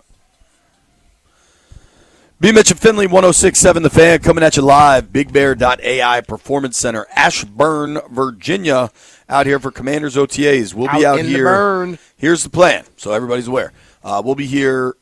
Today's what, Wednesday? The Monday holiday throws you off a bit. So we'll be here today, next Tuesday, the following Tuesday, and then the following week after that is veteran minicamp. Assuming they go all 3 days, we'll be here all 3 days. So a lot of football coming your way. Then there's a big old break for a few weeks, and then it's training camp, man. Like, it's not that far away. We're after Memorial Day. There's this little stretch run of May football. Then they get most of June and a lot of July off, and then it's full go. Mm-hmm. We've been having this discussion based on this Daniel Jeremiah concept of what builds a championship foundation. And I don't think Washington could check all the boxes that DJ laid out, but I think they can check some of them. I think they can check the most important one. I think they can check quarterback. I think they can check 3 quality O-line. Offensive playmakers, you like to think they can. Especially, I like BMitch's point that Jaden's legs count as one of those. Hell yeah. Pass rusher, you like to think by the end of the season we're going to say yes to that. Defensive playmaker, especially with Sonny Styles, I think you like to think you could check that by the end of the season. Yep. I'm curious what the fans think. 800-636-1067. 800-636-1067. We'll open these phone lines up for a few minutes here. But Stallion, where are you on that? I know you're a big-time Commanders fan. Like, how close do you think they are to having that nucleus? So I think they're actually relatively close. I think my big holdup is probably the playmakers at this point. Like, if you're going to count Jaden with his legs, I think that's fair. Terry McLaurin is a playmaker, but outside of that, I can't bet on anyone being the top guy at this point. I think that's kind of what the conversation has been around the fan base. Like, do you go out and get that third guy like a Stephon Diggs, or maybe you wait for a Brandon Ayuk, or who knows, maybe you get crazy and go for a Tyreek Hill. Like, you could go get that on the open market, and then I would feel a lot better about it. But a defensive playmaker, I feel good about Owe. I feel good about Sonny Styles, and also I feel good about Trey Amos and Mike Sandersill. So I think that the defense is overall good. The pass rusher, I feel fine about. Quality of O-line, I feel good about. Jaden's obviously Jaden. We're all set there. But the big one for me is having that third playmaker. I think that's going to be the biggest question as we kind of get into things here. Yeah, I mean, who develops into it? I mean, I believe I think it's somebody on the roster that's going to develop into it. And I think right there in your backfield, you got 2 legitimate running backs that I believe can become one of those guys. I think a fellow by the name of Steph Diggs might qualify. Hey. Certainly not on the roster. If he gets on the roster. We'll take your calls, we'll 800-636-1067. But if you go back to 24, when things were going great, right? You had Terry go for over 1,000 with 13 tutties. Brian Robinson, we kind of forget about this. B-Rob went for almost 1,000 yards rushing that season, 958 with 8 touchdowns. Jaden went for almost 900 on the ground with 6 touchdowns. Then you had Eckler with 733 combined yards from scrimmage, 360. I mean, how bizarre is this, B? Mm-hmm. Eckler splits in 24 almost exactly. He had 77 carries for 367 yards. And he had 35 catches for 366 yards.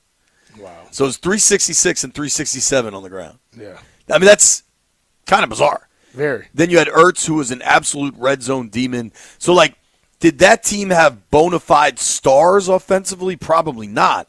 But they had playmakers. Yeah, but they needed. And they had a quarterback that could facilitate a lot of different ways.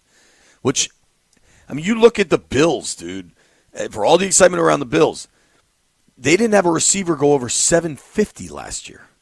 Yeah, like they count. And on, they were almost in the they were in the divisional round. They just can't close out, man. Now there are fans online, at least, that are extremely optimistic. This dude that just trolls me all the time said, "Wrong. Washington has that foundation. 3 offensive playmakers," and he listed 5.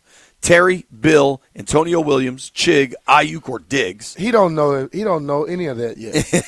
He can't tell me. 2 of those dudes aren't even on the team. You can't tell me Antonio Williams right now. He said who?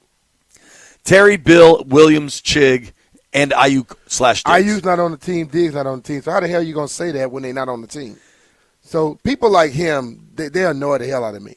2 pass rushers, Owe, Chason, Armstrong, Josephs. Joshua Josephs, the 5th-round rookie out of Tennessee. So the 5th-round rookie's already put him as the playmaker. Correct. We don't know that yet. 3 defensive He could playmakers. be. Right. But we don't know that. Styles, Chenal, Nick Cross, Trey Amos, Samerson. In other words, he's just naming the whole damn defense. Correct. Yeah. What about this, B? Charlie Egg said, I think fans should pump the brakes a little bit on the O-line. An O-line can look decent one year and then terrible the next. Outside of Tunsil and Cosme, the line is unproven. I think Connerly had a rough start to the year. A rookie right tackle in the NFL that played every single offensive snap, that gets the benefit of the doubt for me. Yeah. I don't think like what happens, one thing I always discuss is experience. And I think as he gets more experience, he's going to be better. So I would lean more towards him being there than him not being there. I also think for Connerly, he came into the league last year at 20, I think, and I think he turned 21 after the draft. I may be wrong on that. Maybe he was already 21. He was so young. And just when you looked at him like a true baby Like a face, little baby. he's going to put on some grown man strength. And I think his footwork in pass pro was excellent. Don't worry. When Chad working with him this offseason going to get him right. But I think that's a dude you want to get stronger and get better at going downhill. Yeah. And I think those things will come, man. Maybe I'm being optimistic, but I don't know. I think the conversation with Connerly is kind of missing the boat, frankly. I think they are maybe a little closer than people realize, but also not as close as the really optimistic folks want to Like think. that dude that just told you the whole damn defense is playmakers. Right. A 5th-round rookie that had one really impressive pass rush when we were in rookie minicamp. You know what I mean? Yeah. Like, let's see how it goes today for Joshua Josephs. Yeah. Let's see how it goes when they put pads on. Yeah. Because they haven't done any of those things. Look, I hope he's telling me the truth. I hope all of those guys Right. develop and become that. But right now, when you're looking at things, you cannot say yes. That's what we have all those things right now. So we're going to hear from Dan Quinn within the next hour. There is this list going around social media, and I fear this is straight engagement bait, but it has been sent to me so many times. And B, you do a very good job of ignoring most social media, so I don't know if you've seen it, but it's a list ranking the top young athletes in Washington. And I think in all sports. In all sports. Okay. In all sports. But I think it's interesting, even if categorically wrong. We're going to explore when we return. It's BMitch Finlay.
Another impressive Road Series win for the Washington Nationals, taking down the first-place Cleveland Guardians 6-3. James Wood a homer and Keber Ariz a two-run single. Cade Cavalli struck out 7 over 6 innings, allowing 1 run. The blast for Wood is number 15.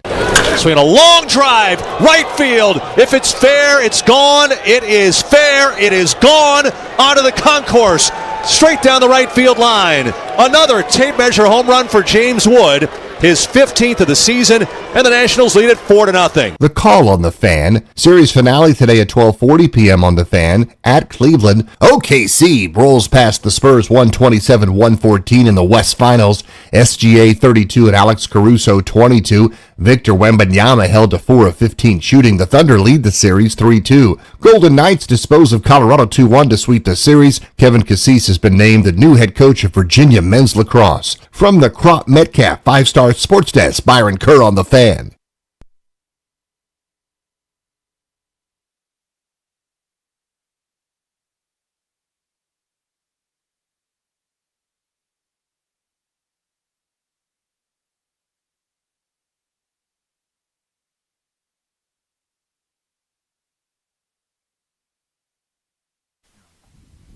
Complaining now.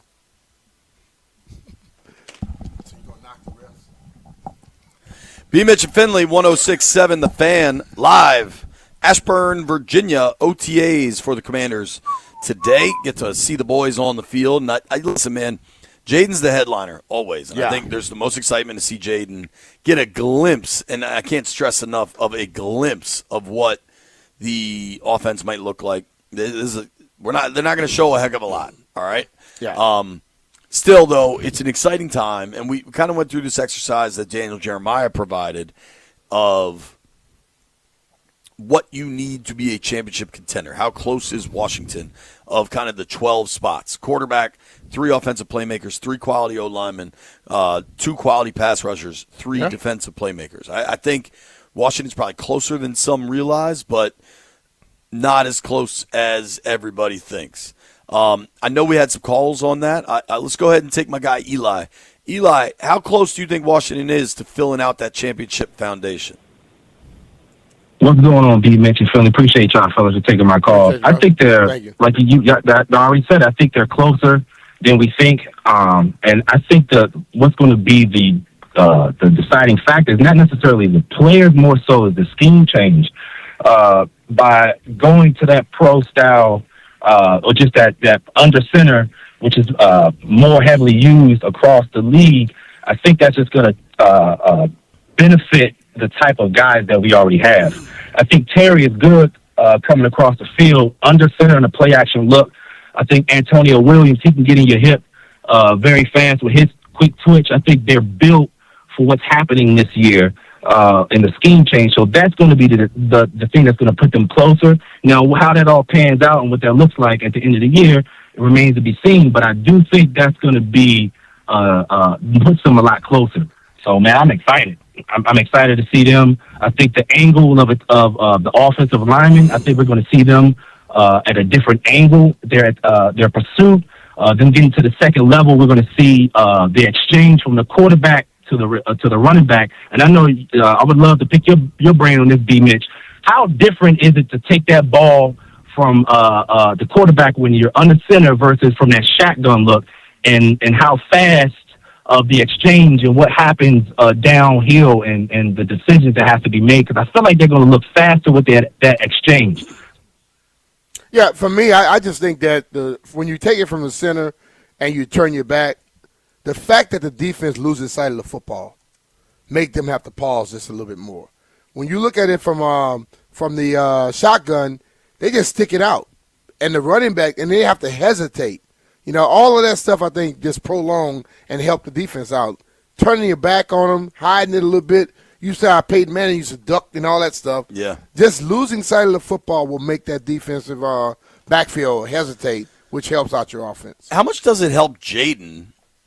Maybe there is some adjustment period to getting under center, right? Because he hasn't done a lot of that really in his career.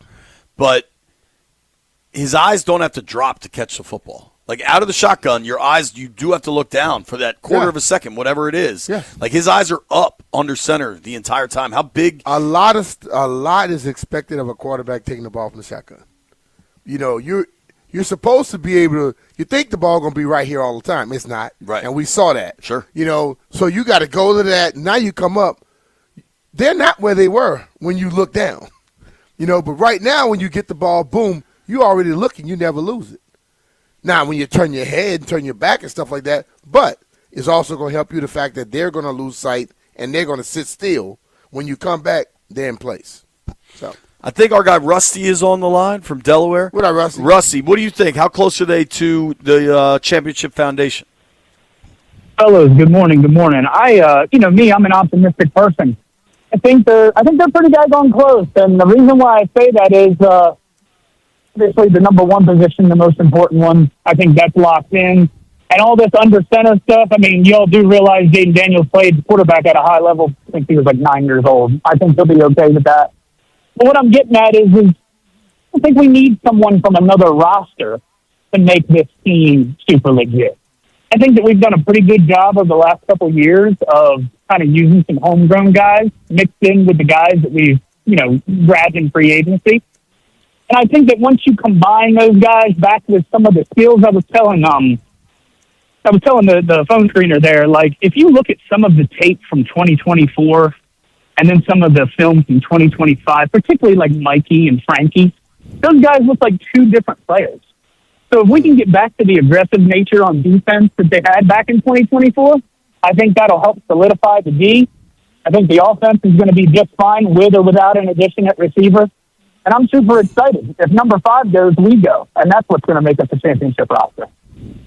All right. I agree with you there, man. I mean, if you go back to 24, it's kind of like we were talking with the Nats, right? Mm-hmm. How they're hitting so well that now they're getting good pitching. And, like, those things kind of work hand in hand. And defensively in 24, they knew the offense was going to post 30 points a game. So defensively, you're able to maybe, I don't know if you were taking risks or you're just playing with momentum. You know what I mean? Playing with that excitement kind of on your side of the ball. When the offense goes 30, what does the other team have to do? Start passing. Right. So now if a team is just passing, you have an easier approach as a defense. If they're running and passing, you don't know what's going on and you're not very good defensively, you're going to get manhandled. Exposed. Right. And I think what happened to what we were doing to teams in 2024, teams did to us last year. Totally. They got up on us and then they just sat back and say, come on, we know you got to throw it. Well, and I wonder, too, they had injuries all over, right? And injuries impact everything. But the cluster of injuries they had at the defensive end position impacted everything. Like, when your depth, when not only your top line guy, but your depth gets destroyed at one position, they couldn't set an edge whatsoever. I mean, no. You had Dorrance and Wise go down within a month of each other. Those are supposed to be your starters on the edges. Yeah. And then, like, Javonte Jean-Baptiste goes down. Like, it was so many injuries at that position that I think is part of why they tried to address it. I think, like, conversely, the receiver position wasn't built strong enough the whole way through the room. And when Terry went down and then Noah went down and then the bottom of that position group is getting overly relied upon, is just trouble. You know what I mean? And just trouble in a major way. Sal, you tell me if we got more calls. We got Shane in Florida. All right, Shane, how close are they to the championship? No, nowhere close at all. What's up, fellas? Nowhere close at all. We just finished what? Look at our record last year. Look at that receiving core. On paper, it looks great, right? Like, until that defense shows us something, until we can get another weapon on the receiver side, if somebody gets cut or something. But right now, no, absolutely no way. I think the Wizards right now will win a championship before the Commanders will. Wow. That's a fact. Watch and see. I guarantee you. I mean, there's just no. Jaden Daniels is still a question mark as far as his health. When he's going to be his 4th year into this, let's give time. Third. He just finished. Third year. Are you saying Jaden's a question mark for his health based on the injuries from last year? Because I think those are all fully recovered. I like people that are like, oh, well, Jaden and Terry were hurt last year. Yeah, but I don't count on that carrying over. Like Dorrance Armstrong, I'm very curious about his health because he had a major knee injury in October. I don't know where he is in his recovery. Yeah. Terry came back and played the last 6 games of the year. Like, I have no questions about Terry. Jaden, they shut him down. And we can argue if they should or shouldn't have, but they did. Jaden, I watched him in late December, January practices running around. So, like, Jaden could have played. They were just like, the season's over. He's taking too many hits. We're gonna call it quits on this. So I look at that differently. I'm not sure I would say, like, if you're saying Jaden's a question mark about his health because you don't necessarily buy that he can stay healthy, that's one thing. For me, the injuries from last year are not an overriding concern with Jaden, to me. Injuries happen in sports, man, especially in football. And guys get over them. All right. Were there any more calls on this? Because I'll let people talk, but I did want to get to this list that I find interesting, to say the least. So this account, ML Football, I don't know who runs this. They've done a good job of getting a giant following, right? And they like to start a lot of stuff too. For a lot of people, getting a giant following is what's most important, not necessarily having correct content. Stallion, the list came from ML Football, right? Yep. Okay. So I'm trying to find it here. They ranked the top 10 DC sports athletes. And I think they tried to do it kind of going forward, not necessarily where guys are right now or where they've been in their careers. Because if you're talking top 10 athletes in Washington, it's OV by a mile. Like, as much as exciting as Jaden was the rookie season, like, he's not close to what OV has accomplished. I think but the thing about it, they're probably talking about team players now moving forward. Right. OV's best is behind him. Right. So the top 10 current athletes in Washington sports per this ML Football, and this generated a ton of response, okay? They have Jaden at 1, OV at 2. I can get down with that. I can see that. Mm-hmm. If you're going forward, though, I don't think, and no, people going to forget, if you're going forward, you don't put Ovi on this list. Ovi's the guy, okay? But if you're looking at the future and what's going on, he ain't going to be playing here in 3 years. So at number 3, I'm not going to pretend to be enough of a hockey guy to dismiss this, but number 3 on this list is Dylan Strome. And I like Stromer a lot, and he's a good player. But I think you can make a real argument. If you're talking about current and going forward, James Wood maybe should be number 1. I'm looking at James Wood right now, just knocked the cover off the baseball. I think you could argue he should be number 1. Yeah. I think Jaden showed you a ton his rookie season. Mm-hmm. But right now we're seeing Wood showed you a ton and is now building on that in year 2. Yeah. Jaden did not build on it in year 2, and that was largely a byproduct of injuries. I couldn't put Wood any lower than 2. Stallion, you're the baseball guy. Do you agree with that? Absolutely. Like that was going to be my point. I was interested to see what you guys would say about Strome, but James Wood. Now, Ovechkin should be 1, but I think James Wood, he's number 2, even ahead of Jaden there. Like, it's at this point, James Wood is an MVP candidate, and it's not to say that Jaden won't be. I just think you take Ovi off of this list because Ovi has done so much in his career, in his past, that he's going to exceed everybody on this list put together. Ovi has his own place by himself. If this is for moving forward, then we're not going to waste the time of even trying to compare it. There's nobody on this list even close to him. I totally agree. Yeah. Like, so the total list is Jaden, Ovi, Strome at 3, Wood, Trae Young at 5, Alex Sarr at 6, which seems very optimistic, C.J. Abrams at 7, Terry McLaurin at 8, Tom Wilson at 9, Anthony Davis at 10. Anthony Davis hadn't played at all. How you must put him on the list? That's the question. Obviously, this is someone who's really more on the hockey baseball side who wanted to start some stuff. To be honest with you, because I got to put Terry higher than some of the other guys. Yeah, totally, man. By far. And if you really want to go with like a young Caps player, I think at this point there's probably more excitement about Hudson or Leonard. Mm-hmm. Or even like the Protus brothers. Yeah. I'd have to lean on a more hockey-centric person. Also, isn't Wilson better? I don't know. I find that whole thing interesting.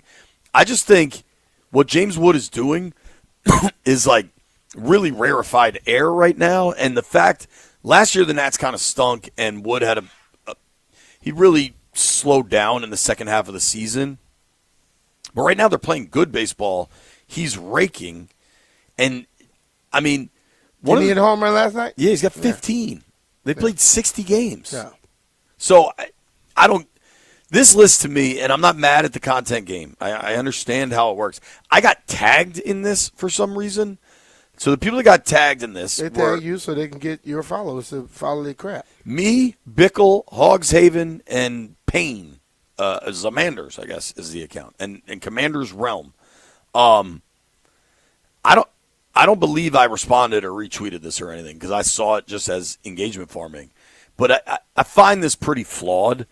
If you're talking best players in Washington today and kind of moving forward, ton of excitement around Jaden still. I think that's warranted. Wood certainly on there. I would still include Terry for what he's produced. Terry wants to have a big year. I kind of think he will. Mm-hmm.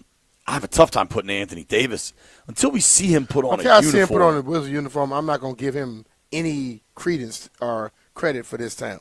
He hadn't played here. Where do you land on Trae Young? I'm still not going to get Trae. How many games did Trae Young play? Played a few games, and Trae, at least Trae showed you what he could be. Yeah. But still, I'm not putting him way up there yet. The tough part of looking at this list, Stallion, it seems like because they're playing such good baseball, fewer and fewer people believe C.J. Abrams gets traded in season. Do you agree with that? Like at the deadline, seems like they're not going to move C.J. Do you agree with that? I do agree with that for now. Is he a Boris guy? He's not. He's a Rock Nation guy. Okay, so maybe an extension's possible, right? It's possible. How much by this time next year do you think CJ's on this team? Oh, I'm going to say no. I'm not 100% sure if a trade will happen. I don't know what's going to happen, but I think they might have some other plans in the future. What do you mean? I just think that the way that their farm system is, like they've got a couple of shortstops like Seaver King. He's ready to make the jump this year. He could be your everyday shortstop. And also I think that CJ right now, the value is at an all-time high for him. And who knows what's going to happen. Like a team is going to be calling about CJ Abrams and they're going to be offering a lot. And with the way that a new CBA is coming, teams are going to be going it this year. Like they're going to want to go win a World Series before there's going to be a lockout. I think there's going to be a lot of desperate teams calling who may give up a little bit more than what he's worth. That's just my thought. That's just my thought. Cameron was asking me about this last night, and I think similar to the Wizards trading away Denny Avdia, who's now an all-star in Portland and playing really well, and their logic was he's just not on our timeline. Like when we think we're going to be really good and compete for, playoff series wins and stuff, Denny's ahead of that. And that was kind of their logic in trading away Denny. I fear the Nats are going to be in a similar timeline with Abrams, where if he's good right now, and their control window, the contractual control with CJ is running out, right? Yeah. Like they're in a lot more of a pressure situation. I think the timelines may be the problem. But I do think for all the excitement of the way the Nats are playing baseball right now and being 2 games over 500 almost to June, like if and when they trade him is going to be a real gut punch for a lot of fans of the organization. Probably will be, but what if their success continues this year and they change their timeline? It would require spending money. Yeah. And I'd love to be You don't believe they're surprised. going to spend the money. Do you? Not necessarily. But we'll see. Dude, I mean, if they rattle off 7 in a row and then all of a sudden they're 8 games over 500, that changes the calculus too. Mm-hmm. It's That's what I'm saying. If they just keep having this success, does it change up stuff? But in short, to this list, let's be clear, the list is whack. Dan Quinn's going to address the media when we return. It's BMitch and Finlay.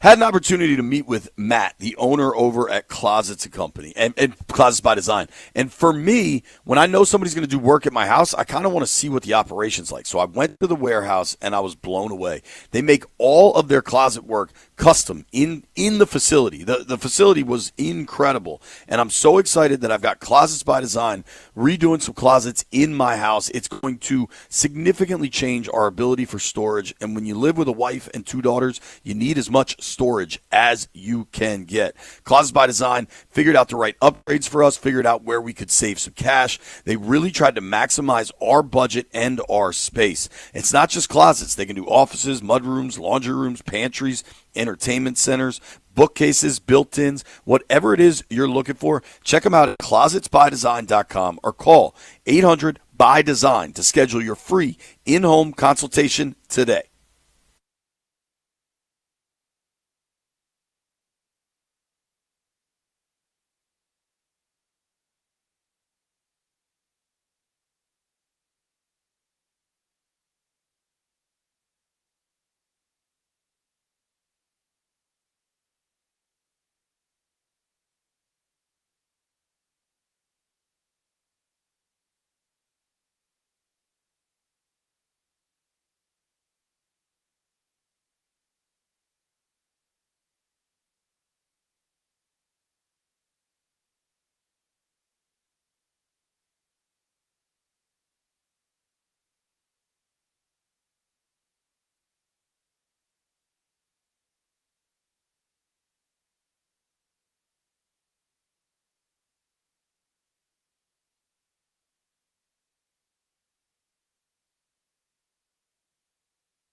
update driven by oarsman Chantilly Kia, where as they like to say, let's ride together. It's Commanders OTA day, practice beginning in just a few moments. Nationals win another series, toppling first place Guardians 6-3. Cade Cavalli struck out 7 over 6 innings and allowed 1 run. Cavalli's into his wind, the 1-2. Swing and a miss.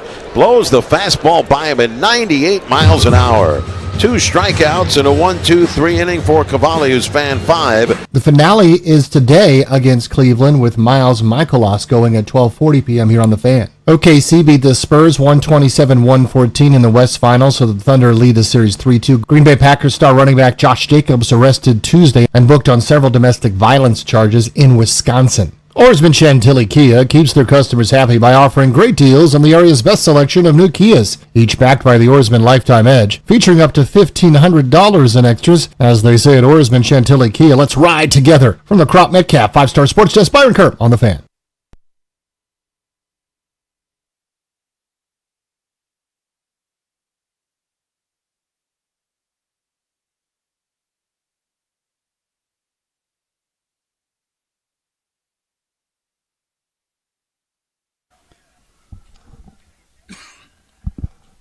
Boom, boom.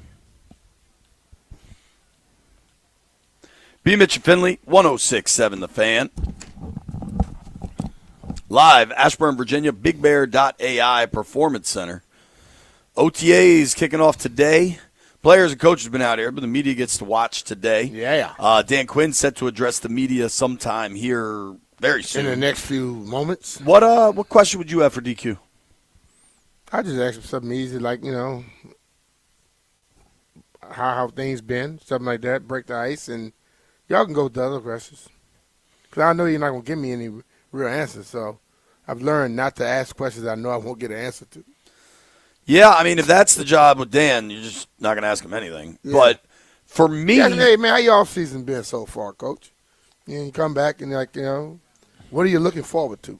All right, Dan Quinn addressing the media now. On a happier note, I thought what a very cool moment to hear the Media Good Guy Award being named after Santana Moss. And I think that's a name and award that fit. When you hear his name and Good Guy, those two go together. For today, I'm pumped to get rolling with the guys on the field. Spring ball is an important part of our ramp up for training camp, as you can imagine, with 2 new systems. Looking for excellent communication, all 3 phases, and working really hard on the specific skills that go into these plays. And that's the movements, that's the skill, that's what you have to go through, over these next few weeks on the play design. So that's what I'm looking for from there. I'm starting to get to know, the team and the locker room a lot better, with some new faces, with some veterans and the rookies to add. And so some really talented guys, but I love the locker room and the men that make it up. And I'm looking forward to getting rolling with them kind of as we start this next phase together. So all that said, let's kick it off to you guys. Dan, what have you seen from Jaden coming back after last year and just the early part of this spring stuff? I always notice and admire him of just like the work ethic, the coming back to get it right. His mental quickness, John, is always something that just jumps out to me of like learning a system so quickly and fast. And so I think I saw that a few years ago, and I'm feeling those same instincts now as you guys will see at practice, more huddle, and it'll look differently. You'll see him under center more, but you see the same intent, you see the same communication, and I think it's the like the mental quickness that just he makes things that are difficult look easy, and I know they're not. With some play calls and how he goes about it, but that's one of the things I really respect. Obviously, it's very early, but what have you seen from him working from under center, and just where's he at in that development? Yeah, we've done a good bit of it. It's mostly just right now. It's been against offense on offense in phase 2, so that's why I think the next few weeks will be important for that as we get started. But they've definitely put in the work together so far. But like most things, we just need reps and time on task at it. David Blau, just what are your expectations as he starts this process and really begins to install the offense and work the team through all of this? Yeah, the first part, even take it back a step, Nikki, was to say, can we throw an incredible offseason in the teaching and the installs? I think that's the first part that I saw David and Durante nail over the first couple of weeks. They're going back through kind of like almost like a second time right now on the things they want to emphasize for today's practice. But that's what I've seen from him. I wanted to see big collaboration, their communication. Like our offensive staff's got a lot of experience, be able to use those guys in different ways, and so that's what I've seen so far. I'm pleased with what I've seen, and now it's kind of take the next step, and the execution piece is a big part of it. There's also a part in this time of year and into training camp to a certain degree that you do some exploring. All right, what's best for this player, what's best for this route, and sometimes it takes a few sessions to go through that. Let's hit that again. Let's try that route again. And then there's other things that, you know what, let's hold on that. And so they've got a big amount that's installed so far. And so over the next, couple weeks here and then through camp, it kind of gets refined. And you really hit on the things that you like. And I remember asking Jaden just the other day, hey, what were the concepts that you liked the most? And he was able to, already, these are the ones that feel the best. And I guess just from your personal experience, going back to maybe your first year as a coordinator, what is that process like of building out the playbook and starting to teach and kind of figuring out how players learn? I mean, what is those few months like? I think the first part is you go what are the families like on a defensive part? These are the 1 highs, these are the 2 highs.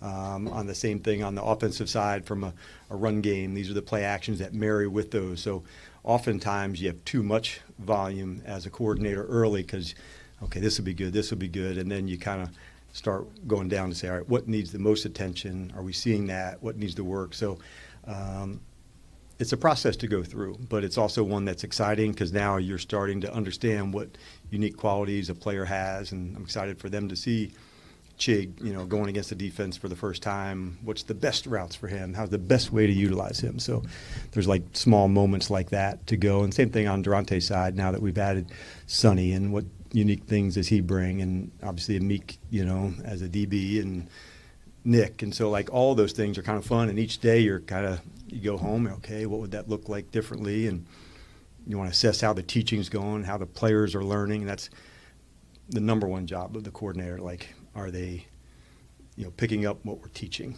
And that's probably the hardest part because you've been doing so much of that as a position coach, and now you want to get it across to the staff to see the teaching going to the players, and that's what you're constantly evaluating. In a perfect marriage of personnel and system and coach, what would this offense look like if it's operating optimally next season? I think the efficiency, David, is the number one thing, especially on the early downs. If there's a balance in the run-pass ratios, then we're hitting the marks probably at the right strides, and I would say the explosives will be up, knowing we can do that. And so that's the first part. I'm looking for one that has good balance. Like I say, we'll always be 50-50, but if you can find that and attack in that way, that's what success would look like to me early on. Dan, as Durante installs his side of the ball, what can you expect from speed at these workouts? Is there going to be natural hesitancy as guys think about what they're doing that you want to eliminate over the course of the summer? Yeah, and it's tricky because this time of year, from a league standpoint, no contested catches to go. And so what we're trying to get across, are you in the right spot? In other words, if I was guarding you and you had 4 or 5, yards of separation, like you've won that rep. I may not be able to close and get the ball out, but can we match? Can we shadow people? Can we do into that? And so what I think you'll see is on the speed elements of the pass plays, that's what I'm looking for, like game speed, full, no collisions. The big guys, they won't be hitting it at full speed. That one is more at a controlled tempo. Are they in the right fits defensively? Are they hitting the right targets? But for the perimeter, we really want to see the speed. Even though it's not combative with the ball in the air, you can tell. And that's okay. That's just, the guidelines that we have for right now. But I have been impressed by Durante's teaching. He's thoughtful about it. And much like we were talking earlier with David, now assessing and refining as it's going to go. Usually on an install, the first part will be similar defenses, then, another couple practices, a different style, another after that. And so then you cover all the bases, over the spring. And if you can get all those on tape and taught, and we also film all our meetings of that, then you can get a sense for, okay, now when we go back to training camp, even though we might not have had a ton of plays, we did have a few to go back and pull from. How's it going? Good. How are you? Good. Does Jaden, because of what happened last year, does he have something to prove all over again? That's a question for him, but I would say what his teammates, his coaches know, like this is a relentless competitor. One of the traits I admire the most about him is like his ability to deliver in clutch moments, and that's something that goes with the work and the preparation to go do that. But I think just his competitive nature almost answers that's all the time, that he's always wanting to prove and get to that space. Is there anything specific you're going to want to see from him over these next few weeks? It's like one thing in particular, or I think just the urgency with the offense. Like he's a multiplier, so the quickness in and out of the huddles, the motions, the shifts, the communication, the checks at the line of scrimmage. Those are the things that are there. He's worked incredibly hard on like his skills for the offseason, the throwing. That part I'm certain will come through. So it's more of his ability to communicate with everybody else and really get like all of them on the same page quickly. He's one of the fastest learners, so he'll pick up on things most quickly, and then how can he get that to everyone else in that space? As you're kind of learning this team, sure the players are getting to know each other, the newer guys. How much do you pay attention or look out for those interactions between new guys, whether it be rookies or free agents and Commanders vets? Yeah, I think you have to create space for that to happen. It's not like on a forced, hey, you talk to him to go, but they do happen organically. There's sometimes it's in the meeting room. Where do you sit? It could be out at the workout on the field to go. Afterwards, you see a lot of guys hanging out together, kind of going through things. If you were a young player or a new player, there's a number of people that you'd lean in on this team. Hey, man, you mind going through that? Can we go through it again? When you put in new systems, they're all really on the same page now. So it's not like, one person's been in the same system 5 years and say, yeah, I know all that. So having like a collective group share, and that helps because there's not a lot of separation between where the rookies are or a new player is on the knowledge of the system compared to a current Commander veteran. Hey, good morning, Coach. Sorry. You have some guys coming off injuries in this phase 3, not necessarily specifically today, but like Dorrance and Trey and those guys. What are you kind of looking for from that group? Yeah, they're kind of in all sorts of spots, really. Some still on their way back and like getting towards the latter parts of their rehab to go into that. Like for an example, DA or Dietrich in that space. So there's guys in different spots, and I think all of it's kind of geared towards camp to see what that would look like. Yeah, I think that'll be fluid, here through the OTAs. But the number one thing is like that they're on the way back and making good strides in that way. Hey, DQ. Obviously, we haven't been on the field yet, and we don't know who's here or not, but I assume it's a good turnout, and you have the likes of Jaden and Terry. What does that tell you about this is a voluntary phase, right? But they're here putting in the work, getting used to their teammates. How does that set the standard? How does that set kind of the groundwork for the season ahead to have a guy like Jaden, Terry, and go down the line that are here now for voluntary workouts? Yeah, I think, number one, I've been pleased with the team and their connection that they're building together, and that happens in these times of spring ball and practices to go. And so as they're building that, they're growing a connection, they're growing that type of brotherhood that you need to play well. And so I think we'll just continue to see that over the course of the spring. I always think of this time of year, man, it's a ramp up. Can you get all the skills, the system, everything in order? When you do get to training camp, man, you can really let it go. And so it's an important phase for that, especially because it's new. But, kind of to the point of people are in different spaces. Not everybody will be going today, but we do have quite a few. Hey, Dan. In terms of, I guess, kind of reps for the rookies from maybe BMitch Finlay, 106.7 The Fan. That's Dan Quinn addressing the media in advance of OTAs. The guys are going to be on the field here in just a few short minutes. Anybody in the DMV recognizes we do have possible storms floating around, so practice is going to be in the bubble. With a 90-man roster, that bubble gets pretty crowded, but whatever. Yeah. They will make it work. We are going to be live here. Can't wait to see these dudes on the field. It's interesting to hear Dan Quinn already saying how noticeable it is, how much more under center Jaden is. I want to pull that thread a bit. When we return, nobody go anywhere.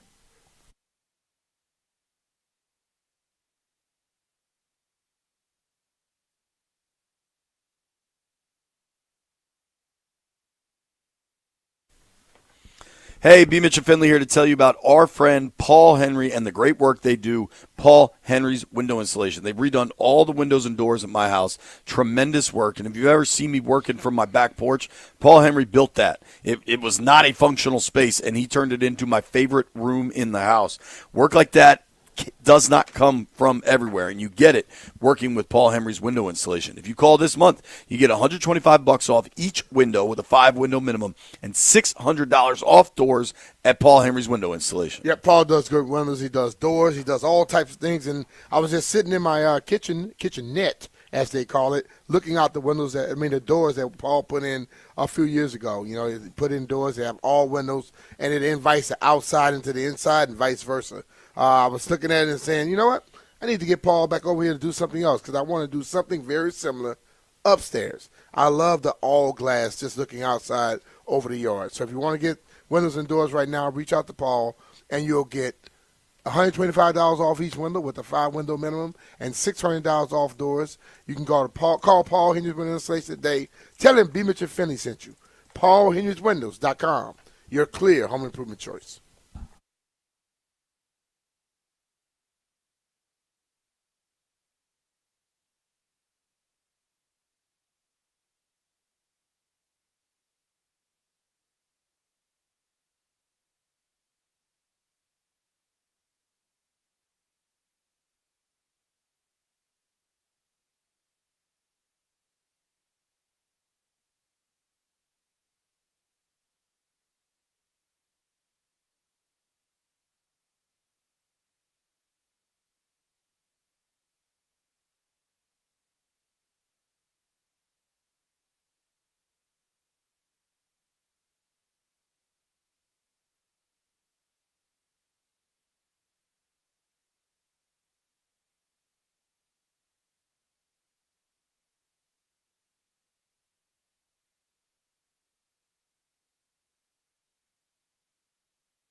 BMitch and Finlay, 106.7 The Fan. We're all gearing up for Commanders OTAs, getting to see Jaden Daniels, Odafe Oweh, Sonny Styles, Terry McLaurin, all on the field. I will say one thing that is very nice this year. Now, this time last May, we knew there was a contract impasse between the Commanders and Terry McLaurin. Yeah. But we had no idea how ugly it was going to get. Mm-hmm. Now we've kind of landed in a spot. We know exactly how ugly it got and acrimonious, and didn't go maybe all the way to the finish line. Got to late August. It's nice not having one of those lingering situations, I would say. Like, it's possible. I don't know this, and we'll know here in a minute. Like, it's possible maybe Duran doesn't show up, but I don't think that's a contract fight. I just think he's like, you know what? I'm a veteran. I'm not getting any guaranteed money. I'll see you soon. Yeah. I think it's highly possible Tunsil doesn't show up. I think it's almost expected based on his previous stops. But the thing I'm most curious about, excited about, is tell me if you agree with this, B. I feel more comfortable in Durante's ability to hit the ground running than Blau necessarily. Durante's been doing this a much longer time. He's run a defense on the college level, but in the SEC. Mm-hmm. Like, I'm a David Blau believer. I'm a Blau lever. Yeah. But I think his, like, the hill he has to climb is significantly higher or sharper incline than it is for Jones, even though he's installing a new system and it's his first time doing this at the NFL level. Yeah, it's his first time doing it, so I think people look at it that way. But, you know, with Durante, I think Durante, for defensive guys, I've always felt that your whole job is to disrupt an offense. And there are people who come in here and they sit back and they try to make the offense make a mistake. The guys are so damn good at this level. If you do that, you won't be a defense coordinator very long. Right. But the guys that know how to disrupt them and make them speed up or hold on to the ball longer, the way that Durante and his crew does it, what he's used to doing, I think that is easier. But you need the horses to get it done. You know what I mean? So now this is a wait and see to see, will the guys develop into what he necessarily needs? If that happens, you're absolutely right. How about this? And this may be unfair to call it breaking news, but guess who's here? Who? Laramie Tunsil. Kerwin just texted me. All right. Expect to see a zillion photos and videos of that in just moments. I wondered with LT when they got the deal done kind of right away if that would encourage him to come to town for OTAs. Yeah, but you know what I mean? Like, they took care of him. Yeah. And I look at that whole thing. It doesn't make me a difference if they come or not. You know, it's made into a big story all the time. I don't care because if the guy plays when he gets on the field, if he takes care of himself, that's not something you worry about. Agreed. But I think sometimes you want to also, like you said, they did something in a timely manner for him. Hey, I'm just going to show up. Right. You know? Yeah, I think that's a positive, even if it's just a positive for the other guys on the team, kind of like a galvanizing thing for the rest of the team. Practice is just, they're going to stretch for a little while, so it's not going to be fast and furious probably all day, but certainly not right away. It was also interesting hearing DQ kind of explain, you know, for the 7-on-7 stuff, we try to simulate that pretty fast. We don't want any collisions or anything, but we want them flying to the ball. Yeah. And he's just like, for the big guys, it's not really like that. This is like this is chill time for the big guys. They're not doing that much. Right. Ain't nothing can be really accomplished when they're just sitting there without pads on. But I've stated a lot. The guys have to learn how to practice. If you practice fast, you don't have to hit all the time. But if you practice fast with the right type of pace, you can make yourself a lot better. Live at Commanders OTAs, Ashburn, Virginia, BigBear.ai Performance Center. What do you want to see today? What do you want to hear today? We'll open these phone lines up, talk some football. 800-636-1067, 800-636-1067. It's BMitch Finlay.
Sports Update is brought to you by Mervis Diamond Importers. Nobody pays retail anymore. Why should you? A great time of year. Dan Quinn speaking with reporters as the Commanders get their OTAs going with practice this afternoon. Just underway from Ashburn. Nationals baseball will play this afternoon too at 1:10 p.m. in Cleveland. After a 6-3 win yesterday, James Wood a 2-run homer, K-Bear Ruiz a 2-run single, and Andres Chaparro an insurance knock. The 1-1. Swing a line drive left field down the line. If it's fair, it's 2 runs. It's fair.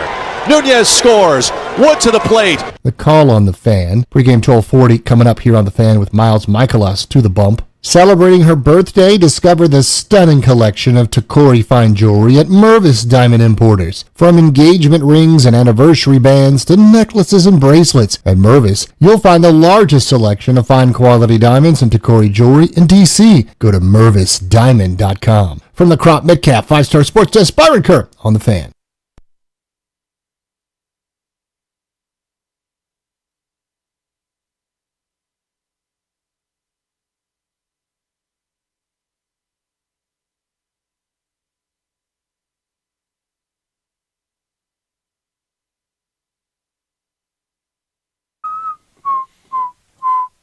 High noon in the District of Columbia. Points up and down the eastern seaboard. We are in Virginia, Loudoun County to be exact. Ashburn, Virginia, the BigBear.ai Performance Center. Yeah. We are here for Commanders OTAs. The team is in the bubble. There is some threat of lightning this afternoon. And when you get lightning, when you get electricity in the air, you got to go inside. You know, BMitch not going out there. Yeah, man. That's the rule on golf courses. That's the rule for kids' sports. It's a rule for. There don't need to be a rule. If it starts lightning, I'm gone. Except that time we were in Kinloch and you kept making us play. It wasn't lightning. There was. The lightning wasn't right there. The lightning was way off. It wasn't. If the lightning flashes on the course, I'm done. It was close. Nah. You were playing well. No, when you hear thunder, that don't mean the lightning was way off in the distance. If it had flashed right over that course, I'd have been gone. Shout out to Kinloch. Shout out to L.A. That was a fun trip. B's drinking. It was right after a thunderstorm, so it's 90 and 98% humidity, and you got a plastic cup full of red wine. It was one of the most Cajun people are built different moments. I was playing good, though, wasn't I? Dude, my issue is red wine in the heat is not something I would think about. But it was chilled. I was chilled when I got it. If it was chilled, it didn't last long chilled. I drank it real fast. We have breaking news on the Fan. Sam Hartman has cut his hair. Not gonna make me mad. Stallion, is that all right with you, bud? As a Notre Dame guy, I think we'll be okay. I think we'll be okay we'll be okay. Hey man, our job is to be the eyes and the ears. Yeah, bring all of it to him. So Sam Hartman has cut his hair, just so everybody's aware of that. The thing I wanted to circle back, and Ryan, we could take some calls if you want, 800-636-1067, 800-636-1067. Early show for us because Nats baseball's coming on at 1 o'clock, but we're going to try to get as much Commanders talk in here as we can. The biggest thing I'm excited about, curious about, whatever the right term is what this new offense is going to look like. And I think it's going to be a fairly dramatic difference. And I think the biggest reason why, for Dan Quinn to say, even at OTAs, you're going to notice how much more Jaden's under center, that means it's going to be a big change. Here's Dan Quinn explaining offensive changes. His mental quickness, John, is always something that just jumps out to me, of like learning a system so quickly and fast. And so I think I saw that a few years ago, and I'm feeling those same instincts now as you guys will see at practice, more huddle, and it'll look differently. You'll see him under center more, but you see the same intent, you see the same communication, and I think it's the mental quickness that just, he makes things that are difficult look easy, and I know they're not, with some play calls and how he goes about it, but that's one of the things I really respect. Obviously, it's very early, but what have you seen from him working from under center and just where's he at in that development? Yeah, we've done a good bit of it. It's mostly just right now it's been against, offense on offense in phase 2. So that's why I think the next, few weeks will be important for that as we get started. But they've definitely, put in the work together so far. But like most things, we just need reps and time on task at it. So I find this interesting. John Daigle is a fantasy analyst that has a lot of numbers, right, which I appreciate. He tweeted out, he kind of quote tweeted me and said, a majority of play action passes come from under center. I'd argue almost all real play action, you got to be under center to sell it. You could do a little bit out of the gun. They did it from the gun all the time. Not all that. You get less separation when your play actions come from the shotgun. It has less of an effect. Right. Yeah.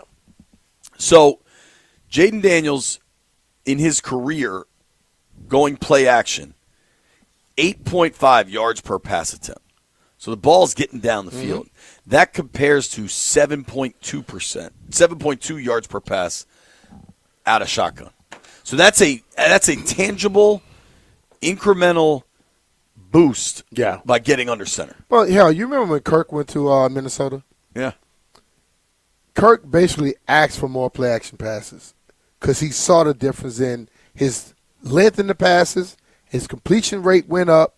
It makes a difference. Listen. Receivers want more play action. When you sit here and do this, linebacker don't see the ball anymore. Right. And they don't know if you're giving it to him or you're faking it.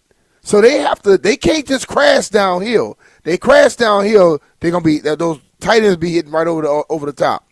If they drop back, then the running back be running into their chest. So they settle, and that helps out the offense big Even time. if it's a second. Yes. Now, this I find interesting. Jaden has a higher scramble rate from under center in play action. I'm sorry. He has a higher scramble rate on play action than he does on straight dropbacks. Is that maybe just O-line's getting beat more? I don't know. Maybe no receiver that wasn't getting open. Yeah. If I'm waiting for you to clear and you don't get open, I'm gone. And the thing about it, he likes to wait to see if he can get somebody down the field. So that's probably why that happens. I agree. I think and only play action pass is normally like a fake it out and hit. Right. You're hitting one receiver. I think it's important. I think the best thing Jaden did in 24, he was so fast. And you hear DQ talk about his processing, his mental processing. Mm-hmm. And I think that's still in there. But honestly, I mean, as early as week 2 last year against Green Bay, it didn't seem as fast. And I don't know how you simulate that. If you remember, go back to the rookie year. Tampa, he was really quick to drop his eyes and run. It was his first ever NFL start against a really good defense that blitzes you from everywhere. Week 2 against the Giants, it was more of the same. Halftime of week 2 against the Giants, Jaden made an adjustment and then became the Jaden we saw. Right? Like there was something that clicked at halftime of that Giants game, and he became the quarterback we saw. Last year, through a lot of different reasons, he rarely got back to that. The L.A. game against the Chargers was kind of when we saw him at his best. Yeah. But the processing is kind of – he has a number of superhero components, right? Accurate passer, great runner. But I believe it's his mental prowess and the processing speed that sets him apart. And so that, to me, is what I am most curious to see him get back to, where he's just dealing and picking you apart. And I think having more motion, having more snaps under center, I think that's really going to help him identify more in pre-snap. They help out your quarterback. If I have a motion go, I see the defense move. I know if it's zone, I know if it's man. Okay? If I sit my guy in the same spot all the time, I don't know what the hell's going on. And that happened a lot, and people complained about it, but they never did anything about it. So, I wouldn't know Jay. I think Terry McLaurin is going to be excited about this new offense. I think Bill and Rashad White are going to be excited about this new offense. Cliff's offense was pretty kind to the tight ends, but I think, if we're using a Ben Johnson mold, and you look at what Sam Laporta did in Detroit, and then you look at what Colston Loveland did last year in Chicago, I think offensive players will be excited. I think offensive linemen might be really excited to be under center more and less shotgun. It's just like when sitting in a shotgun, and then the offensive lineman in that 2-point stance where they sitting back, especially on the edges. If it's a running play, the subtlety they have to do, you don't think a defensive lineman knew that? Right. If it's not when you're down in a 3-point stance, they don't know. So they don't get a jump on you, and it's a running play. And even if it's a play action pass, I want to sell the run, right? So I want you to see my white knuckles. I want you to come hard as you can, and bam, I hit you in your face, and he pulls up. Now, what did I do? So it just gives you a different level of advantage. So 100%. And I think, for people, we live in this world where people have now felt that everything has to get processed through a computer to figure something out, that you have to run all the data on 3rd and 4 inside the green zone to know what's coming next. Mm-hmm. But you know who's going to be better than that computer is if you have a 6th-year defensive tackle that has played against a division opponent. They've already played this team once. Mm-hmm. We're playing them again. We're in the 3rd quarter. And every time I see that guard move his splits in 1/4 of an inch, I know he's pulling right. Like that type of experience that players gather over the course of games and seasons, ain't no computer in the world for that. No, it doesn't. And when you have an offensive line that's by and large lining up in the gun, looking the same all the time, it limits what they can look like to the defensive linemen that are gaining edges as a game goes on. Yeah. And I think little subtle differences like that will be significant. Listen, man. When I sit, like I heard Mitch mentioning when you all sit in the press box. I sit in the press box and I sit around different people, and then everybody I talk to, I think really know football. And they're calling out plays. That says what it needs to say right there. You need to be able to confuse them some. Because I understand the analytics world, they want to take over everything. You can tell me what the hell your computers say. Will I know it at that moment? I understand what you said, but in that split-second moment, if I look at something, I should say, oh, this is the play that's coming. Computer not telling me that. It's because of the experience I've had with it. So eventually you got to do something on your own. Like, I remember when Tony Romo burst on the scene as a game announcer, and people thought it was so cool how he could figure out what was happening pre-snap. Generally, in football, you just watch the safeties. Like, the safeties are your biggest key as far as what a defense is expecting to happen and how an offense will then attack, right? And defenses have gotten way, way better. And I honestly think Mike McDonald from Seattle is a huge part of this. Defenses have gotten so much more complex and multiple in what their looks can be, even after the snap. Like that's like in a lot of ways, I think kind of the pendulum has shifted back towards defense after a serious offensive push. But in general, you can look at the safeties. And in general, if your set looks the same all the time, you're running out of the pistol with McLaurin lined up on the left-hand side without any motion, like, in general, it gets a little stale. Yeah. And I don't know that happened, but you wonder. And then the injuries pile up, and by the end of the season, you got Josh Johnson starting games, and it's, you know what I mean? Like, it's just, it's a different beast. Now, Sally wrote down for us kind of some of the biggest topics going into this offseason for Washington. And I don't think – so I'd say the biggest one, and we've seen this especially like nationally, is did Washington do enough to help Jaden Daniels? They spent big, largely on the defensive side of the ball, did bring in Chigakonkwo, did bring in Rashad White, did draft a third-round wide receiver, but did make sure – his protector was happy. Right. You think they've done enough, and when do you think we'll have that answer? I think they've done enough, but I think the answer is going to come based off of how many people stay healthy. I think if the people around him, the main guys like a Terry, if a Chig comes and do the things he was doing, Bill continue to grow, Rashard White continue being what he was, but ultimately it's going to come down to the protection. If Jaden can go in the game, in the plays, know he's going to be protected, and know he will find people open, I think Jaden is going to make everything better.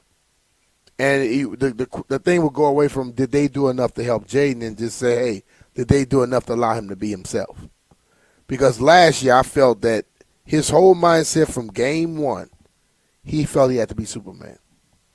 And anytime any guy with extreme athleticism and extreme talent like him think that, they're going to put themselves in harm's way. Let's go to our guy Andy right here in Sterling. Andy, what do you focus on this kind of offseason for Washington? Good afternoon, gentlemen. Man, I'm a little disturbed by all the drama surrounding who the Commanders are going to sign. Are they going to wait for Brandon Ayuk, or are they maybe contemplating signing Stephon Diggs? It's getting a little tiresome. It seems like they have to make a decision pretty damn soon. For whatever reason, they seem to be dragging their feet. What do you guys think? So, two things. You can't sign Ayuk till he's released, right?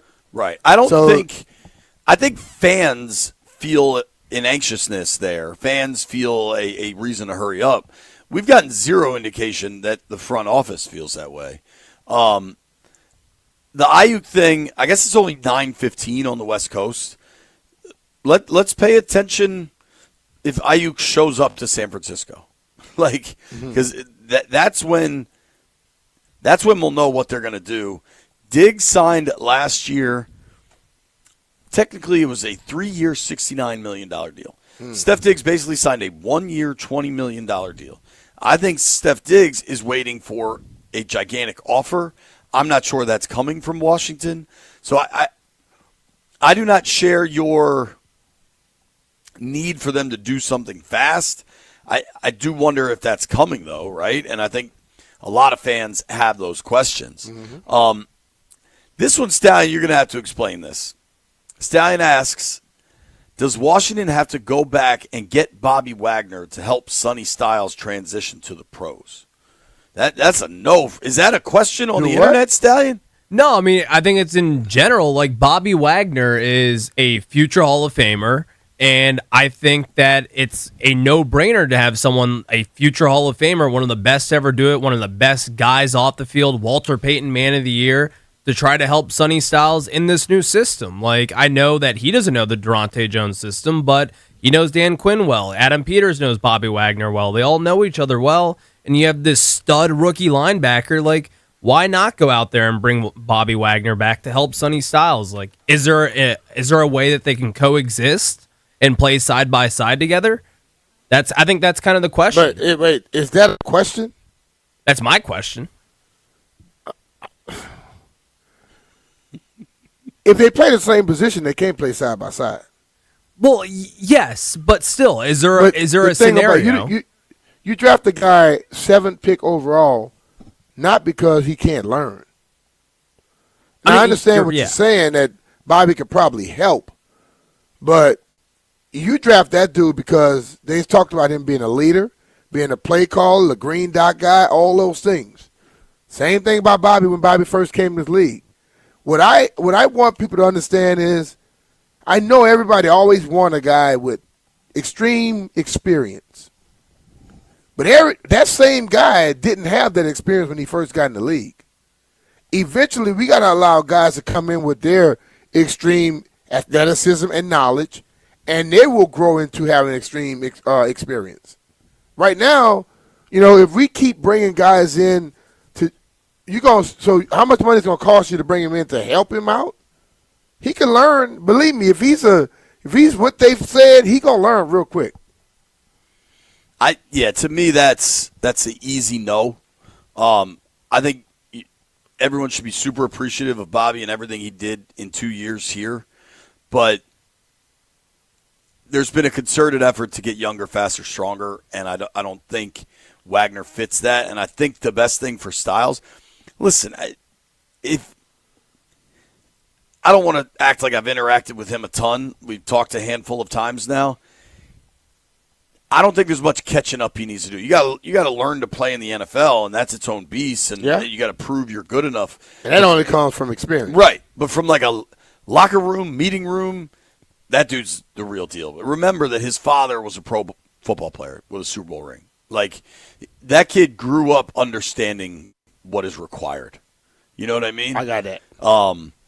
I like this. I just saw this from our friend Josh Norris. This is crazy, B. And maybe part of this was the injury, but I kind of doubt it. Mm-hmm. Terry McLaurin, throughout his career, has been targeted. 15% of his career targets came on hitches. Okay. Hitch is a pretty short route.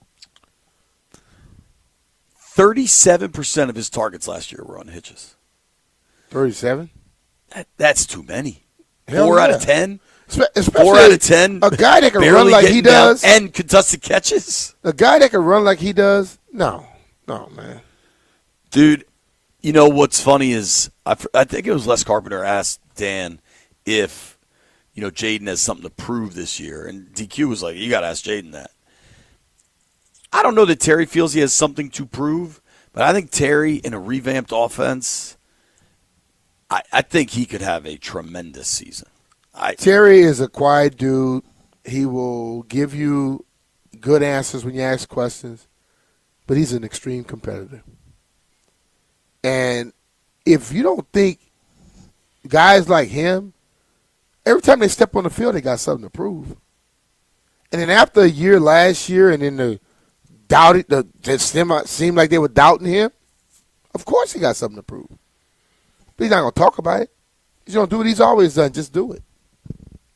Totally. Get more calls. If you want to call, hit us up, 800-636-1067. We're getting some action going here. The players are going through individual drills.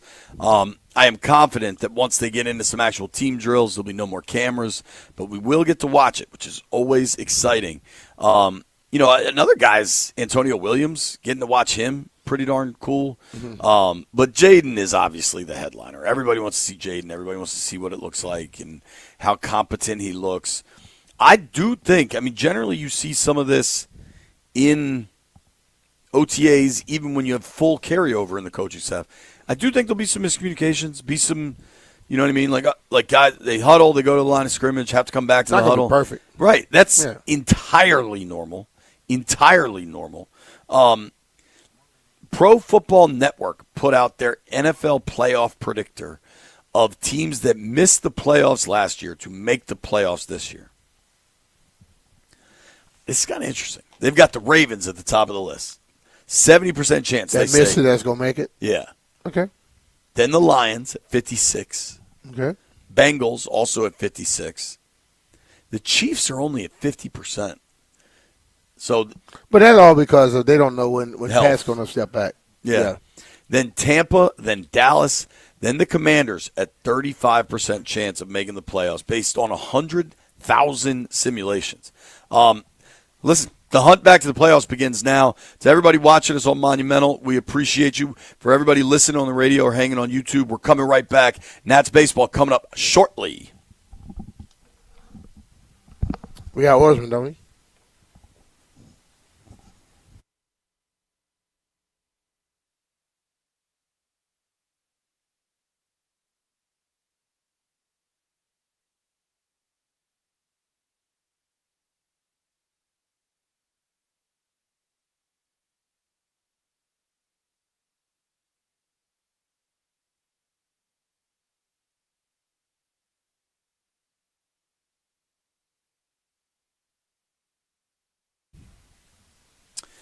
The Orsman Automotive Group in Virginia has been serving area car buyers for over 100 years. When you've got that kind of track record, you know they're doing something right. I actually texted Bob Biaggi from Orsman this morning trying to figure something going on with my wife's car. They've got 7 convenient locations all over Northern Virginia, and they can take care of whatever it is you're looking for. The best brands, the best models, the best financing, plus quality certified used vehicles. But the biggest difference with Orsman, it's that Orsman Lifetime Edge. And with that Lifetime Edge comes up to $1,500 in extras, including complimentary car washes with every scheduled maintenance, loaner cars with every major maintenance, and a lifetime engine guarantee.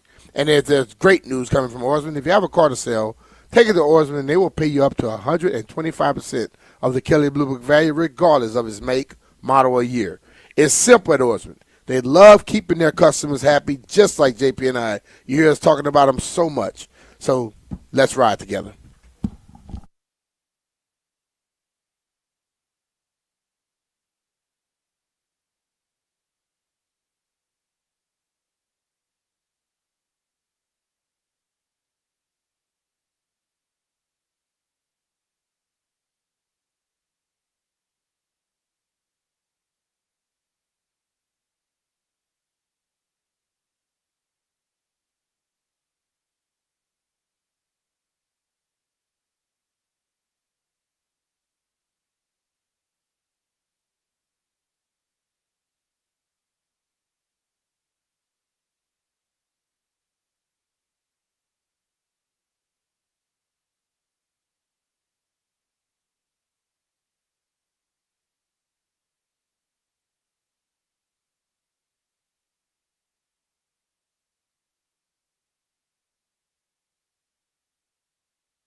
Tennis update brought to you by Ted Britt Automotive Group, home of Ted Britt for life. Commanders practice will continue until 1:25 p.m. at the voluntary OTAs today. Ben Standig reporting that left tackle Laramie Tunsil is at Commanders Park and is a part of the voluntary OTA. That is great news. Nationals moments away from beginning the finale against the Cleveland Guardians. It'll be Miles Michaelis to the bump for the Nats. You can hear the live play-by-play. Pregame beginning here on the Fan at 12:40 p.m. Mystics are out west taking on Seattle Storm tonight at 10 p.m. OKC and San Antonio Game 6 is tomorrow night in San Antonio. Thunder lead series 3-2. For over 65 years, Ted Britt has set the bar for the best car buying experience in the D.C. area, hands down. Ted Britt Ford Fairfax, Ted Britt Ford Lincoln Chantilly, Ted Britt Chevrolet Sterling, all home to Ted Britt for life. Lifetime vehicle coverage and all just a click away at tedbritt.com. From the Crop Metcalf 5-Star Sports Desk, I'm Byron Kerr on the Fan.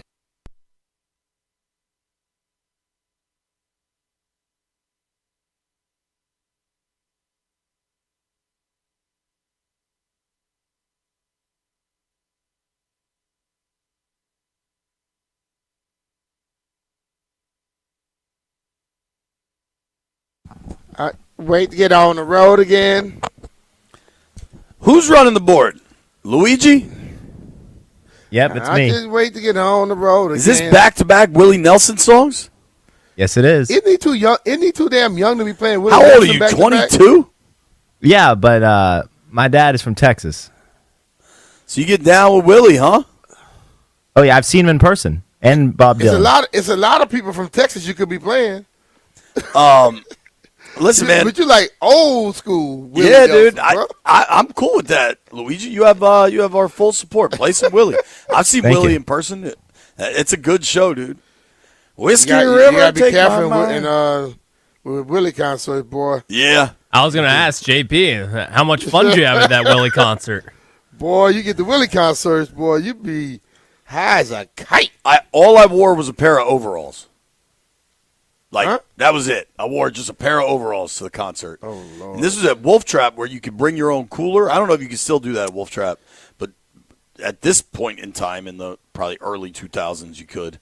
And we had a lot of coolers and a lot of stuff. It was listen, man, I recommend Willie's the kind of concert you could take your kids to, or you can go with like any human and have fun. That dude's an entertainer. Willie is cool with Snoop. Yeah, that tells you all you need to know. I think my man Lapp has been on hold for a while with a question for the Commanders as we kind of. What up, Lapp? Lapp, what up, dude? Thanks for waiting.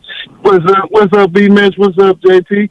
Hey, I agree with you, Mitch, about Sonny Styles, man. You know, sometimes you got to let these guys develop and grow. You know, we went younger, you know, and it still ain't a bad thing if Bobby Wagner do mentor him in some capacity, but I need this guy to be ready right now. I mean, we in this position that we were in, we drafted him high. He got to be ready to play right now. It's like Chase Young did. So I want to see what they're going to do.